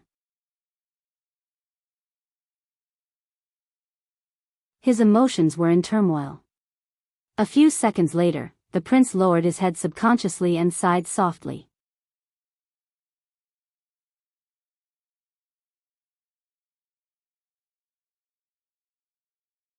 Chapter 275. King Chapman and his subordinates regrouped under the surprised gazes of the others. The king came before the prime minister, the former prime minister. Count Lisban stood up from beside the archduchess and met the new king's gaze without showing any signs of weakness. Saroma looked at the two nervously. Now, my people and I will leave Heroic Spirit Palace, the first gatehouse, and even Dragon Cloud City. King Chapman's expression was cold. His left hand casually pressed against the saber at his waist, and his right hand tossed the severing soul's blade to Lord Tolja. Count Lisban, the patrols under your command in the city won't stop us, will they? Count Lisban flashed a cold smile. His gaze swept past the soldiers of Black Sand region, whose hostility did not diminish. How would we dare to obstruct His Majesty's journey? The old count said flatly. As long as the people of Black Sand region can withdraw from Dragon Cloud City in a friendly manner. Lisban narrowed his eyes. Except for the most unreasonable lunatics, no one in this country dares to disrespect the king. Chapman I nodded slightly without any expression on his face, as if he did not understand the hidden meaning in the count's words. Then, I hope that you can provide supplies and a place for my people to stay so that they can face the coming day before the bitter cold winter, the king probed, seemingly unbothered. There should be no problem. This time, the count refused very straightforwardly. Forgive me, but I cannot comply. King Chapman exhaled through his nose. His eyes were filled with coldness. Due to certain reasons, Dragon Cloud City still has a lot of messes to clean up. Count Lisban, who was used to seeing storms, did not change his expression. He said nonchalantly, I apologize for Dragon Cloud City's poor hospitality, but I must first serve my master before I can spare the energy to share the burden of the Northlanders' common lord. You know, I am no longer the kingdom's prime minister who serves the entire territory. Chapman frowned in a barely noticeable manner. He looked at the bespectacled little girl beside Lisban, and at her platinum hair, which was covered in stains. Saroma crossed her arms anxiously. King Chapman nodded slowly. In the end, even a king has to rely on himself, right? Chapman said flatly, we will find our own campsite. Count Lisban moved lightly and stood in front of the Archduchess with an unapproachable expression on his face. Only then did the king retract his gaze. I wish you a smooth reign, girl, King Chapman said meaningfully. After all, we are now bound together. I'll keep an eye on you, and I'll keep an eye on the boy. The king said faintly, please remember, he is our bargaining chip against Constellation. And remember your vow to defend Ekstedt and Northland to the death. Saroma's face instantly turned pale. Without waiting for their response, King Chapman, who was wearing the blood-red crown, turned around and walked out of the palace while surrounded by his soldiers. The White Blade Guards and the palace guards watched them leave coldly, but their fingers never left their blades. In the crowd, the Fire Knight Tolja held the Severing Soul's blade and walked past the former commander of the White Blade Guards. His gaze was subtle. Take good care of it. Nicholas bandaged the wound on his arm and said without raising his head, one slash to death. This is a great weapon that saved the Western Peninsula. The Fire Knight furrowed his eyebrows slightly. He stopped and scrutinized the Severing Soul's blade in his hand. I'll send someone to deliver the legend of the White Blade Guards to Black Sand region. Of course, you'll have to pay for the creation of the White Blades. There was no emotion in Nicholas' words, as though he was doing the most boring and rigid job. From now on, the spirit of the White Blade Guards will be passed on by all of you. Don't bring shame to its name. How King ironic. The Star Killer thought coldly in his heart. Tolja stroked the strange arc on the Severing Soul's blade. White Blade Guards. He raised his head. The Fire Knight's words were rather aggressive and provocative. Without this blade, what else can you do? Star Killer? Nicholas stopped what he was doing. His expression changed as well. Let me think. Nicholas clenched his fists tightly and his gaze was cold. For example, suddenly appearing from some unknown dark corner and beheading a Kingslayer? Tolja stared at him quietly. You know, among those in supreme class, the most effective identity is not that of a warrior, Nicholas said softly. It's that of an assassin. Tolja stared at him silently and allowed his subordinates to leave in droves behind him. His expression was as cold as ice. Nicholas did not seem to notice it. He continued to stare at his enemy without showing any signs of weakness. A few seconds later, the Fire Knight laughed coldly. Ha ha ha ha. Tolja hung the sheathless Severing Soul's blade on his waist and sized up the pale Star Killer with great interest. Nicholas stared at him coldly. But what happened next was beyond the Star Killer's expectations. Without hesitation, Tolja grabbed the other weapon on his waist, pulled it out along with its sheath, and threw it forcefully. Nicholas was shocked and instinctively stretched out his hand. He caught the weapon thrown by the other party from afar. A second later, he saw the weapon in his hand clearly, and his mouth fell open in surprise. He turned around and stared at the calm Fire Knight. What is the meaning of this? Nicholas gritted his teeth and stared at the rising sun saber in his hand. His expression was indignant. Tolja stared at his old weapon. There was attachment and nostalgia in his eyes. Take good care of it, the Fire Knight said softly. He seemed to be filled with endless emotions. Compared to saving the Western Peninsula, this is a great weapon that saved the world. Nicholas held the golden saber in his hand in a daze. He was momentarily at a loss for words. Remember, Star Killer. Tolja turned around and tapped the Severing Soul's blade on his waist. His voice was firm, and his gaze was subtle. The victor between us has not been decided yet. Dressed in his damaged armor, the Fire Knight strode away with steel-like steps without any reluctance to leave. Nicholas stared at his retreating figure. He furrowed his eyebrows and clenched his teeth even tighter. Damn it. This guy, a good man. Merc came to his side with a walking stick. He stared at Tolja's figure and shook his head with a sigh. It's a pity that he's standing in the wrong place. Nicholas closed his eyes and exhaled heavily. The Star Killer turned to his old friend. I'm here to say goodbye. Merc patted Nicholas' shoulder. His expression was bitter. We'll meet again, my friend. He glanced at Archduchess Walton, who was surrounded by a crowd in the distance. His expression was hesitant. You know, you can stay, Nicholas said in a low voice. No. My story in the legend of the White Blade Guards. In the end, Merc sighed. He looked into the distance, turned around, and left with his walking stick. It truly ends here. Nicholas stared at his back as he left, stumbling. He did not say a word. He just put his hand into his pocket and grasped an ordinary stone. Kenvita followed beside King Chapman among the crowd leaving Black Sand region. The Viscount watched the Fire Knight catch up to him from behind. His gaze swept past the lone Severing Soul's blade at the latter's waist, and his expression was one of displeasure. That's the Rising Sun saber we're talking about. Rumor has it that it's the first legendary anti-mystic equipment that changed the world, Kenvita said in dissatisfaction, but the latter ignored him. Hence, the Viscount could only turn to the king. You're just going to let him casually give away the sharpest weapon in the world as if it's a piece of trash, Archdukes, your majesty? Tolja snorted softly. King Chapman did not even turn his head around. He just shifted his gaze slightly. The sharpest, the new common-elected king muttered with his head lowered. But Chapman the First only paused for a second before he raised his head again and regained his indifference and calmness. My sharpest blade. The king strode over the floor tiles of Heroic Spirit Palace in an imposing manner. He stepped over the simple and crude decorations and said slowly, my sharpest blade.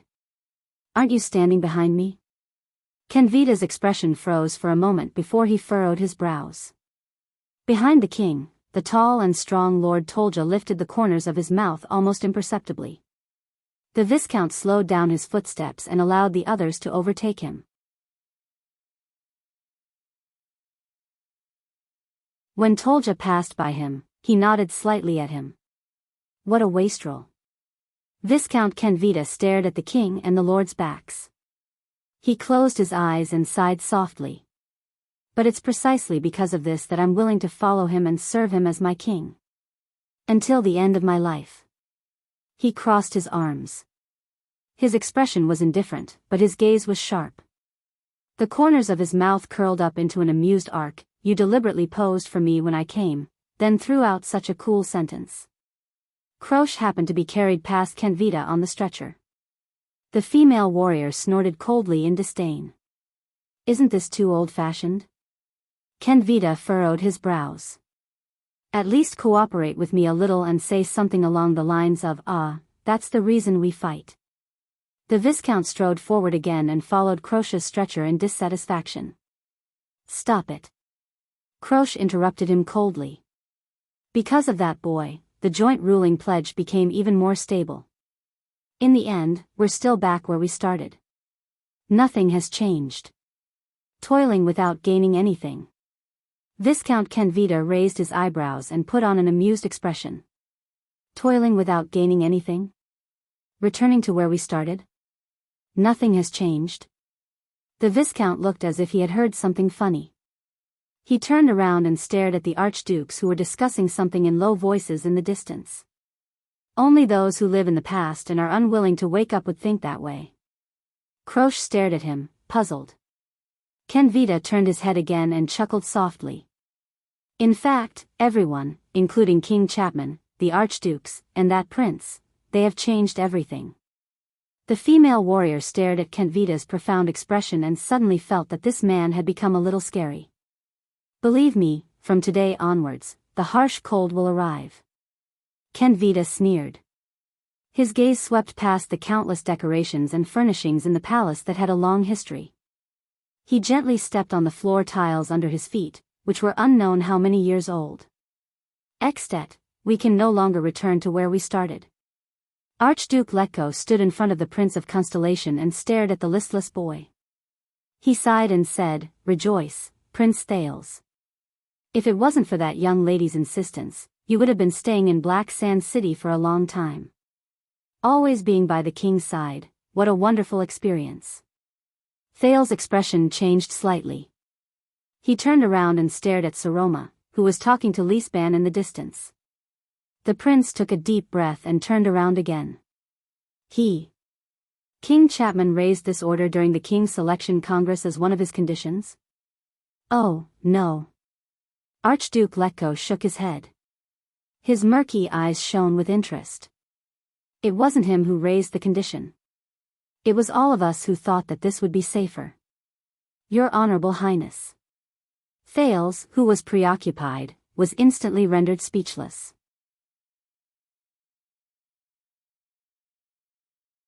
A second later, the prince lowered his head as if he had deflated. All of you? Is that so? He closed his eyes. His mood was gloomy. Yes. After I did that, regardless of the consequences. Archduke Letko stared at him quietly. You know, Prince Thales. After today, aside from the threat of Constellation that Chapman mentioned, there will also be many people who will be wary of you, just like how they are wary of the Jade Star family, which has produced many talented people over the years and has never declined. Of course, it's not just talented people who have produced many talented people. Archduke Letko added silently in his heart. And lunatics. The old Archduke's eyes brightened. His expression became lively. But I am also looking forward to you. Thales opened his eyes. Looking forward to me? Archduke Letko nodded quietly. I don't know how Chapman became like this. The old Archduke watched the king's back slowly being drowned by the soldiers. He said solemnly, but we can all feel that he is becoming more and more dangerous. The day before the bitter cold winter is coming, he sighed. Thales pondered over this sentence. Perhaps one day, we will need to borrow your strength to fight against him. Archduke Letko stared at Thales sternly. Just like today. Thales, whose emotions were in turmoil, did not know how to respond. Is it over? Archduke Alcius walked forward coldly and glanced at Thales. I've had enough. I don't want to stay in this damned place for even a moment longer and put my life in someone else's hands. In the distance, Archduke Rockney and Trent Ida watched them quietly. One was silent, and the other was grinning mischievously. Letko looked at the gradually departing Black Sand Region army and exhaled. We shall meet again. Take care of yourself, Prince Thales. The old Archduke said flatly, be careful of the king, and be careful of the Archdukes. He winked meaningfully. And the Archduchess. Thales was immediately speechless. Putre watched the Archdukes and their personal guards leave. Frowning, he came to Thales' side. Your Highness, about your future. The vice diplomat wanted to say something, but stopped. I know, Thales answered calmly. I am a bargaining chip, and a threat. Putre put on an inquiring look. Amidst conflicts and compromises, the Archdukes also have to hold on to their bargaining chips to contain threats. Thales thought through the cause and effect, then shook his head absent-mindedly. Restrain Constellation, and restrain Chapman, and restrain Dragon Cloud City. Raphael came forward. In terms of effect, you made the 10 Archdukes wary of each other. This is very close to the Secret Intelligence Department's desired goal, and even more so. Perhaps you are more suitable to work in the Secret Intelligence Department. The cadre of the Secret Intelligence Department smiled mysteriously. We shall meet again. Thales rolled his eyes. Putre did not know what to say.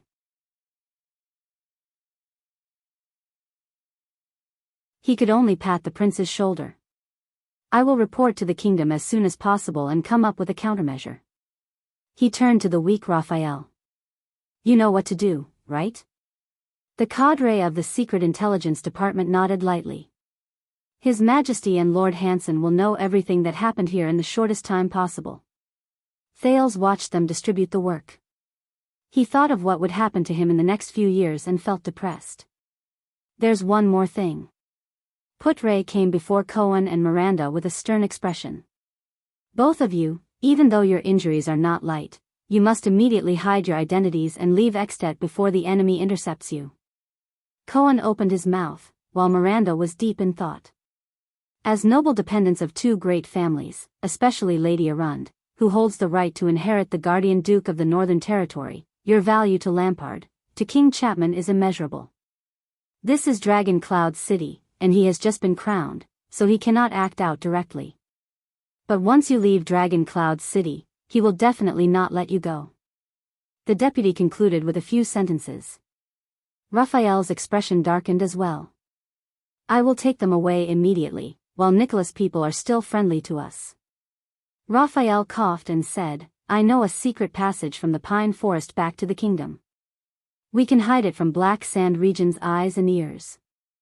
Putre nodded at him. Go. Hence, under Cohen's resentful sighs and Miranda's troubled expression, they left with Raphael. When they passed by Thales, Miranda glanced at him. Take care, Your Highness. The swordswoman's expression was a little conflicted. She frowned slightly. Don't give up. She endured the pain and said meaningfully, You are a good prince, unlike the others. Putre turned his head and pretended not to hear her. Thales scratched his head. He was so embarrassed that he could only respond with a smile. The others? Cohen, whose face was bruised, moved closer to Thales. Your Highness. The police officer's robe was burned to the shoulder, and there was a terrible burn mark on his neck. Although he had used the power of eradication to treat it, it still looked very hideous. He seemed to be a little hesitant at first. I just want to say. Cohen's mouth opened and closed many times. After a few seconds, he pursed his lips and nodded heavily. Thank you. Thales, who was feeling complicated, forced a smile. I should be the one thanking you, Cohen Caribbean. Thank you for fighting endlessly. The police officer blinked. No, Your Highness, we only fought a few times with our lives on the line. Cohen curled up the corners of his mouth and scratched his head. He seemed a little embarrassed. But he seemed to be unable to find the right words for a moment. After a while, Cohen, who was scratching his ears and cheeks, put on a straight face and said sincerely, "You saved the world." "You're exaggerating." Thales burst out laughing. He was a little embarrassed. "I only tried my best to mediate a conflict. It's not my turn to save the world." Cohen paused for a moment. His gaze flickered slightly. He lowered his head. Cohen's face darkened. "Believe me, Your Highness." The police officer seemed to have thought of something. He said with some emotion, "For those who will be affected by the war." Thales cast a questioning look at him. The police officer took a deep breath and revealed a row of shiny teeth and a bright smile again. He bowed slightly at Thales. "You have indeed saved the world. It was my honor to fight alongside you." Thales looked at him strangely. He nodded subconsciously and watched him leave. Raphael nodded at him gently. "Well done, Your Highness." After sending off batch after batch of people, coupled with the fact that he was going to be placed under house arrest in Dragon Cloud City, Thales suddenly felt a sense of melancholy. Forget it. He comforted himself. At least the outcome isn't too bad. At least they're still alive. Hey, did I forget someone? In a certain corner of Dragon Cloud City, a short and small figure burped and sneezed loudly. At this moment, "I'm sorry, I dragged you into this." The girl's voice came from behind him. They insisted on keeping you here." Thales turned around and looked at Saroma, who had an apologetic look on her face. "No, this is their benefit and scheme. It has nothing to do with you." The prince let go of the gloom in his heart and shook his head in relief. "And, the people who were dragged into this, the people who should apologize," Thales shrugged dejectedly. "For King Chapman, the fact that I am under house arrest here and the Archduchess of Dragon Cloud City has a close relationship with an enemy kingdom's prince will weaken your prestige and reputation. To the Archdukes, they would rather have me stay in the weakened Dragon Cloud City than let Black Sand region control this bargaining chip. And to all of them, a prince who grew up in an enemy kingdom and has been held hostage all year round will be far away from the power and influence of Constellation." The prince shook his head. "If I return to the country one day to be crowned, I will definitely be a new king with unstable rule. This is in everyone's interest. So, I'm probably destined to be unlucky." He raised his head in resignation, concluded his fate, and sighed dejectedly. "Besides, Lampard hates me to the core. He definitely won't want to see me go back alive." The muscles on Thales' arms tensed. The prince stared at Saroma, who grabbed him, in surprise. "No, I told them that you must stay in Dragon Cloud City." The little girl pouted and shook her head vigorously. "You're my friend, you won't be unlucky, you'll be fine."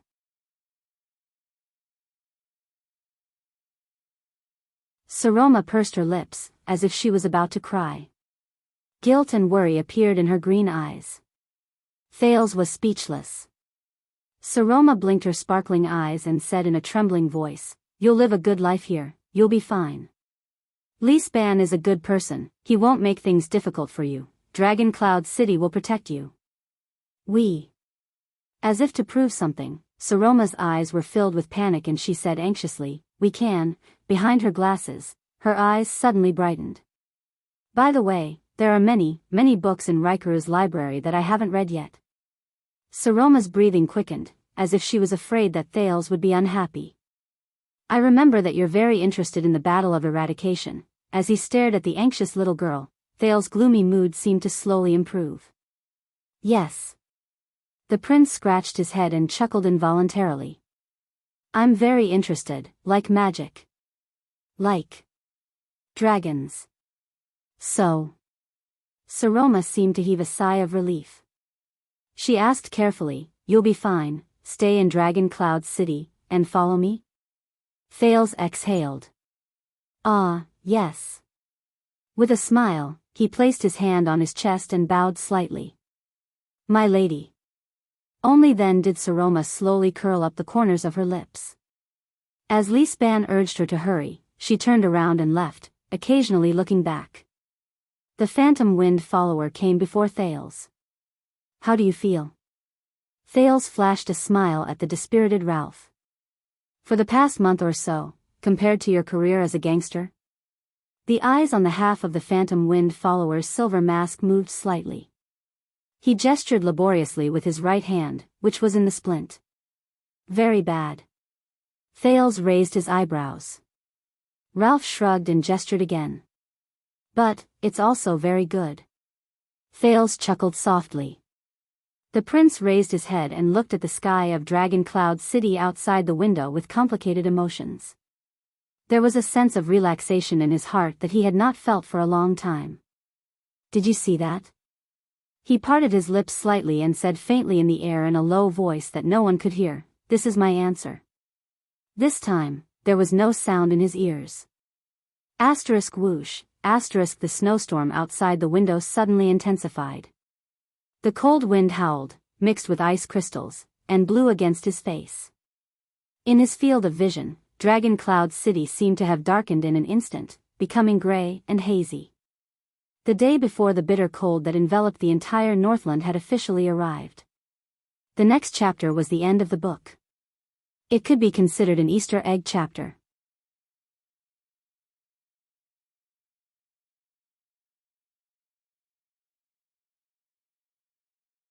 Chapter 276. Dragon Cloud City, Spear District. Old Brook extinguished the everlasting lamp he had lit to attract customers. He lamented about another bad day without any business. Spear District was an interesting place. It was not as poor and backward as Shield District and Hammer District, nor was it as honorable as Axe District and Arrow District. In fact, it was not as lively as Bow District, Sword District, and Armor District. However, the slope of Dragon Cloud City was relatively high. Most of the people who lived here were the family members of the king's loyal servants who held official positions but could not get their titles, or the commoner merchants who were rich but could not live in the nobles' district. Hence, Spear District became an awkward place. But Old Brook, who was the owner of the inn, was one of the few who made use of this awkward situation to make a living. He saw a business opportunity hidden in it. Old Brook's inn was clean and tidy. The decorations were not too bad. Although it was not as expensive, it always attracted customers who were neither high nor low in status. For example, wealthy merchants or craftsmen, or declining nobles who did not want to lose their dignity despite not being rich, or tourists who came from afar and did not understand the local market. These people were usually people who came from other places and were waiting to meet the important people. They did not have the right to stay in Axe District and Arrow District for too long, and they did not want to lower their status in the messy Sword District and Bow District either. Of course, the lowly Shield District and Hammer District were out of the question. Hence, they usually chose to stay in Spear District, which was Old Brook's Inn, which was orderly and not shabby. After countless hardships, Old Brook and his family settled down in Spear District. Unfortunately, ever since Prince Mariah was assassinated, the relationship between the two kingdoms in the Western Peninsula suddenly became tense. Rumors of conscription, tax increase, war, and a shortage of goods spread. The tense atmosphere in the city caused Old Brook's business to plummet for the past month or so. Recently, he only had one guest staying in the inn. He could only sigh at his bad luck. Then, as usual, he cut costs from the purchase of alcohol and the wages of the odd job workers to maintain the inn's survival. When news of the Prince of Constellation's arrival arrived, he thought that the crisis was over. Then, last night, Old Brook woke up from his sleep with a start. The moon had pity on him. Why were there countless patrols hurrying through the streets at night? What were those terrifying loud noises last night? What were those thunderous booms in the latter half of the night? Although Old Brook was a Camion, he was different from the merchants in Dragon Wing Square who only cared about profit and left after making a quick profit.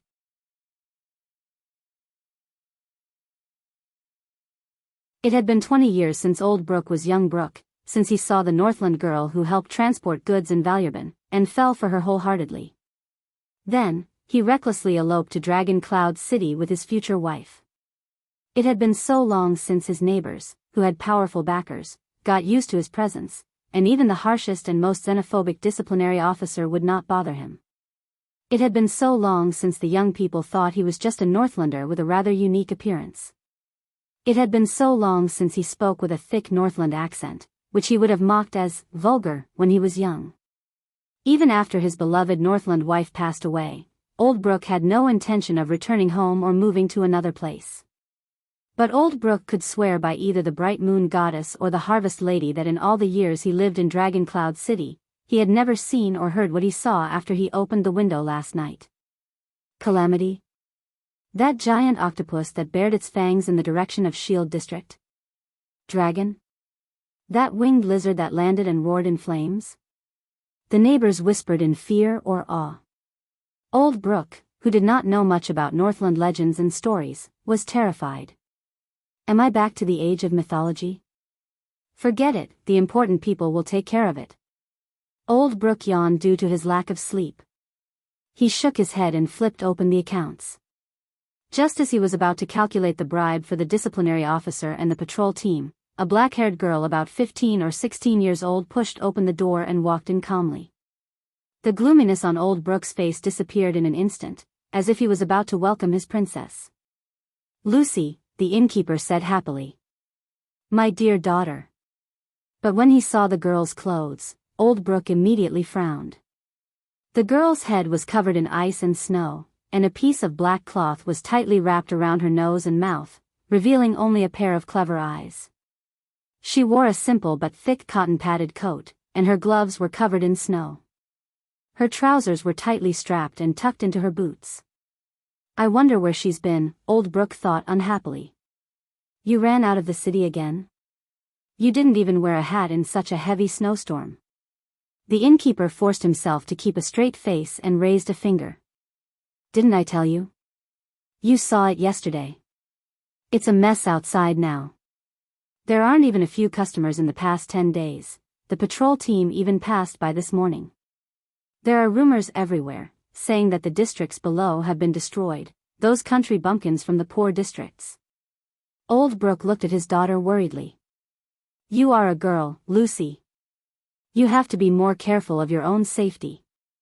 The girl with her face covered stomped on the ground to rub off the snow on her feet.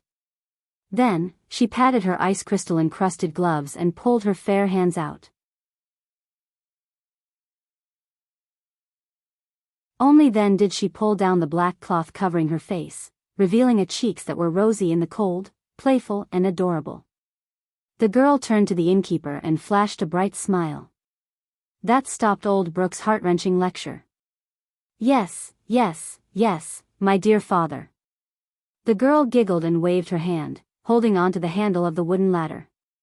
I understand. If there's nothing else, I'll go upstairs. The girl tilted her head and made a funny face. Then, she skipped away from old Brooke's sight. All that was left was the sound of her footsteps going up the stairs. Old Brooke was immediately exasperated. You, Lucy. The innkeeper leaned half of his body out, suppressed his voice, and said to the stairs in exasperation, Don't disturb the customers. He emphasized on silence. What responded to him was his daughter's drawn-out voice, No, La. There were also a few mutterings from above. Most of them seemed to be long-winded old man. Old Brooke retracted his head from the bottom of the stairs and heaved a long sigh. The people of the Empire, calamities, dragons, curfew, and a daughter who is as troublesome as her mother. The innkeeper walked back to his seat in resignation. He took a sip of his late wife's favorite ale and shook his head. God knows what's waiting for me, but, old Brooke rolled his eyes and curled up the corners of his mouth. As long as Lucy is fine, as long as Lucy is happy, life isn't too bad. Old Brooke's originally gloomy mood instantly brightened. But what he did not know was that the moment his daughter disappeared from his sight, the girl's youthful and playful expression suddenly turned cold. It was as if frost had suddenly descended. A faint chill emanated from the bottom of her body. Her light and happy footsteps immediately became silent, like a black cat walking on tiptoes. The girl pushed open the wooden door of a room and coldly walked into the narrow, dark room that smelled of medicine. On the wooden bed in the room, a man sitting against the wall slowly opened his deep eyes. His expression was gloomy.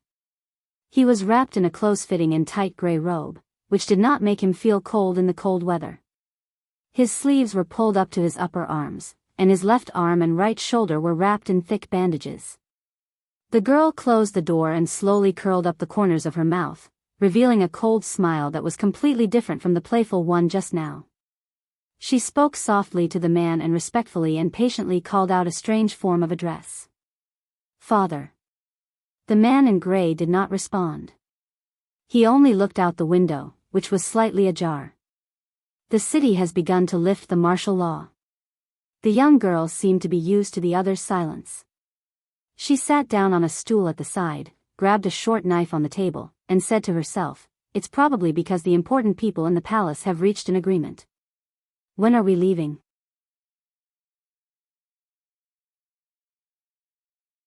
The man in gray still did not respond. But in the next second, he suddenly raised his head. The emptiness in his eyes turned into wariness. The man in gray raised his hand gently. A short knife jumped up from the table 2 meters away in a strange manner and flew into his hand. He said calmly, "We have a guest." The girl's pupils moved. She stood up and instinctively moved. She stretched out her fair and slender fingers, which were rarely seen among Northlanders, and pulled out the black cloth tied around her neck from her collar. She pulled it all the way to her nose and covered half of her face like before. It was like a professional mask. Not only did it cover her face, but it also covered her breathing. She had just pulled up the mask and held the dagger in her arms when a shrill voice came from outside the door. "Long time no see, old friend." A middle-aged man pushed open the door and walked in. His smooth face was full of smiles. This guest wore a thick coat commonly seen among Northlanders. He wore a thick fur hat that covered his ears, but he had a flat face rarely seen in the Western Peninsula. His lips were thin, and his skin was yellowish. At first glance, he would leave a good impression on anyone. He blew into his hand and ignored the girl beside him. He squinted and adjusted his eyes to the light in the room. The girl frowned, but the man on the bed made a gesture that made her suppress her desire to attack. The guest's smile did not diminish.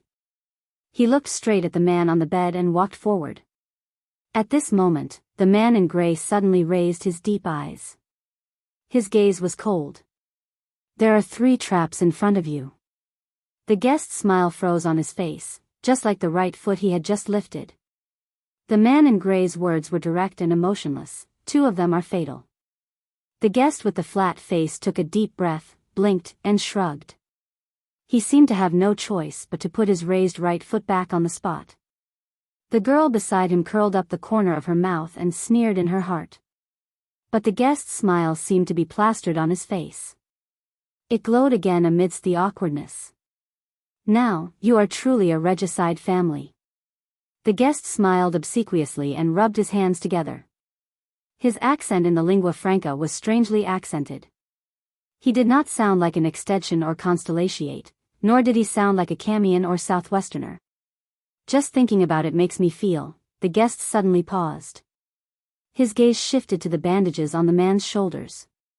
"Oh." His voice sank. He seemed to be a little surprised, but also a little enlightened. "You're injured." "Accident?" The girl beside him snorted coldly. But the man in gray on the bed only looked at the guest coldly. "White Blade Guards, 16 people," the man said softly. A look of interest appeared on the guest's face. 3 cuts, each deeper than the last.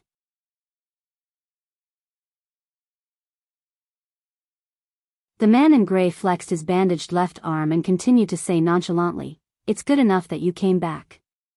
The flat-faced guest stopped smiling. He lowered his head and looked at the man quietly with the corner of his eyes. It was as if he was peeping behind the door.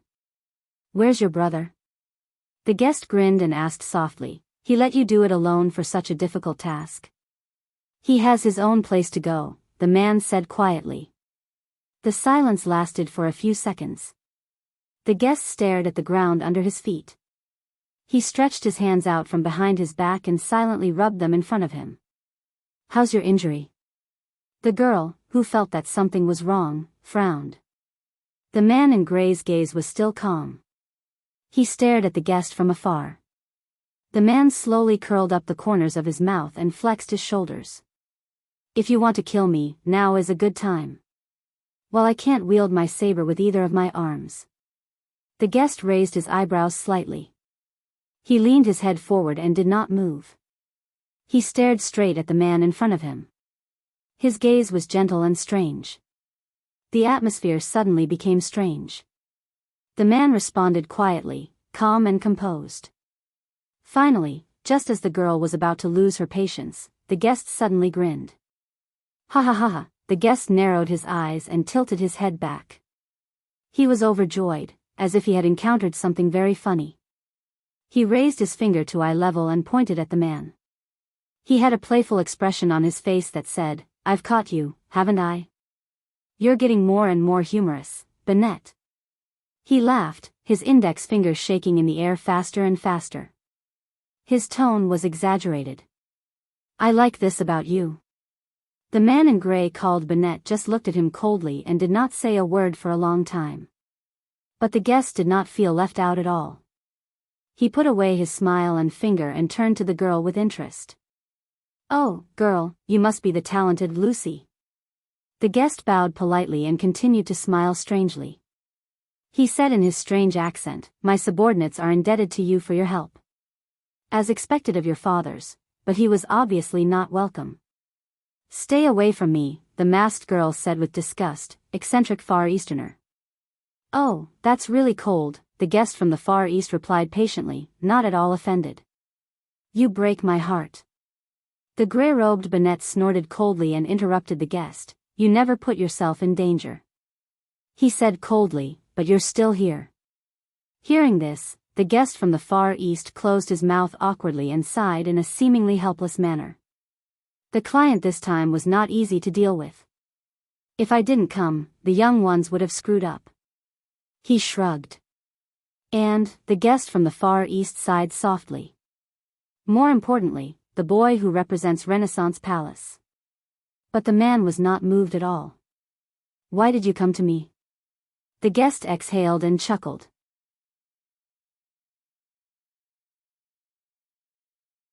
"My friend got some news about Constellation." The guest blinked as if he was about to take out a big treasure. "You know, it's not easy for us to get news about that place now." The voice of the man in gray turned cold. "Get to the point. You might be interested." The guest from the Far East quickly changed the topic, making what should have been a very stiff turn very smooth. A few population gathering points at the border encountered invaders. Bennett snorted loudly again. "Get to the point." Without any hesitation, the Far Easterner said his next sentence. "It's very similar to the Charlton family style, whether it's the style of the blade or the figure." At that moment, the girl beside him held her breath. It was as if she remembered something. The guest from the Far East raised his eyebrows and observed Bennett's expression. The man in gray still did not react. He only suddenly glanced outside the window. The Far Easterner was a little puzzled. But a few seconds later, he also froze slightly and looked outside the window. The Far Easterner's expression became solemn and serious. "Do you want me to take care of it for you?" the man in gray said flatly. The guest from the Far East sighed softly, but immediately put on a cheerful smile again. "I wouldn't dare." He bowed slightly. "This is my personal matter." "Very well then." The man in gray nodded slightly. "Farewell." As soon as he finished speaking, the man named Bennett flipped off the bed.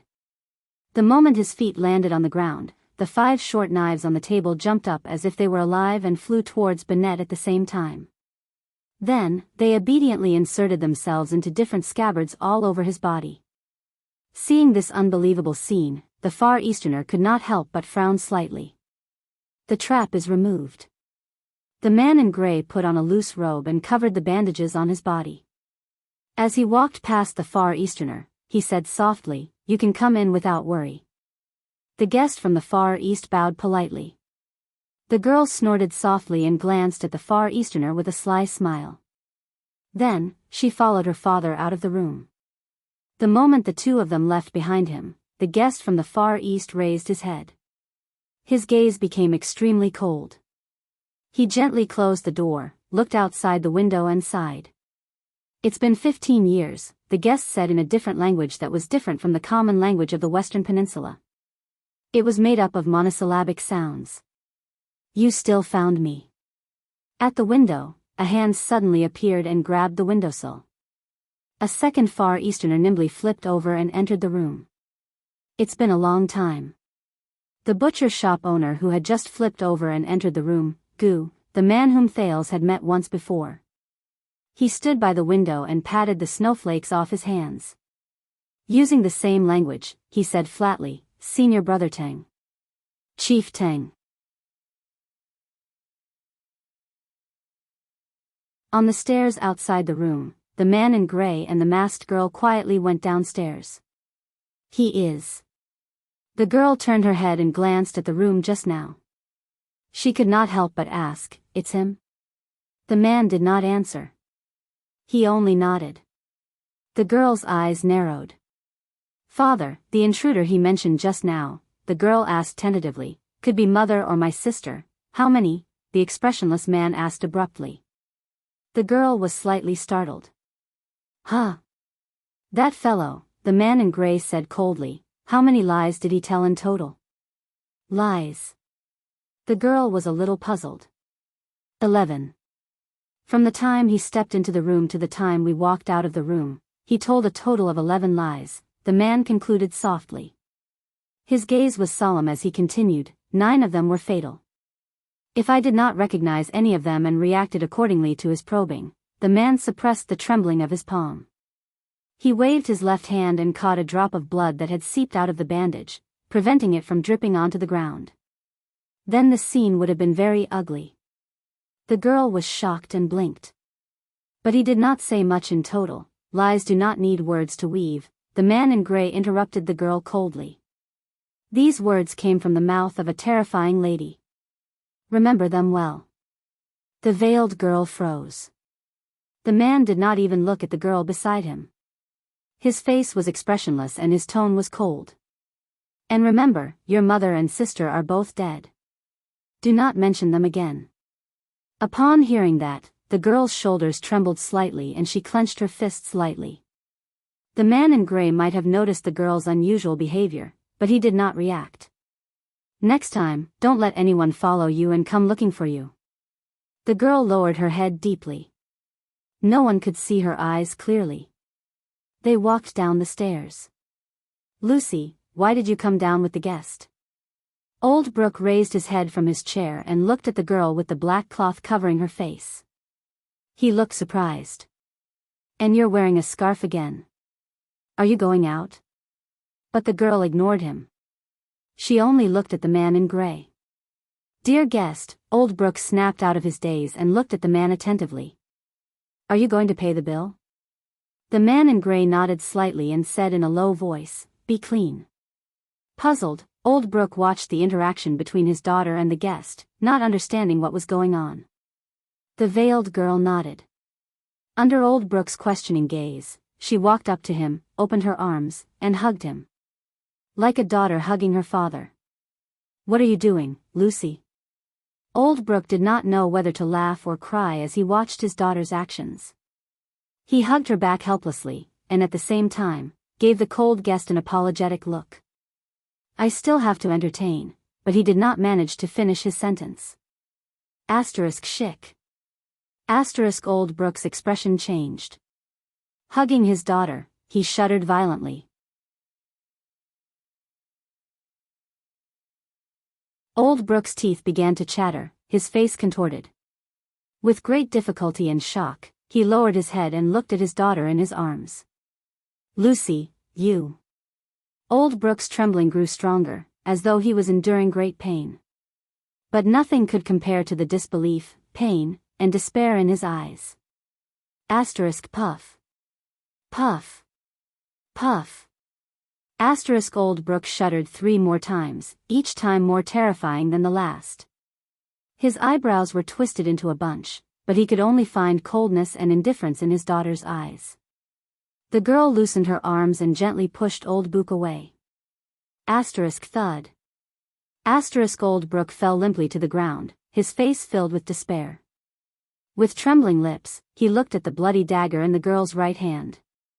Dampness and warmth spread from the owner's aching back, soaking his robe and the ground. No, Lucy. No. Old Brook, who was lying in a pool of blood, pursed his lips and stared at the dagger in the girl's hand. Amidst the intense pain that almost blurred his senses, he extended his powerless right hand to his beloved daughter. In a daze, he said in a sobbing tone, "Lucy." "No." "Why?" But the girl only looked down at him coldly. Her eyes were filled with disdain and disgust. "Listen up, my dear father. My name is not Lucy. That's just my working name." The veiled girl squatted down gently and moved closer to Old Brook's ear. "My real name is," using a voice that only the two of them could hear, she said, "Jessica Charlton." Old Brook's gaze froze. But he could no longer say anything. The man in gray stood quietly behind them, not saying a word. Jessica stood up quietly, glanced at her dagger, and gently shook off the blood on it. On the dagger, 2 words appeared on the blood-soaked blade. "YC. Sorry, the next chapter is the last chapter of the book. P.S. In fact, this chapter is a foreshadowing."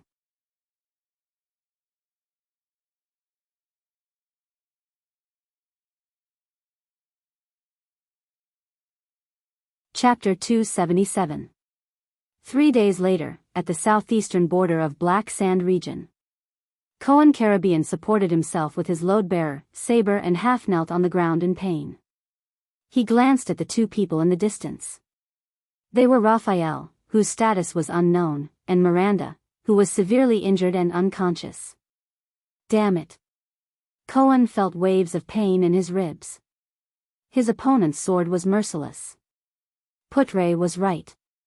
It was extremely dangerous for them to stay in Northland. But he missed out on one thing. Black Sand region isn't the only enemy. There's also the day before the bitter cold blizzard, and Cohen raised his head with difficulty and looked at the enemy in front of him. He saw the sneer on his opponent's lips. And him. That young man. The man who belonged to the Disaster Swords, who was defeated by Cohen in the narrow alley, and then saved by Raphael. "How shameful," Cohen said weakly. "Compared to your teacher, you're scum. You're not qualified to be a swordsman at all, even as a disaster sword, you're still too weak." They were on their way back to Constellation. Their journey had been smooth until they were ambushed for no reason. Cohen looked at the smug young man, then at the unconscious Raphael and Miranda. He clenched his fists tightly. In the distance, a horse that had lost its footing was whining in the snow. "Ah, who asked me to run into you, and you're both heavily injured." The young Northlander narrowed his eyes. Just like in the alley, he waved the weapon in his hand. "Just admit that you're unlucky.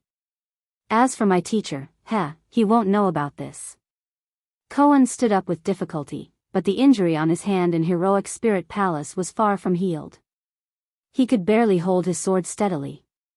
"No, Raphael's condition is far more serious than I expected. Miranda's injury is not to be underestimated either." The police officer clenched his teeth. "I'm the only one left now. Oh. The young man from the Disaster Swords laughed and glanced at Miranda. "That girl looks pretty good." "Damn it." Cohen punched the snow so hard that he almost crushed his teeth. "Ah." In the next second, the police officer roared furiously and activated the remaining glory of the stars, once again launching a series of continuous attacks. In the snow, the young man's and the police officer's shadows separated as soon as they met. Clang. Cohen spat out another mouthful of blood and slumped to the ground. His sword slipped out of his hand. He had reached his limit. This was especially true for his back. Whether it was Caslin's ruthless attack or Tolja's heavy throw, the damage done to him was far more terrifying than expected. He was powerless to retaliate. No.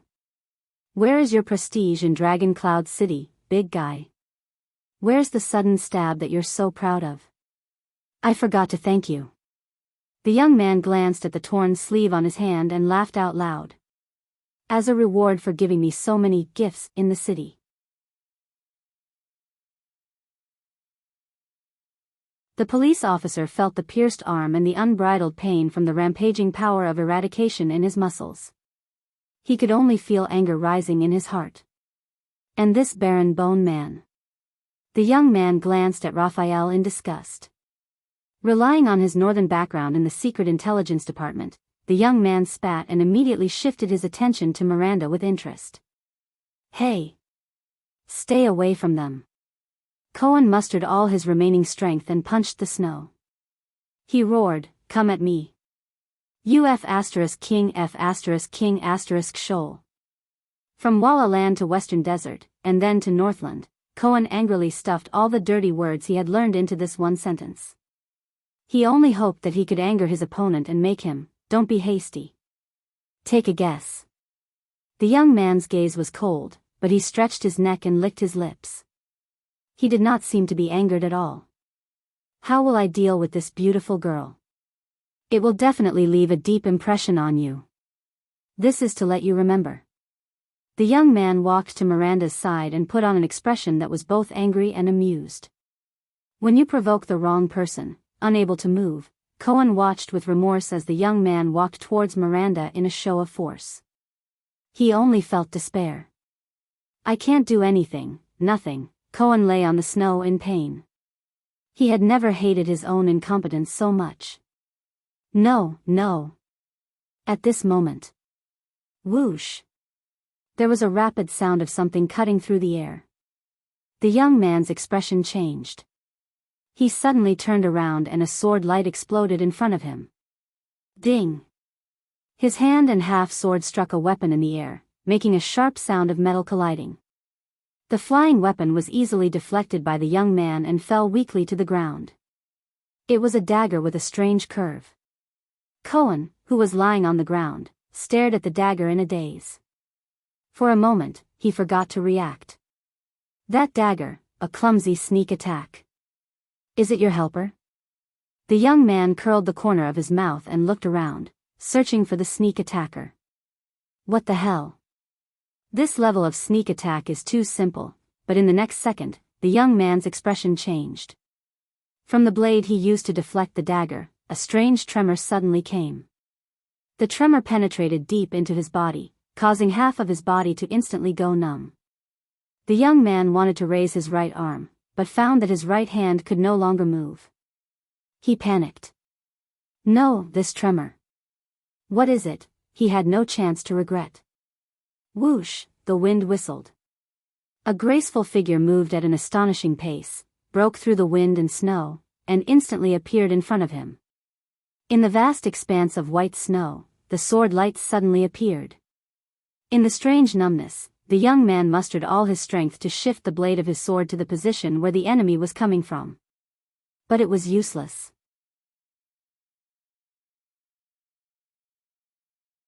The nimble enemy only tilted his body slightly in the air and dodged the sword. Then he slashed with the dagger. Chi! The defenseless young man opened his eyes wide in disbelief as he watched the enemy's dagger slash into his neck. Although we are both holding swords, but in comparison, the enemy said in a pleasant voice, pushed his body, and pulled out the blade, you are really tasteless. You can't even compare to Ching Pai. Scum. Warm arterial blood gushed out from the young man's neck. In endless fear, the young man's eyes focused. At that moment, the panic-stricken him saw the dagger in his opponent's hand again. It was a dagger from the tip to the hilt. The angle was crooked, like a dog's leg. That kind of dagger, if I can react, if I can display my strength, but there are no ifs.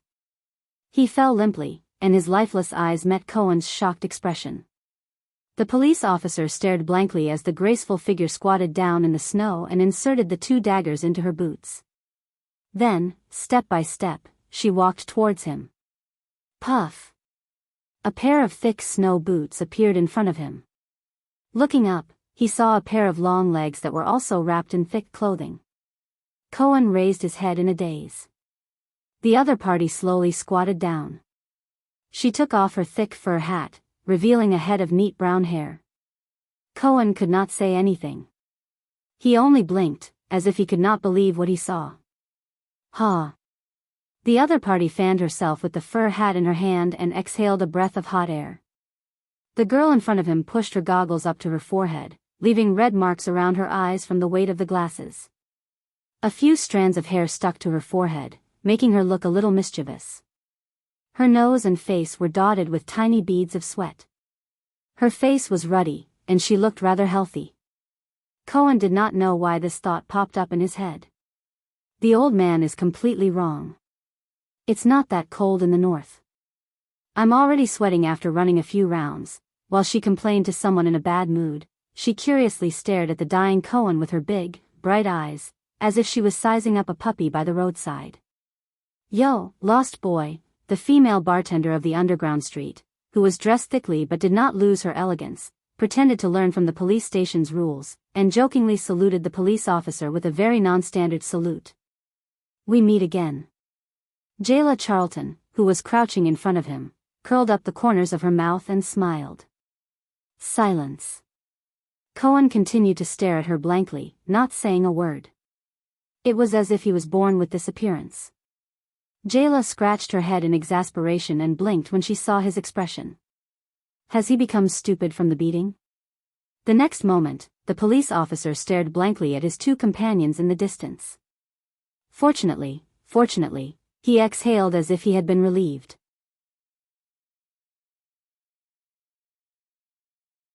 It was as if all his shackles had been released in an instant. Cohen shut his bloodshot eyes tightly, his face contorted, and he buried his face into the snow. To be precise, he buried his face into Jayla's boots. His shoulders twitched, and he let out a sob. Jayla was shocked. Hey, don't cry. The female bartender, whose head was as big as a bucket, recalled the time she took care of injured puppies by the roadside. She pressed down on Cohen's shoulders in a flurry and imitated him by stroking his back. She spoke incoherently, sigh, all right, I know, I helped you get rid of the bad guy at the last moment, and I even saved your friends. You're very touched now, and you want to buy me drinks for the rest of your life to show your gratitude, but in this situation, when Cohen heard that, he remembered the desperate situation just now, and he felt even more bitter in his heart. Ah! Not only did he not restrain himself, he even bawled loudly. Hence, Jayla's exasperated roar exploded in the air.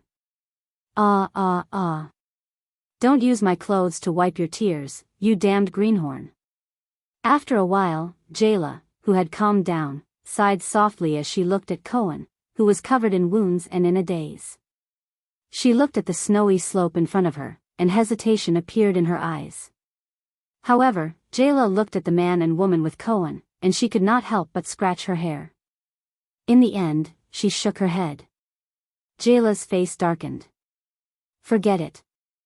I've already searched many slopes. It seems that this information is also mostly fake. I'll probably end up empty-handed. Besides, if this greenhorn is here, it should be much easier to find people, right? Forget it, if you can still walk, come with me. Thinking of this, Jayla patted Cohen's back in a carefree manner. I know, there's a hunter's hut shared by Constellations and Northlanders nearby. There are some supplies there, and you can rest for a while. Cohen forced himself to stay awake, and looked at the strange girl in a daze. What? Hey, let me make this clear first. The female bartender lowered her head and met the police officer's gaze. I have to charge you. What Cohen and Jayla did not know was that on the other side of the snowy slope, in the pine forest a few hundred meters away, a group of people wrapped in thick clothes were quietly waiting. One of the 13 generals of Blackstreet Brotherhood, Thunder Axe Oskow, looked at the sky and frowned slightly. It's already half an hour past the scheduled time, Oskar said in dissatisfaction. They haven't appeared, whether it's that old ghost or that arrogant brat. A few of the Brotherhood members who were traveling with him also voiced their impatience and agreed with his words. Maybe they're used to working with Blood Bottle Gang. One of them shook his head in disdain. They probably look down on lowly people like us. At the front of the group, a middle-aged man with a face full of scars turned around.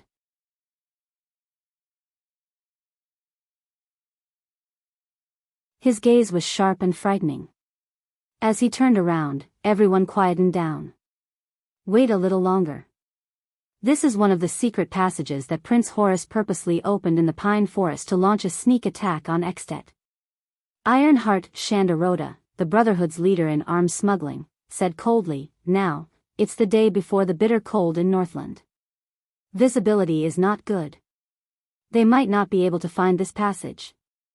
It's all thanks to the tense relationship between Constellation and Extet. Otherwise, it would not be easy to find such an opportunity." Oskar sighed and looked behind him. There were a dozen or so children tied up with thick ropes. They were curled up in a corner, shivering. Oskar frowned. He saw that one of the cowering children had a broken hand, and a more delicate and pretty young girl even had a scar on her face. These people, Oskar walked to Rhoda's side and glanced at the others, telling them to stay away. Thunder Axe turned around and looked at his boss in dissatisfaction. "Do you really think they're interested in these crippled and leftover child beggars? Why don't we just let that fatty Morris?" Rhoda's lips curled up slightly, making the scar on his face look even more hideous. "This is just the first negotiation. These goods are our sincerity in working together. They don't lack weapons or channels. What they lack is manpower," Rhoda said flatly. "Besides, Morris won't agree to it." Oskar put on a puzzled expression. He looked at the group of children. He found the slightly older boy to be an eyesore. His gaze was rather disrespectful. "Do we have to hide this from the others in the Brotherhood and work together with them?" As a rising star that Rhoda thought highly of, Oskar had a lot of right to speak. The young man asked tentatively, "Including him?" Rhoda glanced at him with a meaningful look. "Don't misunderstand. I still admire Black Sword. Without him, we wouldn't be where we are today," the infamous arms boss slowly said, "but their way of thinking is too old-fashioned. Whether it's Lance or Morris, they still treat the Brotherhood, which is getting bigger and has already infiltrated the corners of the city, as a mercenary group. That's not all," Rhoda said quietly. "They're still living in the past. They're trying to summon the soul of the bloody sword.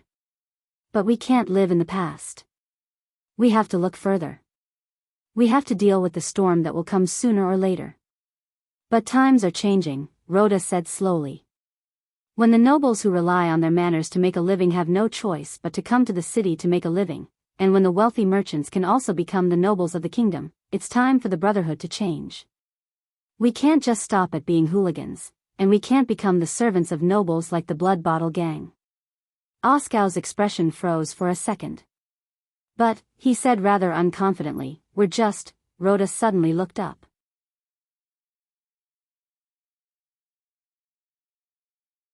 His gaze was terrifying. It made Oskar pause for a moment. "We're countless broken-down merchants, countless desperate craftsmen, countless landless farmers, countless fugitives forced by life, countless lowly people in the city.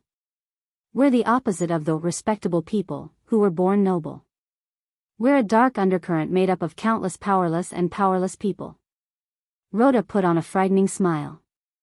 "But since the respectable commoner merchants and the vulgar country nobles can form groups and occupy a seat in the national conference, we can use the king's might to fight against the great nobles. Then why do we have to hide in the gutter and fight for the leftovers left behind by the great people? We have to look further. So, we have to prepare beforehand, even if we have to hide it from others. Only then can we seize the opportunity to change our fate." "The opportunity to change our fate?" Oskar lowered his head and suppressed the puzzlement in his heart. "But why them? That group of traitors who were swept away? And they're still unclear about our enemy?" Rhoda's gaze froze. It's not as simple as they're unclear, Rhoda said faintly. 100 years ago, if there were no disaster swords, there would be no blood bottle gang. Our old enemy, it's not as simple as a gang. He slowly raised his right hand and rubbed the iron glove on it. Oskow looked puzzled. Before the bloody year, I was Prince Horace's messenger. I understood a lot of things that made people uneasy. Rhoda's expression was solemn. Why do you think the disaster swords are called this, as a group of traitors? Oskow was slightly stunned. Named after the calamities who once destroyed the world. I've seen Dark Knight Temples plays before. Perhaps this sounds scarier? Rhoda laughed coldly. If. Rhoda exhaled softly and looked at his student with a profound gaze. If this name is not just meant to scare people, what if it has a deeper meaning? Oskow was instantly stunned. After a few more minutes, there was still no one on the snowy slope opposite them. The snowstorm grew stronger. Rhoda's expression became more unpleasant. Let's go. In the end, the boss of the firearms company exhaled a breath filled with anger. It seems that they won't come. Oskow looked unhappy. What about our cooperation? Rhoda sneered. It's fine. After all, they're not the only ones, they hold the key to overturn the world. He turned around and walked into the dense coniferous forest. Oskow snorted softly and asked his brothers to drag the group of frozen children back to the warehouse. Next volume, The Betrayers? Opening words. The excuses and reasons of traitors are innumerable, but the most absurd and sorrowful of them all is betrayal for loyalty. P.S. These 2 chapters should have been placed in the Dragon Blood Scroll, but because I'm lousy, I put them in the wrong place. Please change them tomorrow.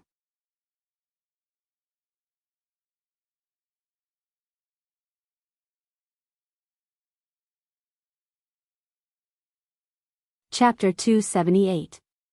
The sun shone brightly. A group of knights arrived at their destination at the south city gate of Dragon Cloud City. When the thin man stepped into this famous Northland city again and looked at the bustling crowd at the city gate, his heart was filled with endless emotions. Even after going through that disaster, Dragon Cloud City still appeared dignified, grand, boorish, and shocking. Even the quarrels of the passers-by had a sonorous tone to them. Those days, but he still forcibly suppressed the surging thoughts in his heart and retracted his gaze from the towering statue of Rikru. He still had things to do. The thin man lowered his head and pulled the reins to urge his horse forward. The thin man calmly said to the dozen knights behind him, "Get ready, we have a long slope to climb." The knights seemed to be used to his indifferent tone. They did not say a word and just followed quietly. This was a low-key group. There were no flags, decorations, or emblems to show their identity. There were only luggage and miscellaneous items on the horses, as well as the hurried expressions on everyone's faces. It was obviously the first time a few of them came to Dragon Cloud City. They looked around in surprise. "This is Dragon Cloud City," a young attendant asked, puzzled. "Didn't they say that it was almost destroyed by the calamity? Why is it so complete?" What destroyed Dragon Cloud City was a rumor, not a calamity, the thin man replied in a relaxed manner. "Wash your brain, Mark." A few minutes later, a Northland noble with a military aura came up to welcome them with a few cavaliers. After a brief meeting, he led them away from the queue to enter the city. They walked past the empty space in front of the city gate and began to ascend the slope.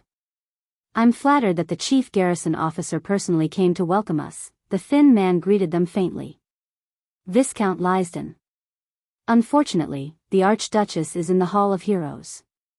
Today is the day of her council hearing. Regent Leespan is also inside." The Northland noble named Lysden appeared to be very capable and courageous. With a few gestures from him, the patrol team began to operate in an orderly manner. He nodded slightly at the thin man on his horse. "Lord Putre Nemain, who came all the way from Constellation Kingdom." Constellation's Lord Putre nodded in response.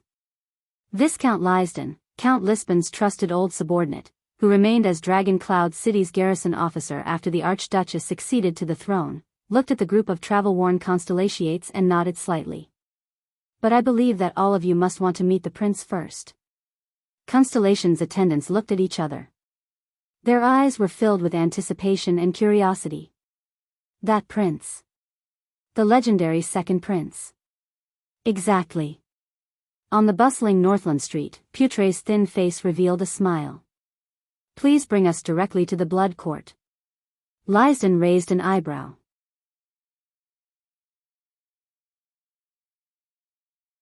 Blood courtyard, of course.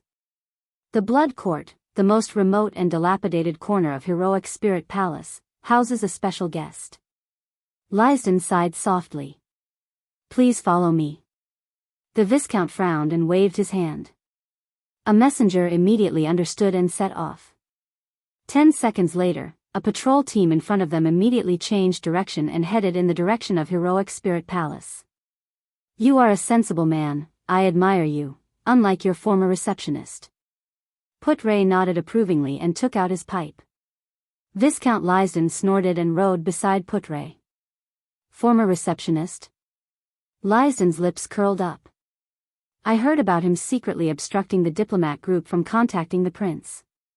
After that, he was found to be in close contact with a count from Black Sand region. That's why I took up the post myself this year. Lysden coughed with an unpleasant expression. After he was hanged, replaced. Putre took a puff of his cigarette and watched the smoke ring change on his horse. He said with a sigh, "Thank you for understanding our anxiety." "It's my pleasure." Lysden nodded slightly as if he was deep in thought. This is Dragon Cloud City, after all, not Black Sand City. Putre narrowed his eyes and said, "King Chapman still sends a special envoy to offer his condolences?" Speaking of the common elected king, disgust and disdain appeared on Viscount Lysden's face. 3 times a year, and never late. If it's possible, he probably even wants to bribe the messenger crows flying above Dragon Cloud City to monitor our every move. Lysden glanced at Heroic Spirit Palace, which was located at the side of the mountains. Especially the whereabouts of those two. Putre exhaled a smoke ring. But I heard that your king has been in big trouble recently. Isn't that so? Lysden snorted softly, as if he was very happy. Chapman Lampard's troubles have never stopped since he was crowned. Hearing that name, the faces of the Constellation attendants tensed up. They immediately pricked up their ears and paid attention to the new king who had not ruled for long in Extet. Half a month ago, led by the 4 archdukes in the north and west, they launched a boycott against the king's persecution of the nobles in the region. In the name of the joint ruling pledge, they called for tax resistance in solidarity with the old nobles of Black Sand region who were stripped of their titles. They also called for others to join them and oppose the king's atrocities. Viscount Lysden's lips curled up. Of course. He could boldly and confidently save a sum of money, and he could also see the king in a terrible predicament. Why not? I suspect that Dragon Cloud City will soon receive an invitation to sign their joint condemnation letter. Lysden exhaled softly. You know, the reputation of the Kinslayer is already bad enough. Chapman the Kinslayer. Putre whistled. It's really harsh to call your own king that.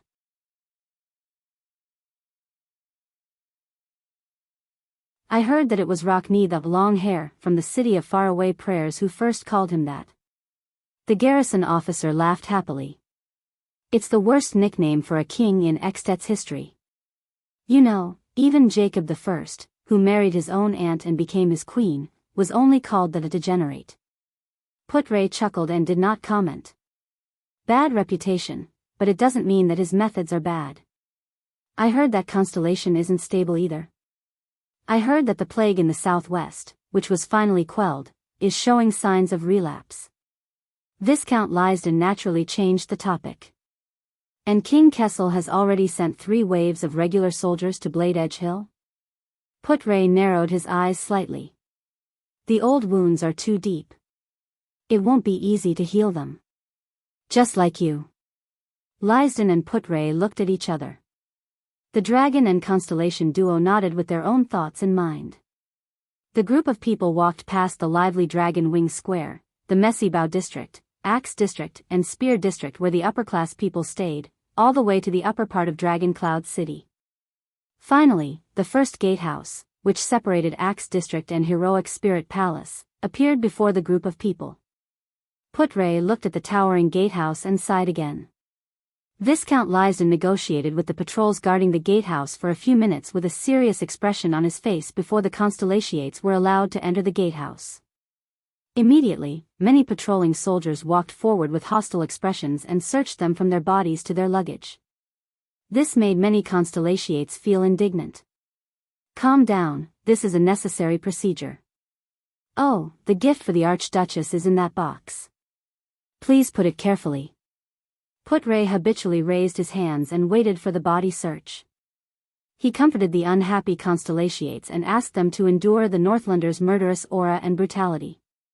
Then, he said to Lysden, who was waiting by the side, "Looks like your security measures have been improved a lot."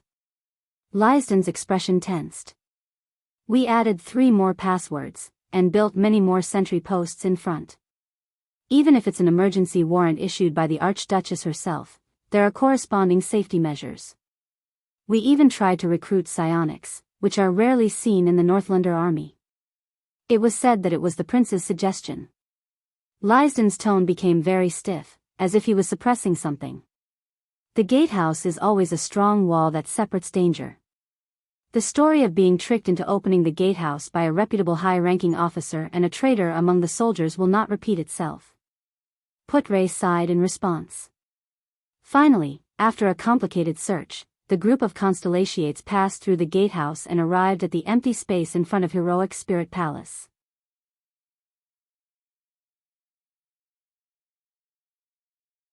Putray looked at the 8 big furnaces that were both familiar and unfamiliar at the same time in front of the palace gate with complicated emotions.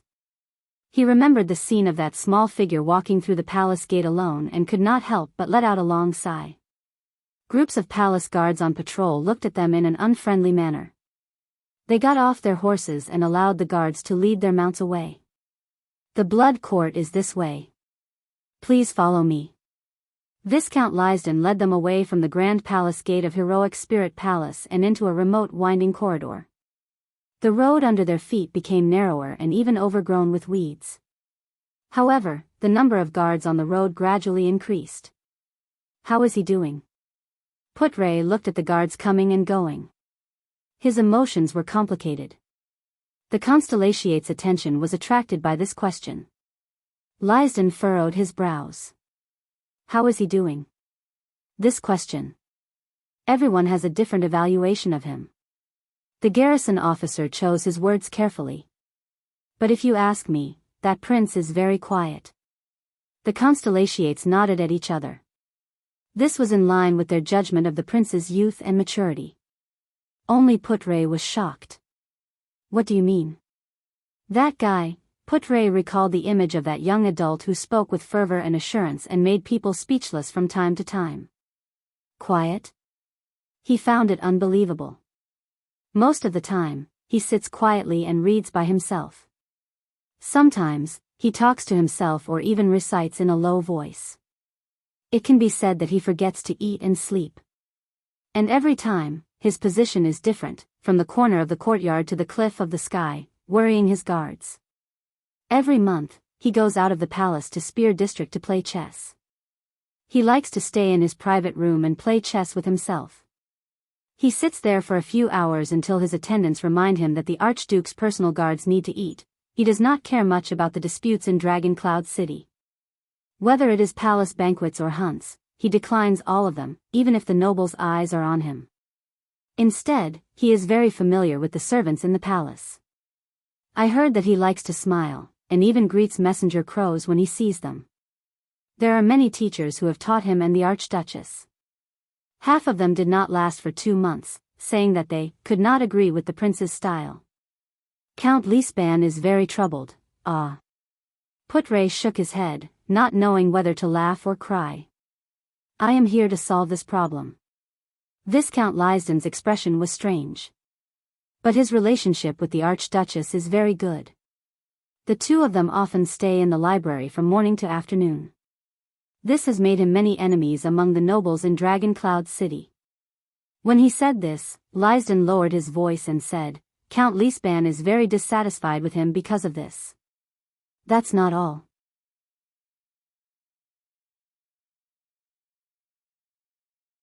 It has also attracted a lot of dissatisfaction and protests from the Archduchess.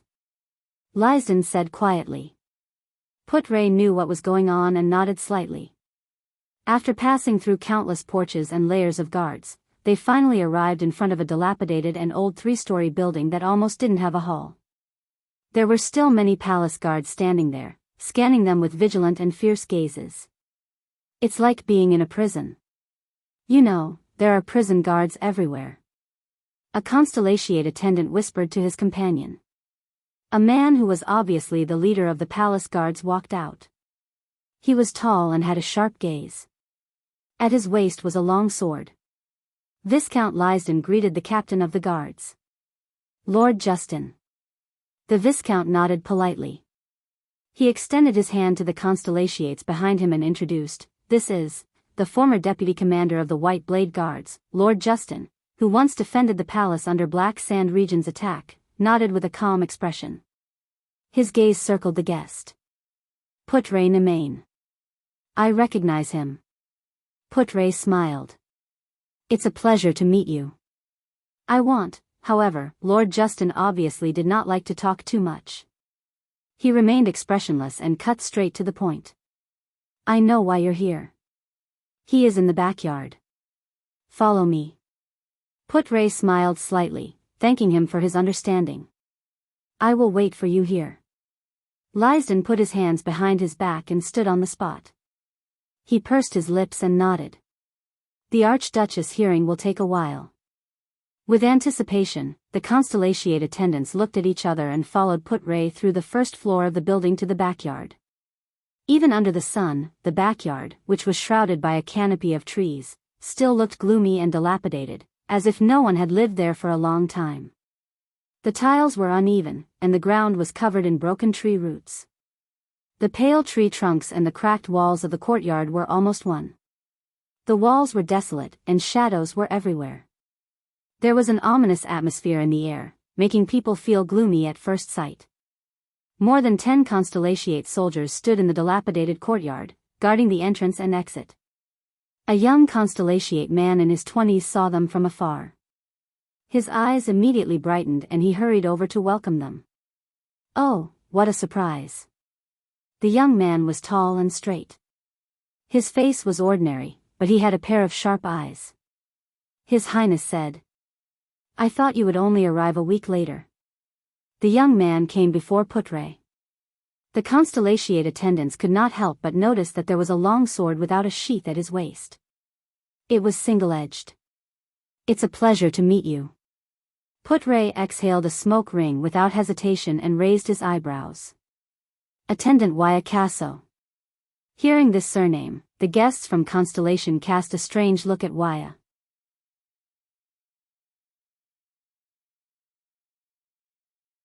So that's the cunning foxes, but the prince's attendant did not seem to like this kind of gaze. He turned to the side and revealed the scene behind him. The guests were immediately attracted by the strange man leaning against the wall with his arms crossed. He had light, short hair and a silver mask that covered the area from his throat to his nose. Only the upper half of his tattooed face was exposed. He sized up the guests with a cold and vigilant gaze, as if they were intruders. It made them feel uncomfortable. He's probably not very friendly, many people thought. Bang. A muffled sound was heard. The guests from Constellation immediately shifted their gazes to the source of the sound, the 2 people who were practicing swordsmanship in the field. The one who caught their attention was the 7 or 8-year-old boy. He held a sword in one hand and a shield in the other. He was drenched in sweat, but his expression was firm as he gritted his teeth. He withstood the guards' attacks again and again. Raise your arms. Pay attention to the rise and fall of my shoulders. Predict the next attack and defend in time. The guard who was training with him was not tall to begin with. He deliberately lowered his posture to take care of the boy's movements and height. The wooden sword knocked on the boy's joints from time to time, forcing the boy to retreat. Asterisk bang. Asterisk another muffled sound was heard. The boy fell to the ground in a sorry state. He bit his lower lip, wiped the sweat off his forehead, rubbed his aching knees, and looked at the guard in dissatisfaction. Do you have to do this? Stand up. The guard shook his head. His tone was stern and uncompromising. Raise your sword. Wyatt frowned and looked at the 7 or 8-year-old boy. He seemed to be reluctant, but in the end, he did not say anything. Beside him, Putray narrowed his eyes and stared fixedly at the training in the field. The people of Constellation craned their necks and looked at the little boy on the ground who was gritting his teeth and enduring the pain with a tough expression. That was Constellation's only prince? The one who was a hostage in the enemy country and used his life to maintain the peace between the two countries. But the guests looked at the boy who was struck down by a sword, and their hearts dimmed. The little prince looked at his hands and legs and sighed heavily. He got up listlessly. But this is too much. If you still want to inherit your father's position and take over his heavy responsibilities, isn't this necessary? The guard's stern words came from behind the helmet. It was frightening to hear. The people around them shook their heads. A sharp blade may be able to tear flesh, but if it's held in a pair of unstable hands, you won't even be able to cut through the most fragile reed. The prince, who was still a weak boy, could only take a deep breath and hold back his emotions.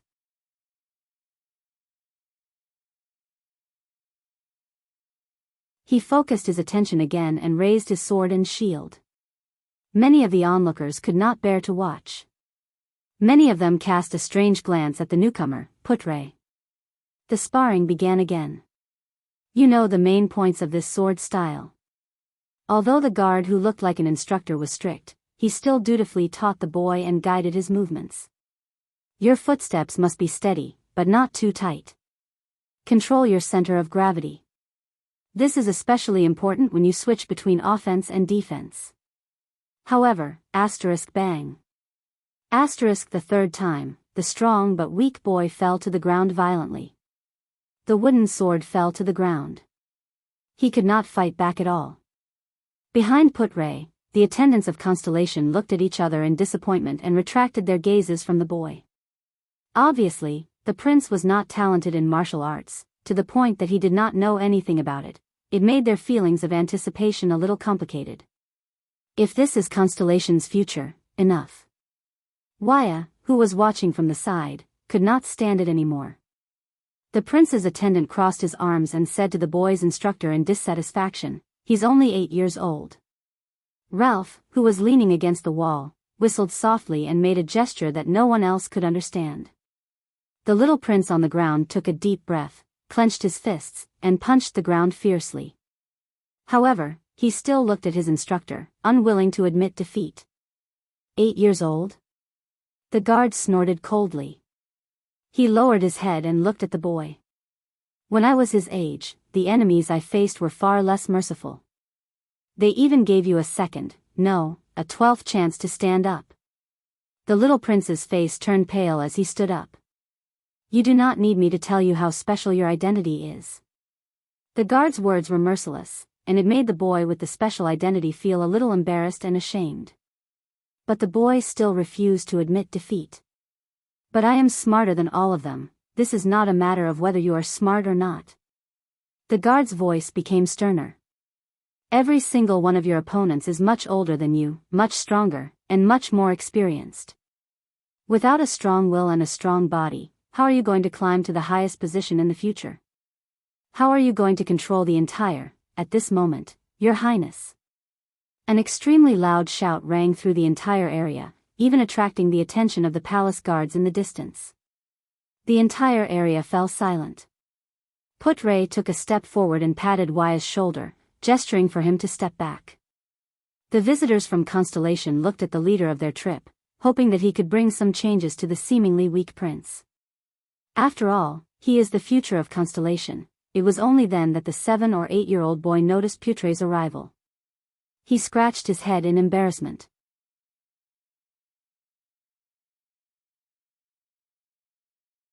When the onlookers saw this, they all had strange expressions on their faces. The thin lord stared at the scene with a sharp gaze. A second later, he sighed softly. Your Highness, stop fooling around. Putre put away his stern expression. With a profound gaze, he said helplessly, be more mature. You should grow up. The boy blinked and looked around anxiously, as if he was a little afraid. A few seconds later, the guard in front of the prince moved slightly and threw down the wooden sword in his hand. He stood up straight and turned his head. The guard pulled his shoulders, and as his joints cracked, he took off the protective gear and gloves on his arms. Ah, you are still the same. Your sense of humor is lacking. A muffled voice came from behind the helmet. It was as unpleasant as a drake's voice. The people around them, whether it was Ralph or Waya, all looked at the guard in resignation. Putre rubbed his forehead. He felt as if his head was about to explode. The new attendants from Constellation looked at each other in surprise. For a moment, they could not react. The stern guard took off his helmet, revealing a delicate and pretty face of 13 or 14 years old. The teenager shook his sweaty face under the helmet. He walked forward and tossed the helmet to Ralph beside him. He smiled heartily at Putre, who was half a head taller than him. Under everyone's gazes, the real second prince of Constellation, Thales Jadestar, who looked like a teenager, punched Putre's shoulder in a straightforward manner, just like a normal Northland man. It's been a while, Putre. Putre, who was knocked back a step, shook his head in resignation. To think that they said you were very quiet. He really is a quiet prince. Thales laughed heartily and patted Putre's shoulder. He flashed a refreshing and relaxed smile at the people behind him, making them feel that he was very close to them. My friends from my hometown, welcome to Northland. The prince happily thumped his chest and said loudly with a muffled sound in his chest, welcome to Northland. Under the stupefied gazes of the attendants, Putre gritted his teeth as if he had a headache. He gestured with his lips. What's up with that boy? Thales then patted his head and turned around. Joseph, I met an old friend. The prince changed from his stern demeanor just now. He squatted down and said gently to the boy, let's call it a day. You can go back now. Your father is probably anxious from waiting. Don't be nervous. My teacher told me that to learn this sword style, you must first learn how to take a beating. The boy exhaled as if he had been pardoned. He rolled his eyes and took off his protective gear. I thought it was over for today. Thales laughed heartily. The teenage prince turned his head and raised his eyebrows at Putre, whose face was almost as black as charcoal. This is Joseph, the head chef's son.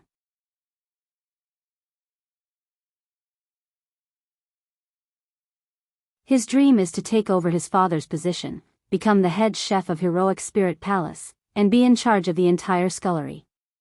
His identity allowed him to participate in the chef's apprenticeship at the age of 8. But you know, the competition in Heroic Spirit Palace's scullery is fierce, and he's the worst at cutting meat, so he needs special training when it comes to using a knife. All right. Putre sighed helplessly and flicked away the remaining smoke from his pipe. I'm glad to see that you have become more cheerful in the past 6 years. Your Highness.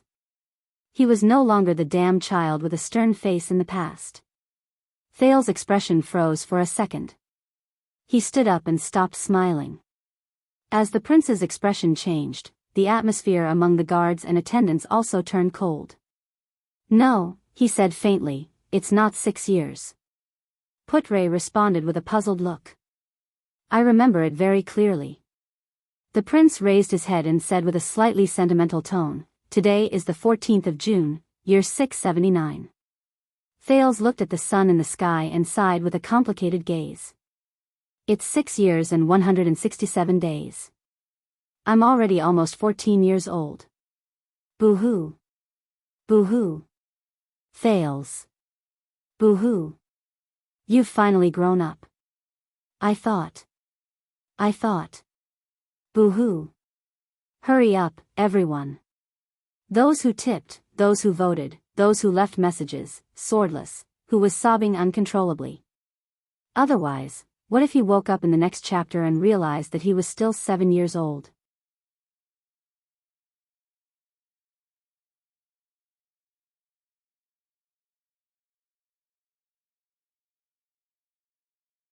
Chapter 279. Don't worry. The Archduchess hearing will last until sunset. You can still make it if you go in the afternoon. I'll send someone to inform Viscount Lysden. In the bedroom on the second floor, Thales glanced at the noon sun. He picked up a wet towel from the basin and wiped his face while he spoke to Putre, who was sitting behind him. Putre watched the second prince's back, which was much wider and taller than 6 years ago. He touched the wrinkles on his face in silence and watched the flame in his pipe slowly extinguish. It's hard to imagine that this is the thin and weak boy who could not even ride a horse 6 years ago. The boy who gritted his teeth and barged into Heroic Spirit Palace. Thales pressed the towel on his face and exhaled deeply. Trust me, she is never in a good mood after every hearing. It's the same for Regent Lysban. If I were you, I wouldn't go looking for trouble so early. Putre refilled his pipe and snorted softly. I'm guessing that Archduchess Walton is still not on the list of Northlanders' recognition, right? Thales raised his eyebrows. Recognition? He recalled what he had seen and heard in the past 6 years and could not help but shrug. Just persuading the direct vassals of Dragon Cloud City to salute the new Archduchess at King Nuvan's funeral almost exhausted all of Lisbon's prestige as the Prime Minister of more than 20 years. And this was with 5 archdukes, including the king, endorsing her. Thales recalled the extremely strange funeral. King Nuvan, whose eyelids were covered with gold coins, lay quietly in the middle of the Hall of Heroes with his sword in his arms. The stitches on his neck were completely covered by his collar. The vassals slowly walked forward with shock and depression. They looked at the new young suzerain in disbelief, then looked at the livid Lysban in anger and puzzlement, as if the latter had betrayed them. The prince snorted softly and threw the towel into the wash basin. He walked into a single cubicle and unbuttoned his inner shirt while he sighed. As the Archduchess of Dragon Cloud City, you can imagine what kind of situation she has been in for the past 6 years. Outside the cubicle, Putre stood up and nodded thoughtfully. The former vice diplomat of Constellation walked to the window and glanced at the guards who could be seen everywhere in the backyard. In comparison, as a hostage prince in the enemy's heartland, at least they value you. If you are referring to the densely packed palace guards and the Archduchess guards from the corridor to the top of the hall, and from the balcony to the courtyard. Thales took off his inner shirt, and his fingers inadvertently touched the round burn scar on his chest. He could not help but recall a past memory. He sighed as he picked up a new undershirt and put it on. Let me put it this way. After Nuvan was assassinated 6 years ago, that dead-faced Nicholas became more and more neurotic.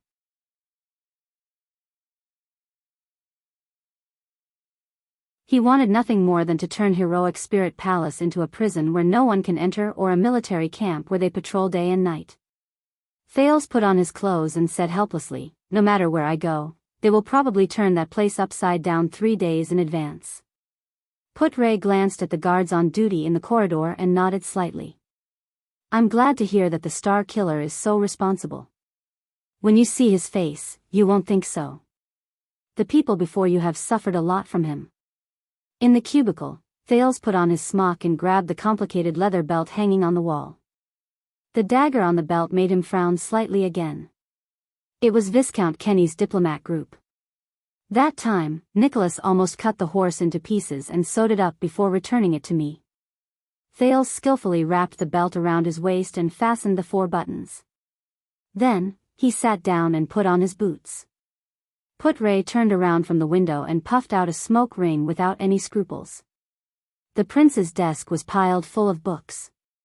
Some of them were half opened, some had bookmarks in them, and there were also quite a number of notes. 3 sheathed swords were neatly placed on the sword rack by the side. 2 shields were stacked next to the sword rack. Putre curled up the corners of his mouth.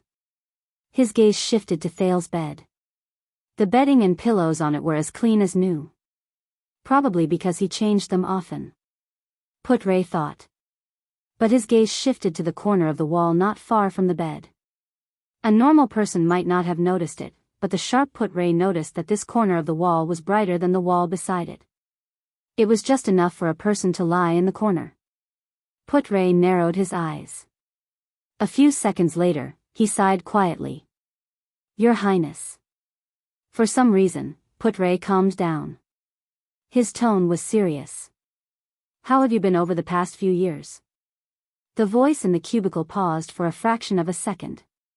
It was as if the person in the cubicle was thinking about the answer. Ha! The prince's exhalation was heard. He sounded indifferent. A regular work and rest schedule, the magnificent scenery of Northland, a personal bodyguard, no need to worry about life-threatening dangers, no need to face old and cunning enemies. The only things I need to worry about are a little girl and her female officials, plus a dead face and an old regent. In the cubicle, Thales fastened his boots. His breathing slowed down, and his expression was still. Why not? Why not? Putre did not speak. But, a few seconds later, the fully dressed Thales pushed open the cubicle door and walked into the bedroom. He raised his head and looked at Putre in front of the desk. He said sincerely, I'm still very happy to see you, Putre. You don't see old friends every day in Dragon Cloud City. Especially those who have gone through hardships together. Thales added in his heart.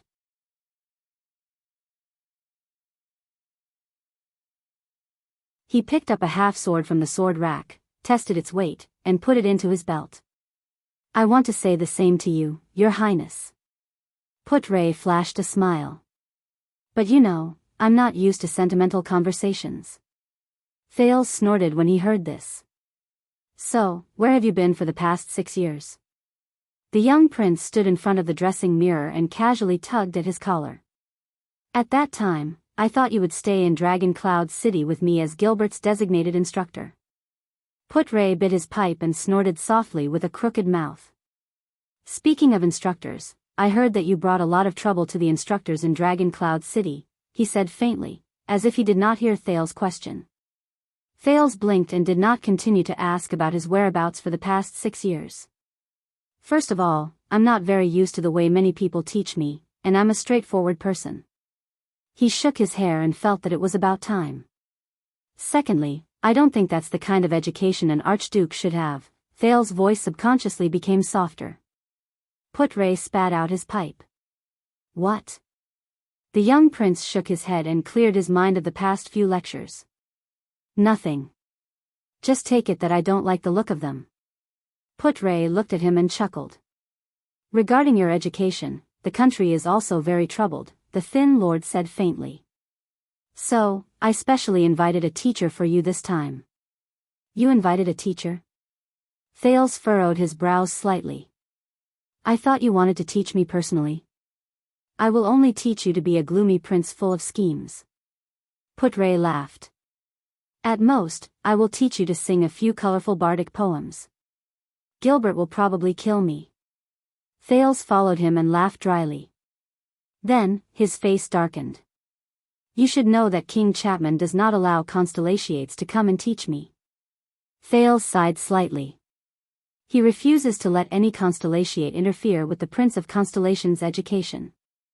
The prince remembered the scene where he received the education of Northland nobles with that girl.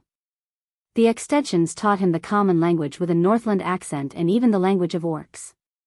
They also taught him the history and traditions of Northland, the importance of the 38th century ground and the dangers of Broken Dragon Fortress. But they did not teach him the language of the ancient empire, the history of the empire, the past of Constellation, or even the language of elves and the rhetoric of the nobles. Gilbert taught him everything in Mindy's Hall. Thales shook his head in resignation.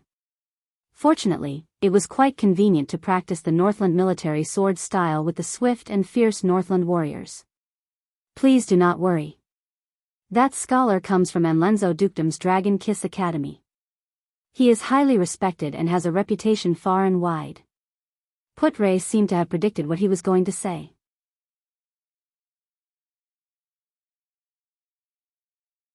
He blew out another smoke ring nonchalantly. He will arrive a few days later and will teach you and the Archduchess at the same time.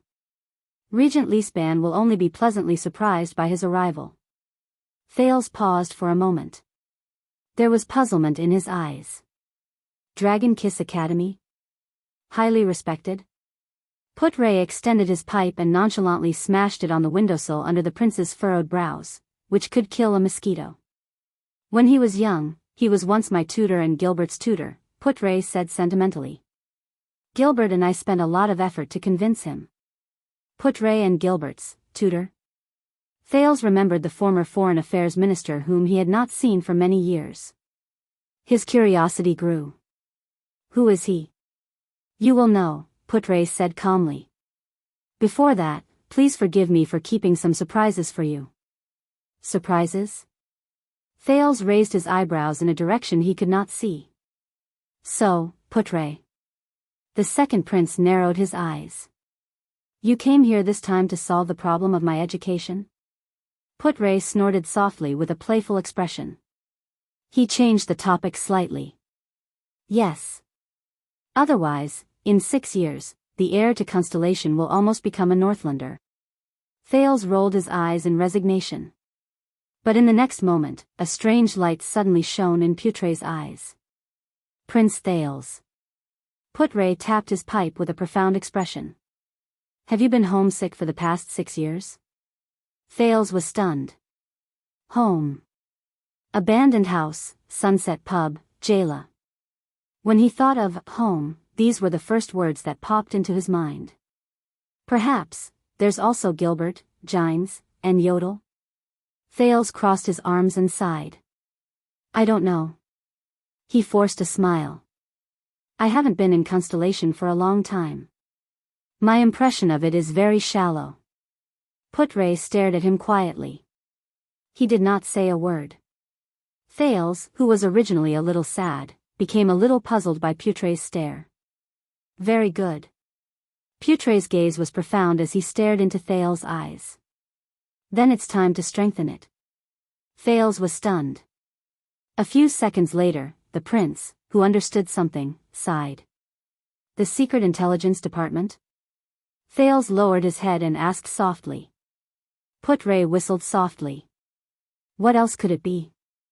The prince's expression froze. After a while, Thales snorted with the ghost of a smile. His face was downcast. I really don't know if I should be happy or sad. Thales took a deep breath and stood up abruptly. He grabbed a book on the desk. Let's go. Put-Ray was shocked. Huh? Where are we going? Ah, didn't I tell you? The prince turned his head and revealed his white teeth. I'm used to going out of the palace to play chess once a month.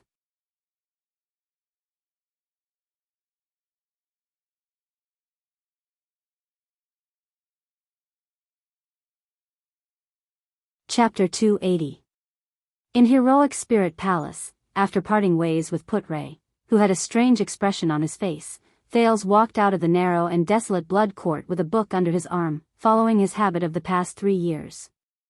Accompanied by his entourage, he walked straight to the stable. Wyatt followed behind him with a helpless expression. Ralph seemed to be used to this scene. He just quietly followed the prince's footsteps. Behind them were a small number of Constellation soldiers. Most of them were recruited from Broken Dragon Fortress in the past, and they had gone through many difficulties together with the prince. This included the veteran Gened and the new recruit Willow, who was no longer a recruit. Further away, the personal guards of the Archduchess of Dragon Cloud City and the palace guards passed messages back and forth as if they were facing a great enemy. From time to time, groups of soldiers would set off to clear the way. Lord Justin, who was in the lead, had a dark and tense expression, but he still meticulously carried out his duty to protect the safety of this special guest. After all, this was the Archduchess' order. For the sake of safety, I sincerely suggest that you postpone leaving the palace for a few days, at least until the Archduchess' State Affairs hearing is over. Wyatt seemed to be unable to stand the second prince's leisurely pace. By then, the White Blade Guards. I mean the Archduchess guards will have enough manpower to protect you when you go out, instead of focusing most of their energy on the Hall of Heroes like now. Wyatt's attendant glanced at the Northland soldiers around him. There were at least half of the number of people the prince usually had when he went out. Many of Dragon Cloud City's vassals visited before and after the State Affairs hearing. Most of the Archduchess guards in Dragon Cloud City, whether it was the remaining former White Blade Guards or the elite soldiers newly trained by the Star Killer over the past few years, had been transferred to the Archduchess' side.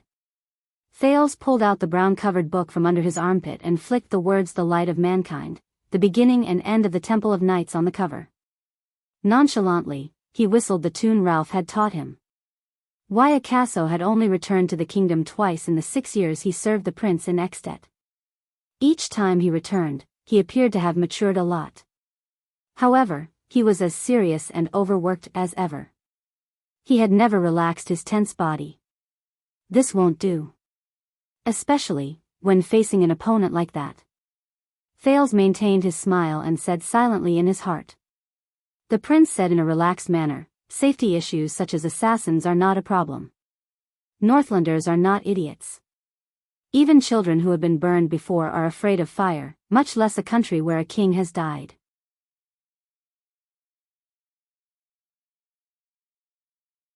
Lord Justin, who was a former White Blade Guard and was walking by the side, snorted loudly without bothering to hide it. He mumbled something under his breath, and to Thales, who had good hearing, it seemed to be, "How dare a constellatiate say that?" Thales pretended not to hear her and shrugged. Besides, being placed under house arrest in an enemy country's city is already very tragic. Don't deprive me of what little fun I have left. Tragic? I can see that you're enjoying your current prison life. Waya rolled his eyes. Since he was familiar with the prince, it was rare for him to retort sarcastically.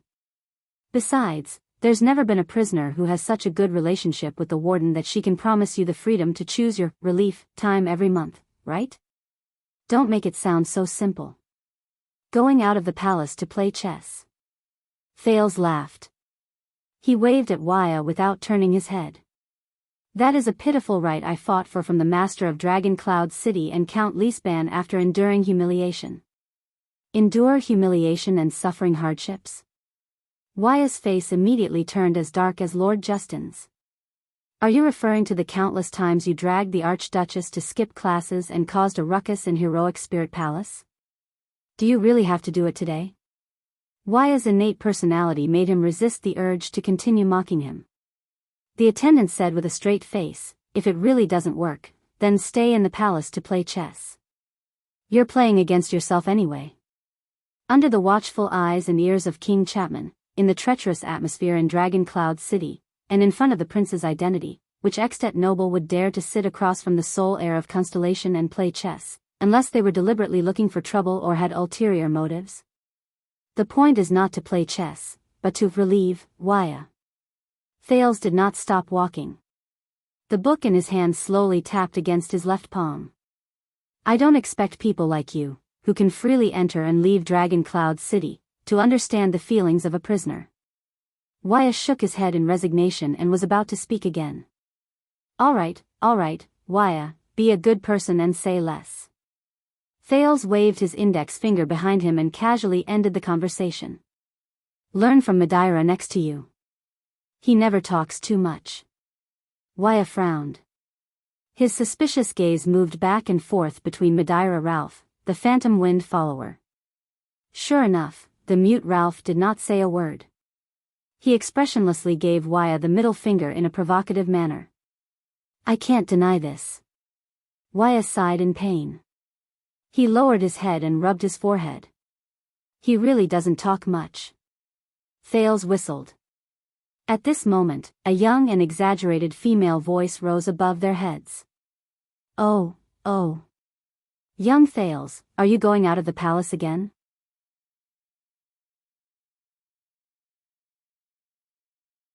A few of the Archduchess guards who had just arrived raised their crossbows nervously, but the others were calm and unruffled, as if they were used to it. Waya and Ralph rolled their eyes almost at the same time. With a thud, a short figure wrapped tightly in a cloak jumped down from a tree on the side. With one hand on her waist, she caught up with Thales and gave him a thumbs up with the other. Don't worry. With me around, his safety will not be a problem. Why do you always like to lie on the branches, Lady Ida? Waya questioned the cloaked lady, who was supposed to be the prince's first protector. The sun is so bright. Of course, I have to find shade. Wyatt raised his head suspiciously. He could not figure out what shade and branches had in common. I'm sorry, Ida. I'm just going to Spear District to play chess. Thales sighed and replied impatiently, I'm not going to the suburbs to hunt for rabbit meat. Huh? Ida rested her head on her hands and walked backward in front of him. The cloak that covered half of her face could not hide the disappointment in her voice. Can't you just take 2 more steps? 2 more steps from Spear District to the suburbs. Are you talking about the Great Dragon's 2 steps?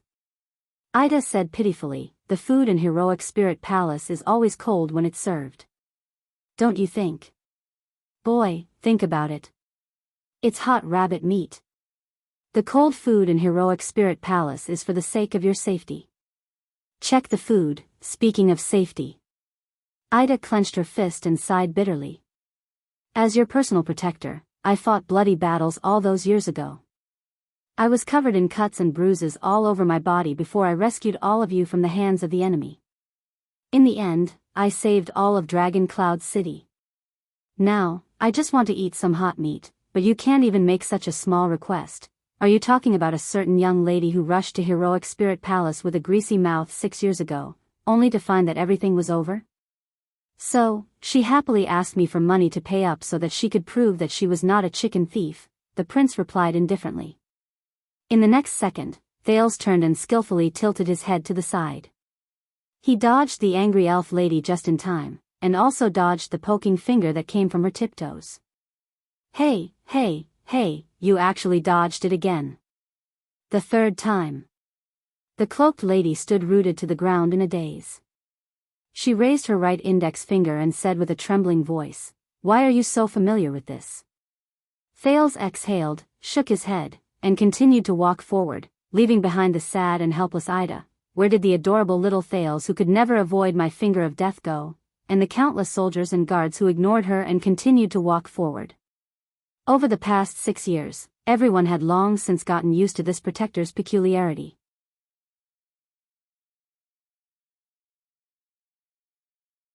Over the past 6 years, everyone had long since gotten used to the protector's peculiarity. Wyatt responded with a sympathetic look, and Ralph simply whistled a low, trembling whistle to set off her mood at that moment. Thales felt the unique fluctuation that gathered at the bottom of his feet and the side of his neck slowly disappear. He frowned as he sensed the faint fatigue in his tendons. Just now, it was this familiar fluctuation that helped him avoid Aida's finger.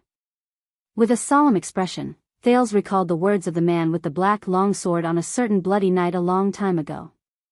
This is a cursed power.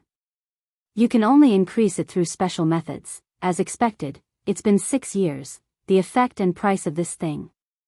Thales clenched his fists and felt the soreness and numbness in his legs and neck. There's no progress at all. Thales walked into the stable at the side of Heroic Spirit Palace and kicked his boots on a stool to hide his intention of relaxing his tendons. The prince came to the familiar stable surrounded by 2 people. A strong black horse poked its head out of the fence and affectionately stuck its nose out at him. Did you treat her well? Thales smiled and scratched the black horse's chin. He looked at her teeth and said to the coachman beside him, You know, Jenny likes cleanliness. The full-time coachman of Heroic Spirit Palace patted his chest proudly and promised the prince that his steed had never been so healthy before. The black horse was Prince Jenny's exclusive steed. She was brought to Dragon Cloud City by Constellation's diplomat group 3 years ago. She was a good girl who was carefully selected from thousands of steeds. As a mixed blood of a Northland warhorse and a plains horse, she inherited her mother's violent temper and her father's strong legs. She was ruthless towards many riders who tried to subdue her. Surprisingly, Thales, who had never been talented in riding, got along well with Jenny. Even Viscount Kenny, who led the diplomat group at that time, clicked his tongue in amazement. Thales chuckled and stuffed the book in his hand into the saddlebag. He untied Jenny's reins.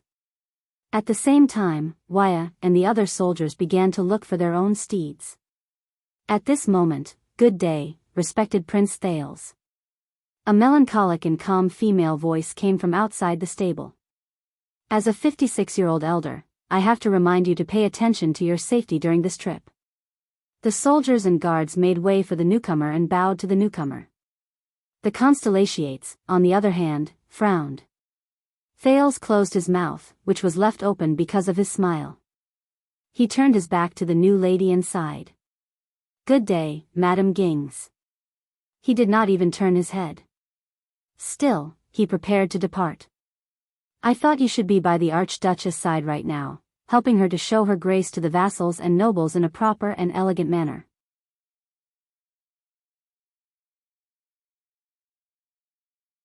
Gings was one of the Archduchess' personal female officials. She was a noblewoman in her 50s but looked like she was in her 30s. Her clothes were simple, her hair accessories were simple, and her manners were well-mannered. She always had a stern face that was even more serious than Wya's, but her language and etiquette were impeccable. Rumor had it that she was the widow of a powerful vassal under the late King Nuvan. 6 years ago, she was invited by Regent Leespan to Heroic Spirit Palace to take care of the Archduchess' daily life and teach her the appropriate etiquette. She should have been an excellent and competent female official like Gines Bajkovic in Renaissance Palace, if she had not requested that the Prince of Constellation, who used to read leisurely, also attend Northland etiquette lessons. Incidentally, she was also one of the reasons why Thales skipped class with the Archduchess for the first time. Madame Ging still spoke in a voice that made people unconsciously nervous. "Also, I brought a message from a few other lords. I suggest that you listen carefully, even if you are from the south." Hearing this, Thales helplessly stopped what he was doing. He turned around and bowed to her. Madame Gings nodded in satisfaction. She raised her neck, which was at an angle comparable to a swan's neck, and cleared her throat. "The Archduchess of Dragon Cloud City asked me to remind you that during the time she is in charge of politics," the lady said arrogantly, "the new books that arrived in the palace." "All right, Madame Gings." Thales scratched his ear, feeling a headache coming on. "Please tell the Archduchess that I will wait until she returns before opening the gifts." Madame Gings narrowed her eyes. Although her expression did not change, Thales knew that she was displeased with the prince's interruption. But a few minutes later, the lady spoke again. "Count Leespan also asked me to remind you that when he accompanies the Archduchess in charge of the regent, for your safety and Dragon Cloud City's reputation, please obey the king's edict." The female official lowered her posture a little this time, but she still looked straight into Thales' eyes. "All right, Madame Gings." Thales stroked Jenny's horse's head to soothe her restlessness, which was displeased with her master's delay in releasing her. "Please help me thank Count Leespan, who is busy with the regent, but still finds time to care about me. Tell him that I will not run out of Axe District and Spear District." Gings frowned slightly. "Lastly, Captain Sorry Nicholas asked me to remind you that because the day of the State Affairs hearing is especially special, you must cooperate with Lord Justin and his personal guards when you go out." The lady's voice softened, but it still made people nervous.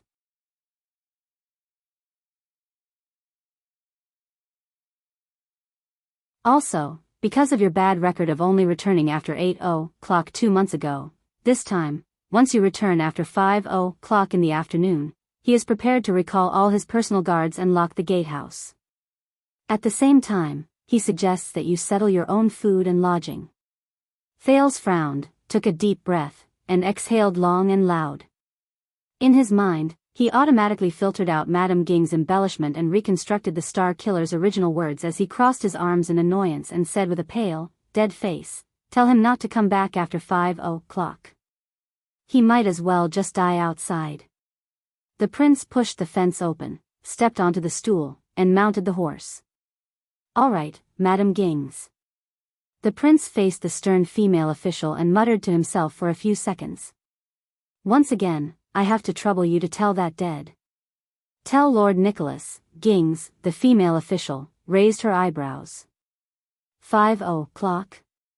Thales sighed and said seriously and sternly, "Why doesn't he just die?" The next moment, Thales flung the reins without hesitation. Jenny neighed loudly and spurred the horse forward. The prince rushed past the stunned female official without turning his head. The attendants and soldiers beside him followed one after another, including the helpless Wya, the calm Ralph, and the sulking Ida. He flung the reins in his hand and spurred the horse out of the square in front of Heroic Spirit Palace, heading towards the first gatehouse. The journey from Heroic Spirit Palace to Spear District did not take much time, especially with the cooperation of the Archduchess guards and the patrols. The streets and roads could be said to be unobstructed. When he teased Wyatt just now, there was one thing he did not lie about. This was a hard-earned opportunity for Thales to play chess in Spear District, which was not far from Heroic Spirit Palace. Thales controlled the rise and fall of his body as he jolted on the horse. He watched Jenny's ears and her cheerful steps from behind and curled up the corners of his lips. In the past 6 years, at least his horsemanship had improved by leaps and bounds. Eksted's culture might be slightly inferior to Constellation's, which had a unique heritage, but when it came to military skills, even the crudest and lowest Northland nobles were far ahead of their counterparts in Constellation. Thales still remembered that during his outdoor lesson with the Archduchess, this was a polite name, when Nicholas, who was in charge of the lesson, discovered that Thales, who was allergic to horses, was not good at horsemanship, and the Archduchess refused to get on a horse because of her fear. The expressionless Star Killer asked for thick ropes and tied them firmly onto the horses. Then, he lit the horses' tails. Once a day, for 2 hours. The effect was immediate. 10 days later, both he and the girl became experts in horsemanship amidst vomiting and dizziness.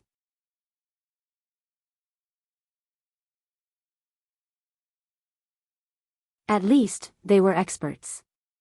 Once this was done, Nicholas untied the ropes and began to leisurely correct their riding postures and techniques, introducing them to the horses' harnesses.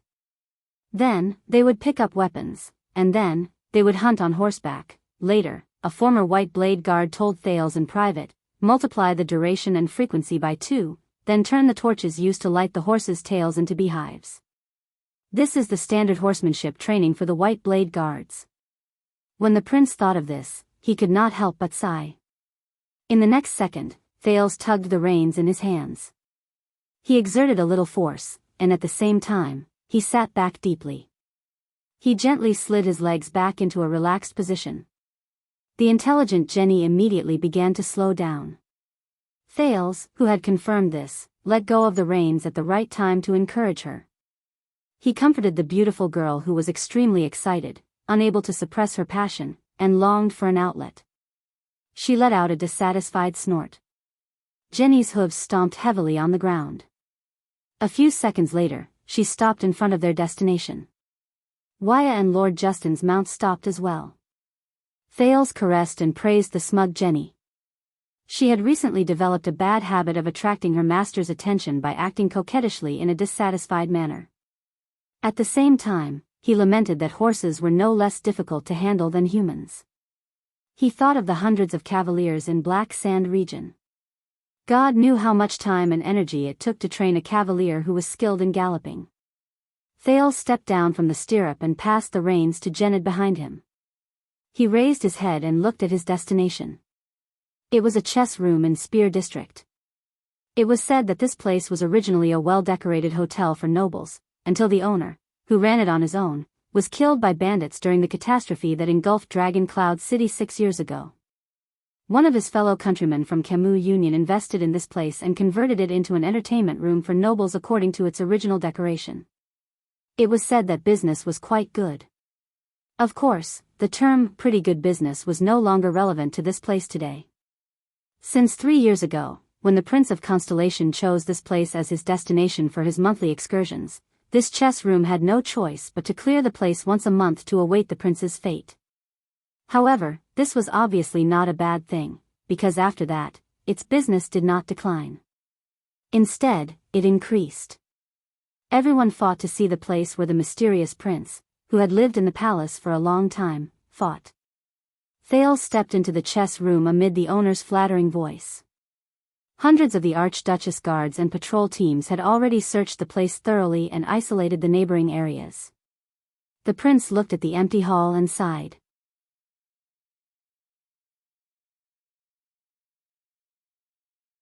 He slowly walked up the stairs and arrived at the private room on the second floor. The guards, ranging from Justin to Wyatt and Ralph, followed closely behind him. Under the owner's guidance, Thales stepped through a door with practiced movements and arrived at the largest private room. It was a semi-outdoor private room with a large area. One side of the balcony faced the street of Spear District downstairs. The prince's chess seat was at the edge of the balcony. From there, he could have a panoramic view of the street. Through the balcony, Thales was not surprised to see countless personal guards and patrols guarding the streets and the key points of the nearby buildings. There were at least 200 of them. Their bows were loaded and they patrolled at regular intervals to guard against possible uninvited guests. Almost everyone had their eyes fixed on Thales, who was on the balcony. With this kind of formation and atmosphere, coupled with martial law, even if the number of people was reduced by half, the tragedy from 6 years ago would not happen again. Once bitten by a snake, the prince shrugged, sat down on his seat, and put down his book. He shifted his gaze to the chessboard and chess pieces in front of him. Starting from the Olumbia Kingdom, the rise and fall of the empire, which had been popular in the western continent for almost 100 years but was still as popular as ever, the seat opposite him was empty. All right. Thales looked at the red king standing up on the chessboard.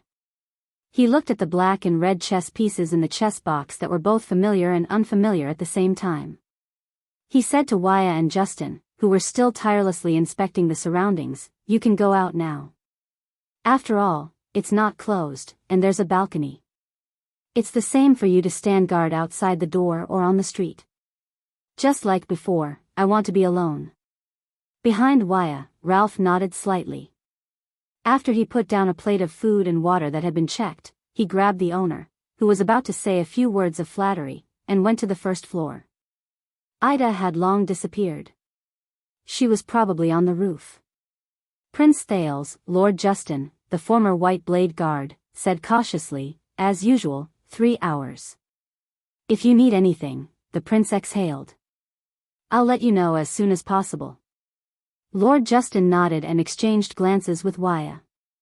Both of them walked to the door 10 meters behind Thales and guarded the entrance. At the same time, they stared fixedly at the prince, who was reading and playing chess at the same time. "It's like this every time." Thales shook his head and chuckled softly. He continued to take out chess pieces from the chess box and began to place them on the chessboard one by one. The private room and the street returned to silence. Only the footsteps of the soldiers could be heard from time to time, and Waya's faint grumbling toward Ralph could be heard from behind him.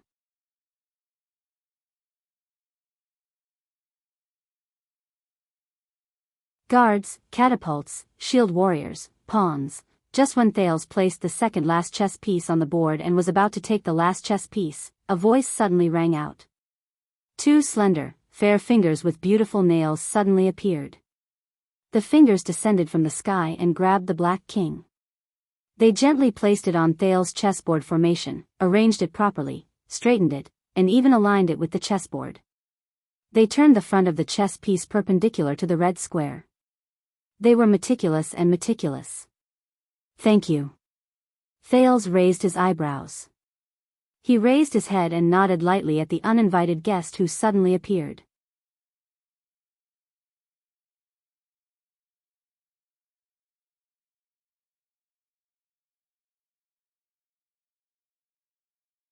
Chapter 281. It had been 6 years. He did not know when it started, but the prince did not hate his current life too much. He was far away from disputes and schemes, death and bloodshed.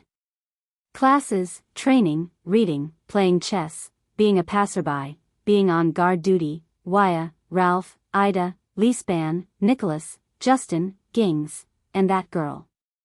But Thales knew that there was a small voice in his heart reminding him. After Putre's arrival, this voice became clearer.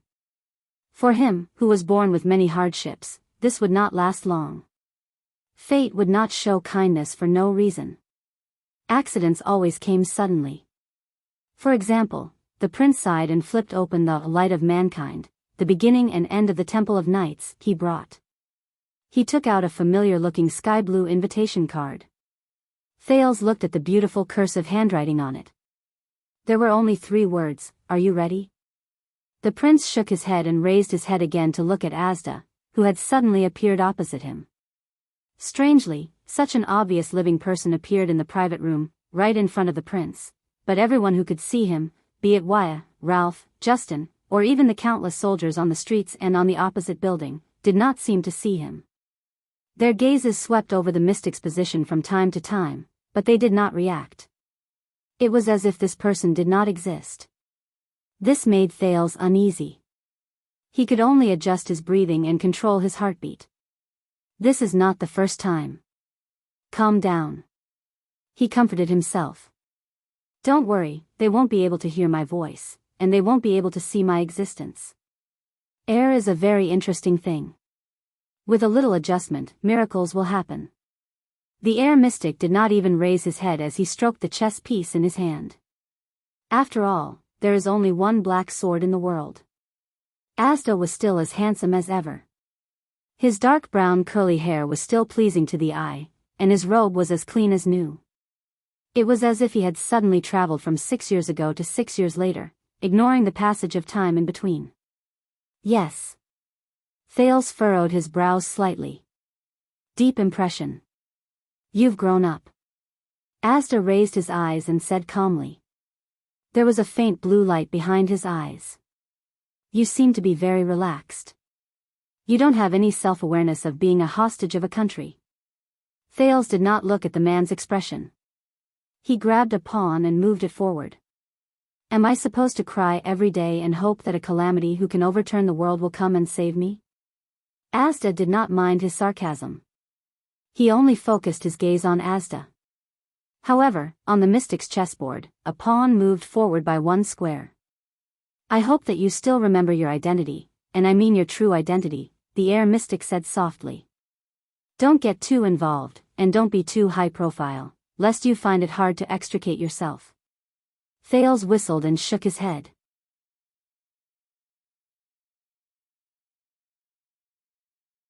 You were the one who almost destroyed Dragon Cloud City in order to take me away, right? Thales took another step forward. Asda did not speak, and his expression did not change. Thales took a deep breath and asked tentatively, as a person who disappeared for 6 years and did not bring anything with him except for the invitation from 5 years ago, I don't seem to have the right to say that, do I? Really? I almost thought that he had been sealed. Until the invitation 5 years ago, there was only one sentence on it: prepare the classroom, wait patiently. Until, Thales looked at the blue invitation card that had suddenly appeared the day before yesterday and sighed again. There is a reason for my disappearance. Asda's gaze returned to the chessboard. The second pawn moved forward in a strange manner. Giza's appearance is not a small matter. It's not just the queen of the sky. In the past 6 years, many existences have visited Dragon Cloud City, both openly and secretly.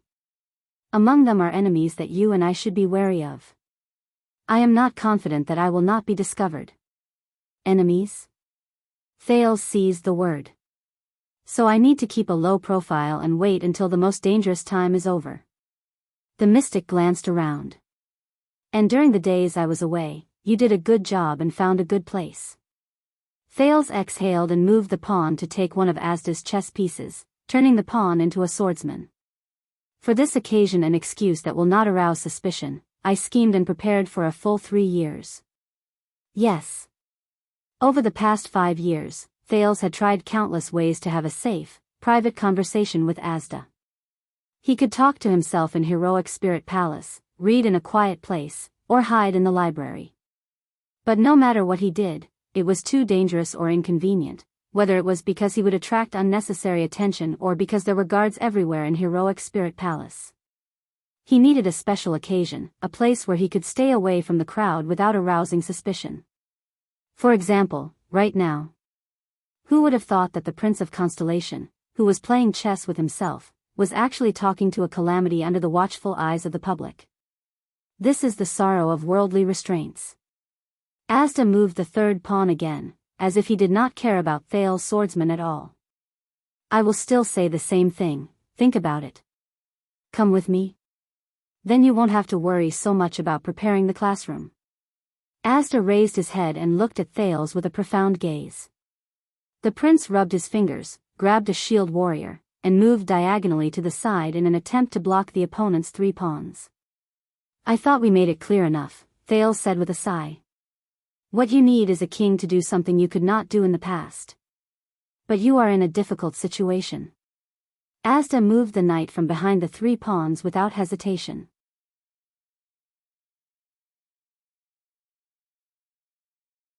At the same time, he held back the charging swordsman and the shield warrior who was ready to intercept him. To be honest, even if your performance is amazing, I am still not optimistic about your success in being crowned. If this is all you are going to say, then we can end this early. Thales sped up his tone, slightly displeased. He grabbed a catapult, jumped over 2 chess pieces, and placed it in a position to threaten the opponent's knight. Asda flashed a chilling smile that Thales had seen before. What about the weapon? The one that sealed Giza 6 years ago, the mystic said softly. I thought that when you came to see me, you would at least bring it with you. On the chessboard, one of Asda's pawns suddenly took a step forward and became a swordsman. For your safety, he said softly. That weapon. In the past, Thales' heart would have probably skipped a beat at this moment. But Thales knew very well what kind of existence he was facing. Asda could detect the air pressure in the target's body from a great distance. It is where it should be, Thales said flatly. The sin of hell's river in his body flowed through his lungs and blood vessels like warm water, maintaining the original rhythm of breathing and expansion. The prince moved the shield warrior into the attacking range of the opponent's knight. This time, Asda stared at him for a full 10 seconds. After a while, the mystic put away his emotionless smile and turned his gaze to the chessboard. The shield warrior's position was just within the protection range of the opponent's catapult. Very good. Very good what? Thales stared at him quietly, but he still did not say this out loud. Fortunately, I've controlled my body's reaction. Use the sin of hell's river, the mystic suddenly said softly. Are you ready? Thales, who was deep in thought, could not react. He moved slightly and raised his head. Ready for what? In the next second, Asda suddenly sat up straight and no longer cared about the chessboard in front of him. It was as if he was about to face the most serious situation. Before we begin, we must first clarify some rules, Asda said flatly. Thales was a little stunned. Rules? Thales did not know how he read the mystic's expression, which was almost unchanged, but he subconsciously felt that Asda's expression was extremely serious at that moment. During the journey, you should have taken notes, but due to the current situation. So, first, you have to seriously think about every word I say. This is a form of respect for me and yourself. Correspondingly, I will also treat your words seriously. Asda nodded slowly. Thales did not know how he read the mystic's expression. Thales was affected by his attitude and could not help but nod in response. Second, you can ask questions at any time on the way, and you can even raise counter-questions. I may refuse to answer some of them, but this is not a reason for you to respond with silence.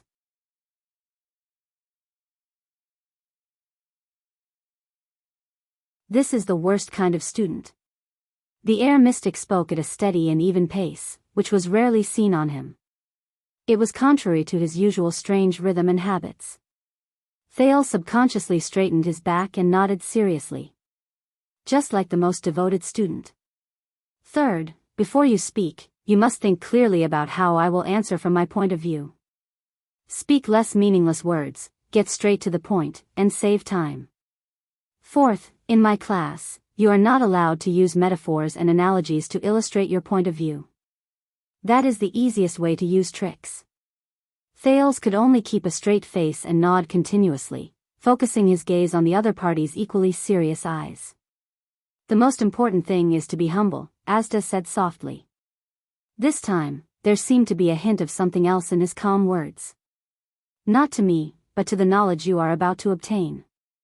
Respect what you do not agree with first, then give it some thought, find differences, and finally, question it. You cannot only question the other party, but also yourself, such as your presuppositions. Use fewer absolute and affirmative words, and encourage the use of hypotheses and conditional statements. Thales moved at first, then immediately pressed down on his right hand. He was afraid that he could not help but raise his hand or subconsciously look for a pen. Asda noticed his reaction. The corners of his mouth curled up slightly, and he snorted softly. The prince could not help but feel a little embarrassed. Of course, when you speak, you must also be prepared to be questioned, the air mystic continued speaking subconsciously. If a peer here raises a question, Thales' expression changed. He felt that it was a little strange. Peer? Asda immediately sensed that something was wrong.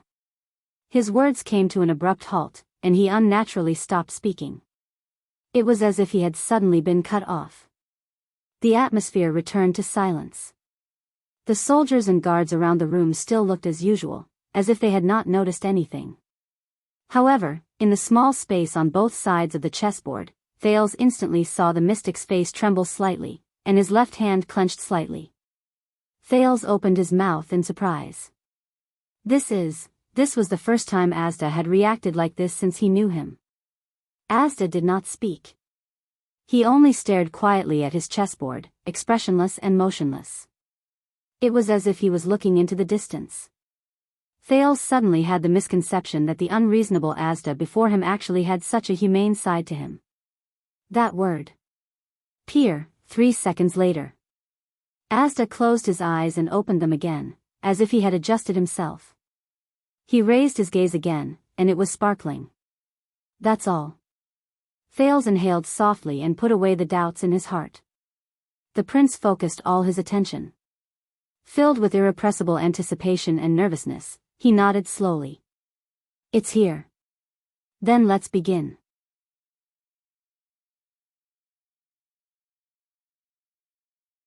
Asda did not waste any time.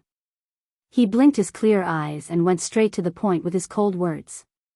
Today, as your first lesson on the path of becoming a mystic, I want to say 3 things. First, pay attention to what a mystic is, not what mystic energy is. Second, the position and stance of us mystics in the world. Third, our enemies and companions.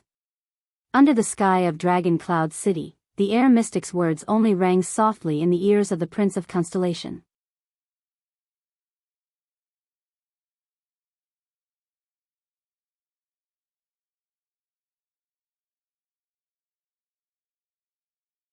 Chapter 282. To Asda's surprise, before their lesson even started, Thales raised his right index finger, indicating that he wanted to ask a question. The mystic raised his eyebrows slightly and nodded at him. 6 years ago, I asked you the same question, what is a mystic? Thales' Adam's apple bobbed as he carefully observed the mystic's expression, even though he knew that Asda's expression rarely changed during a conversation. But at that time, you said that you couldn't tell me the answer to the question. Asda narrowed his eyes. Continue. You also said that you couldn't tell me what you understood as a mystic, Thales said doubtfully. But now, the prince looked at the mystic suspiciously. Asda stared at him for a long time. Just as Thales felt his scalp tingle, he finally nodded. You have a good memory. Thales raised his eyebrows and lowered his head subconsciously. Yes. 6 years ago, on that soul-stirring day, everything was still vivid in his mind. I can't forget it even if I wanted to. But Thales, who was holding his breath and waiting for an answer, received an unexpected one. So. Almost in the blink of an eye, Asda crossed his hands, his 10 slender fingers perfectly overlapped each other. His expression was indifferent and his voice was cold, as if he had returned to the rational and ruthless air mystic. Today, you have to tell me what a mystic is. Thales' eyes widened slightly. He was a little surprised. Me? Yes. Asda nodded. As usual, he made people feel uneasy. This is especially important. What do you think a mystic is? Especially important? Sensing the strangeness in Asda's words, Thales subconsciously asked, why is it especially important? Asda's eyes flickered slightly. It's still a little early to talk about this. He swept his calm gaze over Thales. There was a vague sense of scrutiny and warning in his gaze. But I need you to answer my question first. The prince looked at the air mystic doubtfully. But the mystic continued to stare at him seriously and calmly. 3 seconds later, Thales finally suppressed the doubts in his heart and took a deep breath. I have some thoughts and deductions. I have also done some investigations. He recalled the 6 years of searching in the library, even though there were many books he had yet to have a chance to read seriously. What is a mystic? I've only met 2 mystics. Thales lowered his gaze and stared at the unmoving chessboard. While recalling, he organized his words and said tentatively, you and Giza. You can control the air at will, and Giza can control flesh and even plants in an unimaginable way. Thales lowered his eyes and stared at the motionless chessboard. Asda did not comment. So, I have a conjecture. Your so-called names of origin explain the nature of your power, right? Thales' expression became more and more serious. Aura and blood? Asda still did not respond.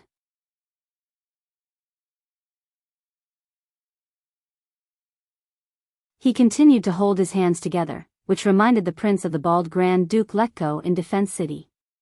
He also liked to put his arms on the table and hold his hands together. Mystics can fundamentally control things within a certain category, such as air, blood, and so on. As long as it is an objective existence within this category, Thales continued cautiously. For example, the blood mystic can control tree roots and flesh. Perhaps it's because the category of blood includes, but Thales' voice slowly became softer. At the same time, there was a lot of doubt in his voice. He suddenly remembered the Battle of Eradication Chronicles, Heaven's Fall and Earth Rend that he read in Mindy's Hall a long time ago, as well as a certain page in it. The most famous record stated that after the appearance of the power mystic, it was destroyed overnight. But the power mystic? Just as he was puzzled by his own words, Asda spoke softly. The ultimate form of objective existence. The handsome man in the blue robe spoke in a gentle and pleasant voice. A long time ago, when the first batch of mystics was born, many wizards also thought so. Among them, the most famous was none other than the Alchemy Tower's Matter School. Thales frowned slightly. The first batch of mystics? He had even forgotten to ask what the Matter School was. Yes. Electricity, water, blood, and many other examples. The names of origin of this batch of mystics are very convincing. A faint blue light appeared in Asda's eyes. There were even wizards who came to the conclusion that mystic energy is the final result of us seeing through the objective truth and the laws of all things. It is the highest form of our control over external objects, and the names of origin represent it. At one time, we thought that this was the truth about mystics. Thales nodded and pursed his lips. But in the next second, the light in Asda's eyes disappeared. His voice became cold again. Until the appearance of those 2 people. He broke our initial and also the most superficial understanding of mystics. 2 people? Thales was shocked. Who? Asda turned towards the street outside the balcony. His expression was solemn. 2 wizard apprentices from the ascetic tower. The ascetic tower? Thales' heart skipped a beat. On the way north from Black Sand region to Dragon Cloud City, he had heard Ramon introduce it in the camp. Yes. The head of the 3 towers, the magic tower with the longest history, the most mysterious appearance, and the most transcendent status. The mystic's gaze seemed to drift into the distance again. It is also known as the obelisk. Thales was about to ask about the ascetic tower, but Asda seemed to know what he wanted to say. The mystic raised a hand and gestured for him to be quiet, suppressing his curiosity. Those 2 wizard apprentices were orphans adopted by the ascetic tower since they were young.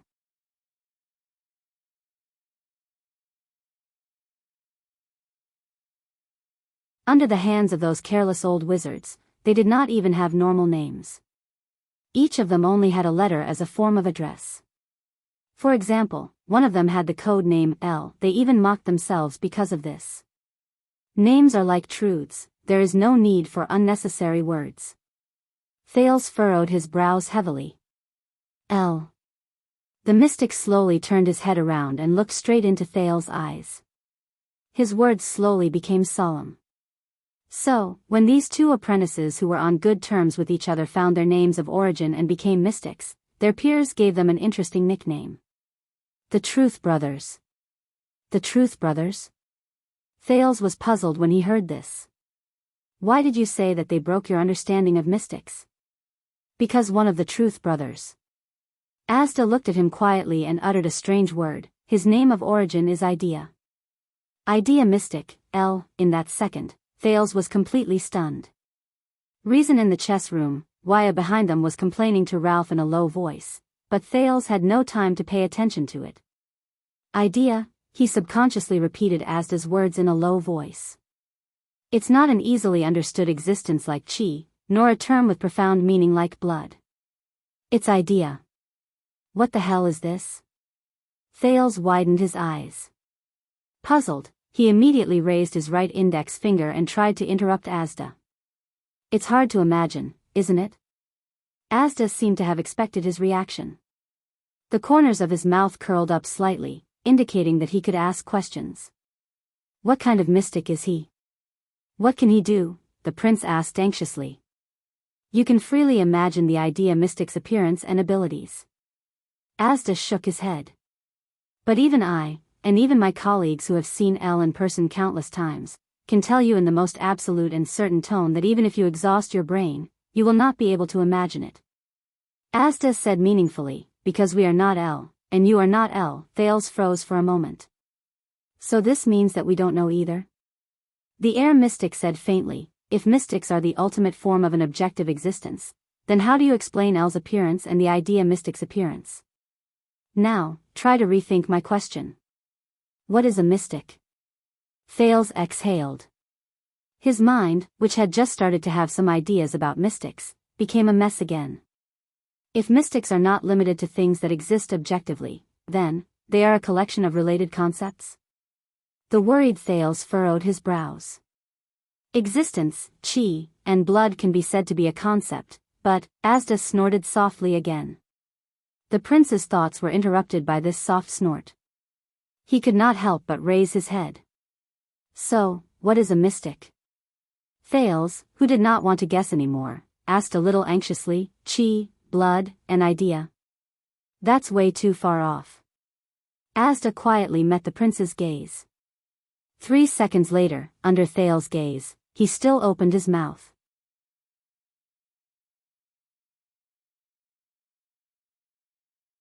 The appearance of L shows that our understanding and imagination of mystics are still extremely shallow. The explanation of that the matter school has been completely destroyed. But he is not the only one. It is no exaggeration to say that the appearance of every new mystic has more or less advanced our understanding of ourselves. At this moment, Asda was like an accountant who was carefully calculating numbers. He was patient and serious. L is not the most shocking mystic. When you know about B, Kyrie, Solovsky, and even the twins of fate, you will be even more astonished. The world of mystics is actually so interesting. Every mystic is different. Even the world in the eyes of every mystic is different. The next moment, Asda returned to his rational and indifferent expression. There are pitifully few commonalities among mystics. Merely categorizing us as the same type of human, life, or even existence, understanding us within this category, and trying to conclude what mystics are, is undoubtedly far from enough. And reality has overturned the models and theories we built to explain mystic energy and understand mystics time and time again. He seemed to be a little sentimental. Throughout history, anyone who thought they had grasped or understood the whole picture and truth of mystics, and anyone who thought they could explain what a mystic is, whether it was the wizards or ourselves, was proven to be naive and laughable. If you have the idea of asking clearly what mystics are, you will be disappointed. L is an example. The mystic looked at Thales again. Do you understand? The prince looked at Asda and could not help but lightly clench his teeth. The doubts in his heart only grew stronger. I don't understand.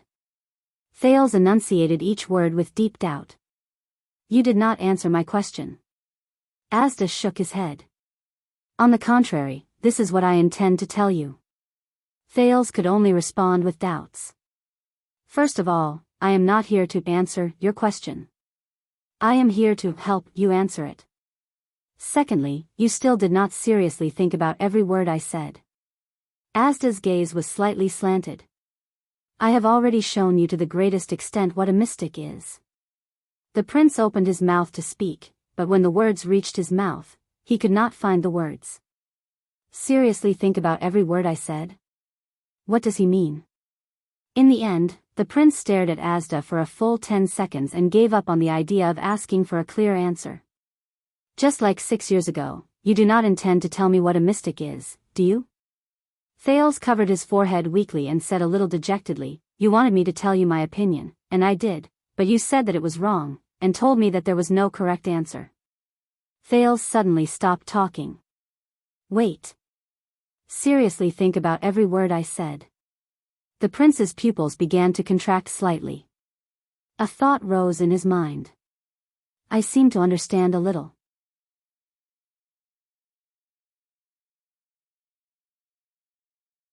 Thales put down his hand from his forehead and stared at Asda in a daze.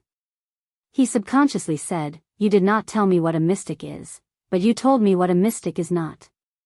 The air mystic's eyes brightened. Your progress is much faster than I thought. Asda nodded in satisfaction. Your comprehension is also not bad.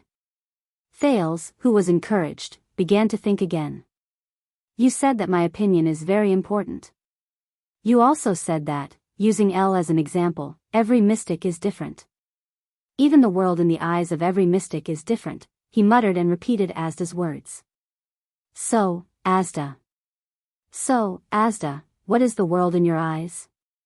The prince raised his head and looked at Asda solemnly. What is the difference between it and the world in my eyes? At that moment, Asda raised his eyebrows slightly, as if he could not hide his surprise. Oh, it seems that you are progressing a little too fast. Thales stared at him eagerly. At that moment, Thales thought of nothing else but the last moment he faced Giza and the blood mystic 6 years ago. It was his experience of knocking on the door. That feeling. That wonderful feeling. That feeling that he was the whole world. Asda's tone suddenly became mysterious. I can't tell you, but this time, it's because of the first mystic covenant. At that moment, Thales' originally agitated heart seemed to have instantly calmed down. Thales narrowed his eyes. He felt as if he had heard these words somewhere before. Wait.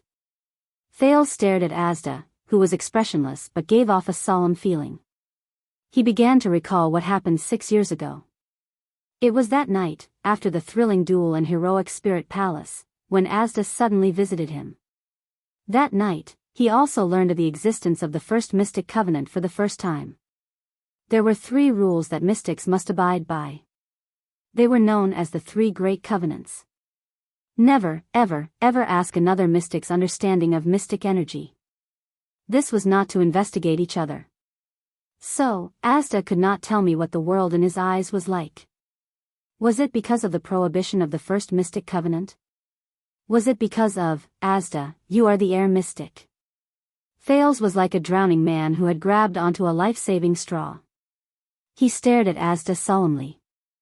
I remember that 6 years ago, when we first met in Red Street Market, you said that you could sense all the air in the entire street, such as the breathing of every single person in the area. 6 years ago in Dragon Cloud City, you could even track our breathing across an entire city. Asda narrowed his eyes slightly. Those people, their breathing, those air currents. If you could clearly sense every single one of them. At that moment, Thales was a little incoherent. Is that the world in your eyes? He anxiously searched for the right words. Just like everyone else is breathing air in your body? Asda's expression changed.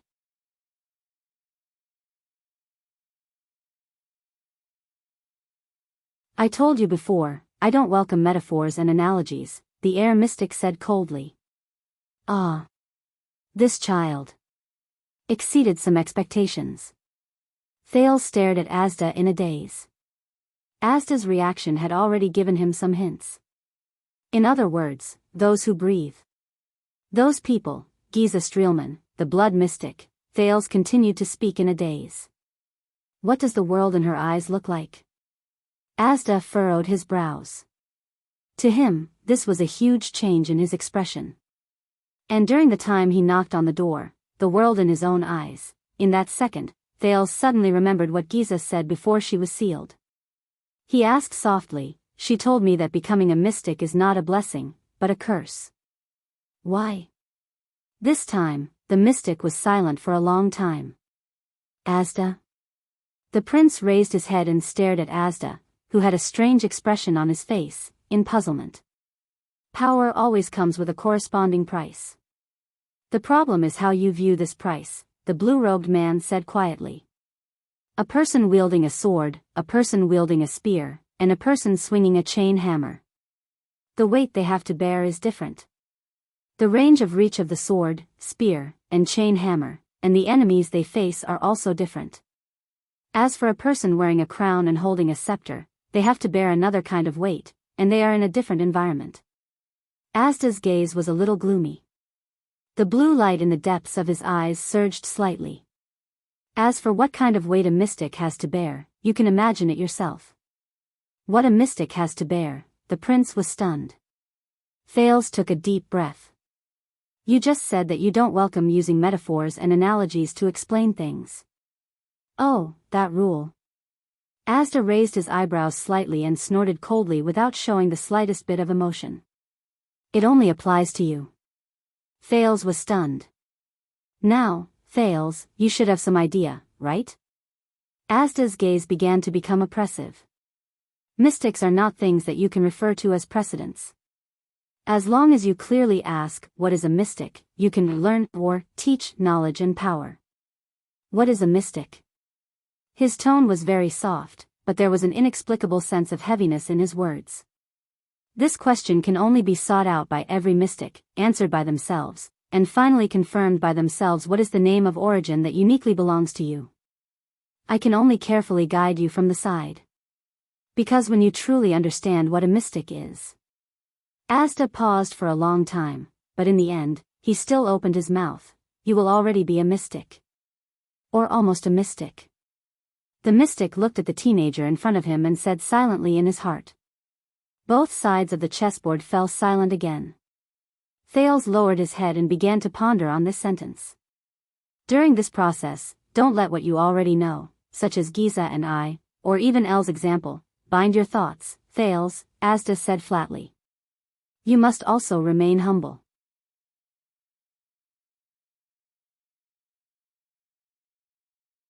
Don't be like the wizards of the material faction, who let arrogance and self-righteousness drag you down. At this moment, Thales inhaled softly and asked in a puzzled and solemn tone, Asda, how did you become a mystic? How did you find your name of origin? Have you lost control before? The air seemed to freeze in an instant. This question has exceeded the scope of our discussion today. The air mystic was expressionless. It's time to change to the next topic. The position and standpoint of a mystic. Thales raised his head in astonishment and spread his hands to express his puzzlement. But this topic is not over yet, right? We don't even know what we are, and we already have to start looking for a position and standpoint? Asda snorted coldly. This is how the world is, isn't it? The mystic said coldly, people often act presumptuously before they recognize their own position. Whether it's humans or other races, we can't even recognize ourselves very well, but we can distinguish between friend and foe without hesitation, fight and kill each other. It's ironic and interesting. Thales frowned. What you say is always so boring. Asda ignored his words. The blue-robed man put down his crossed hands and leaned back in his seat. Why do you think we are called calamities? Why are we hated by the whole world? Thales looked at Asda and could not help but recall the first time he met him. Because you almost destroyed the world 600 or 700 years ago? The prince remembered what Gilbert told him and said softly, sounded the death knell for the final empire. Asda was silent for a while. Ah, the battle of eradication, a topic that cannot be avoided, he said quietly. Speaking of this, I have to mention another person among the Truth Brothers. The Truth Brothers again? Thales asked curiously. The other person besides L? Asda nodded and began to speak faster. If L broke our understanding of mystics, then his brother completely changed the status of mystics. Nearly 700 years ago, he was the one who led the other 5 mystics and started the battle of eradication. At that moment, Thales held his breath.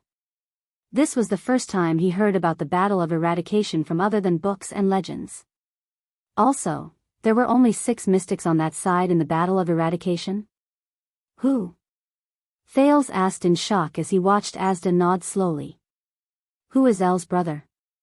Asda's usually indifferent expression became serious for the 3rd time today. His back left the seat, his hands were clasped together again, his chin was slightly lowered, and his gaze was as sharp as if he was facing the most terrifying enemy. After Taurus, he was the most powerful mystic in history. He was also the first mystic to be called a calamity. The destroyer of the 3 great magic towers. The mourner of the final empire. The culprit of the great crack and sink. The enemy of the holy sun, the nemesis of the gods.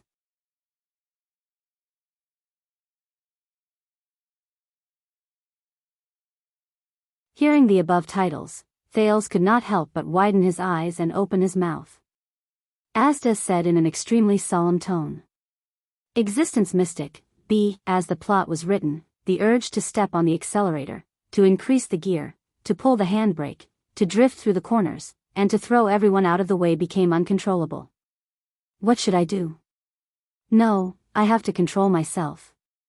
Amitba, control the rhythm. Immeasurable God, control the rhythm. You're tuning into the Romantic Tales YouTube channel. Don't forget to subscribe and join us on this journey to catch the most captivating stories.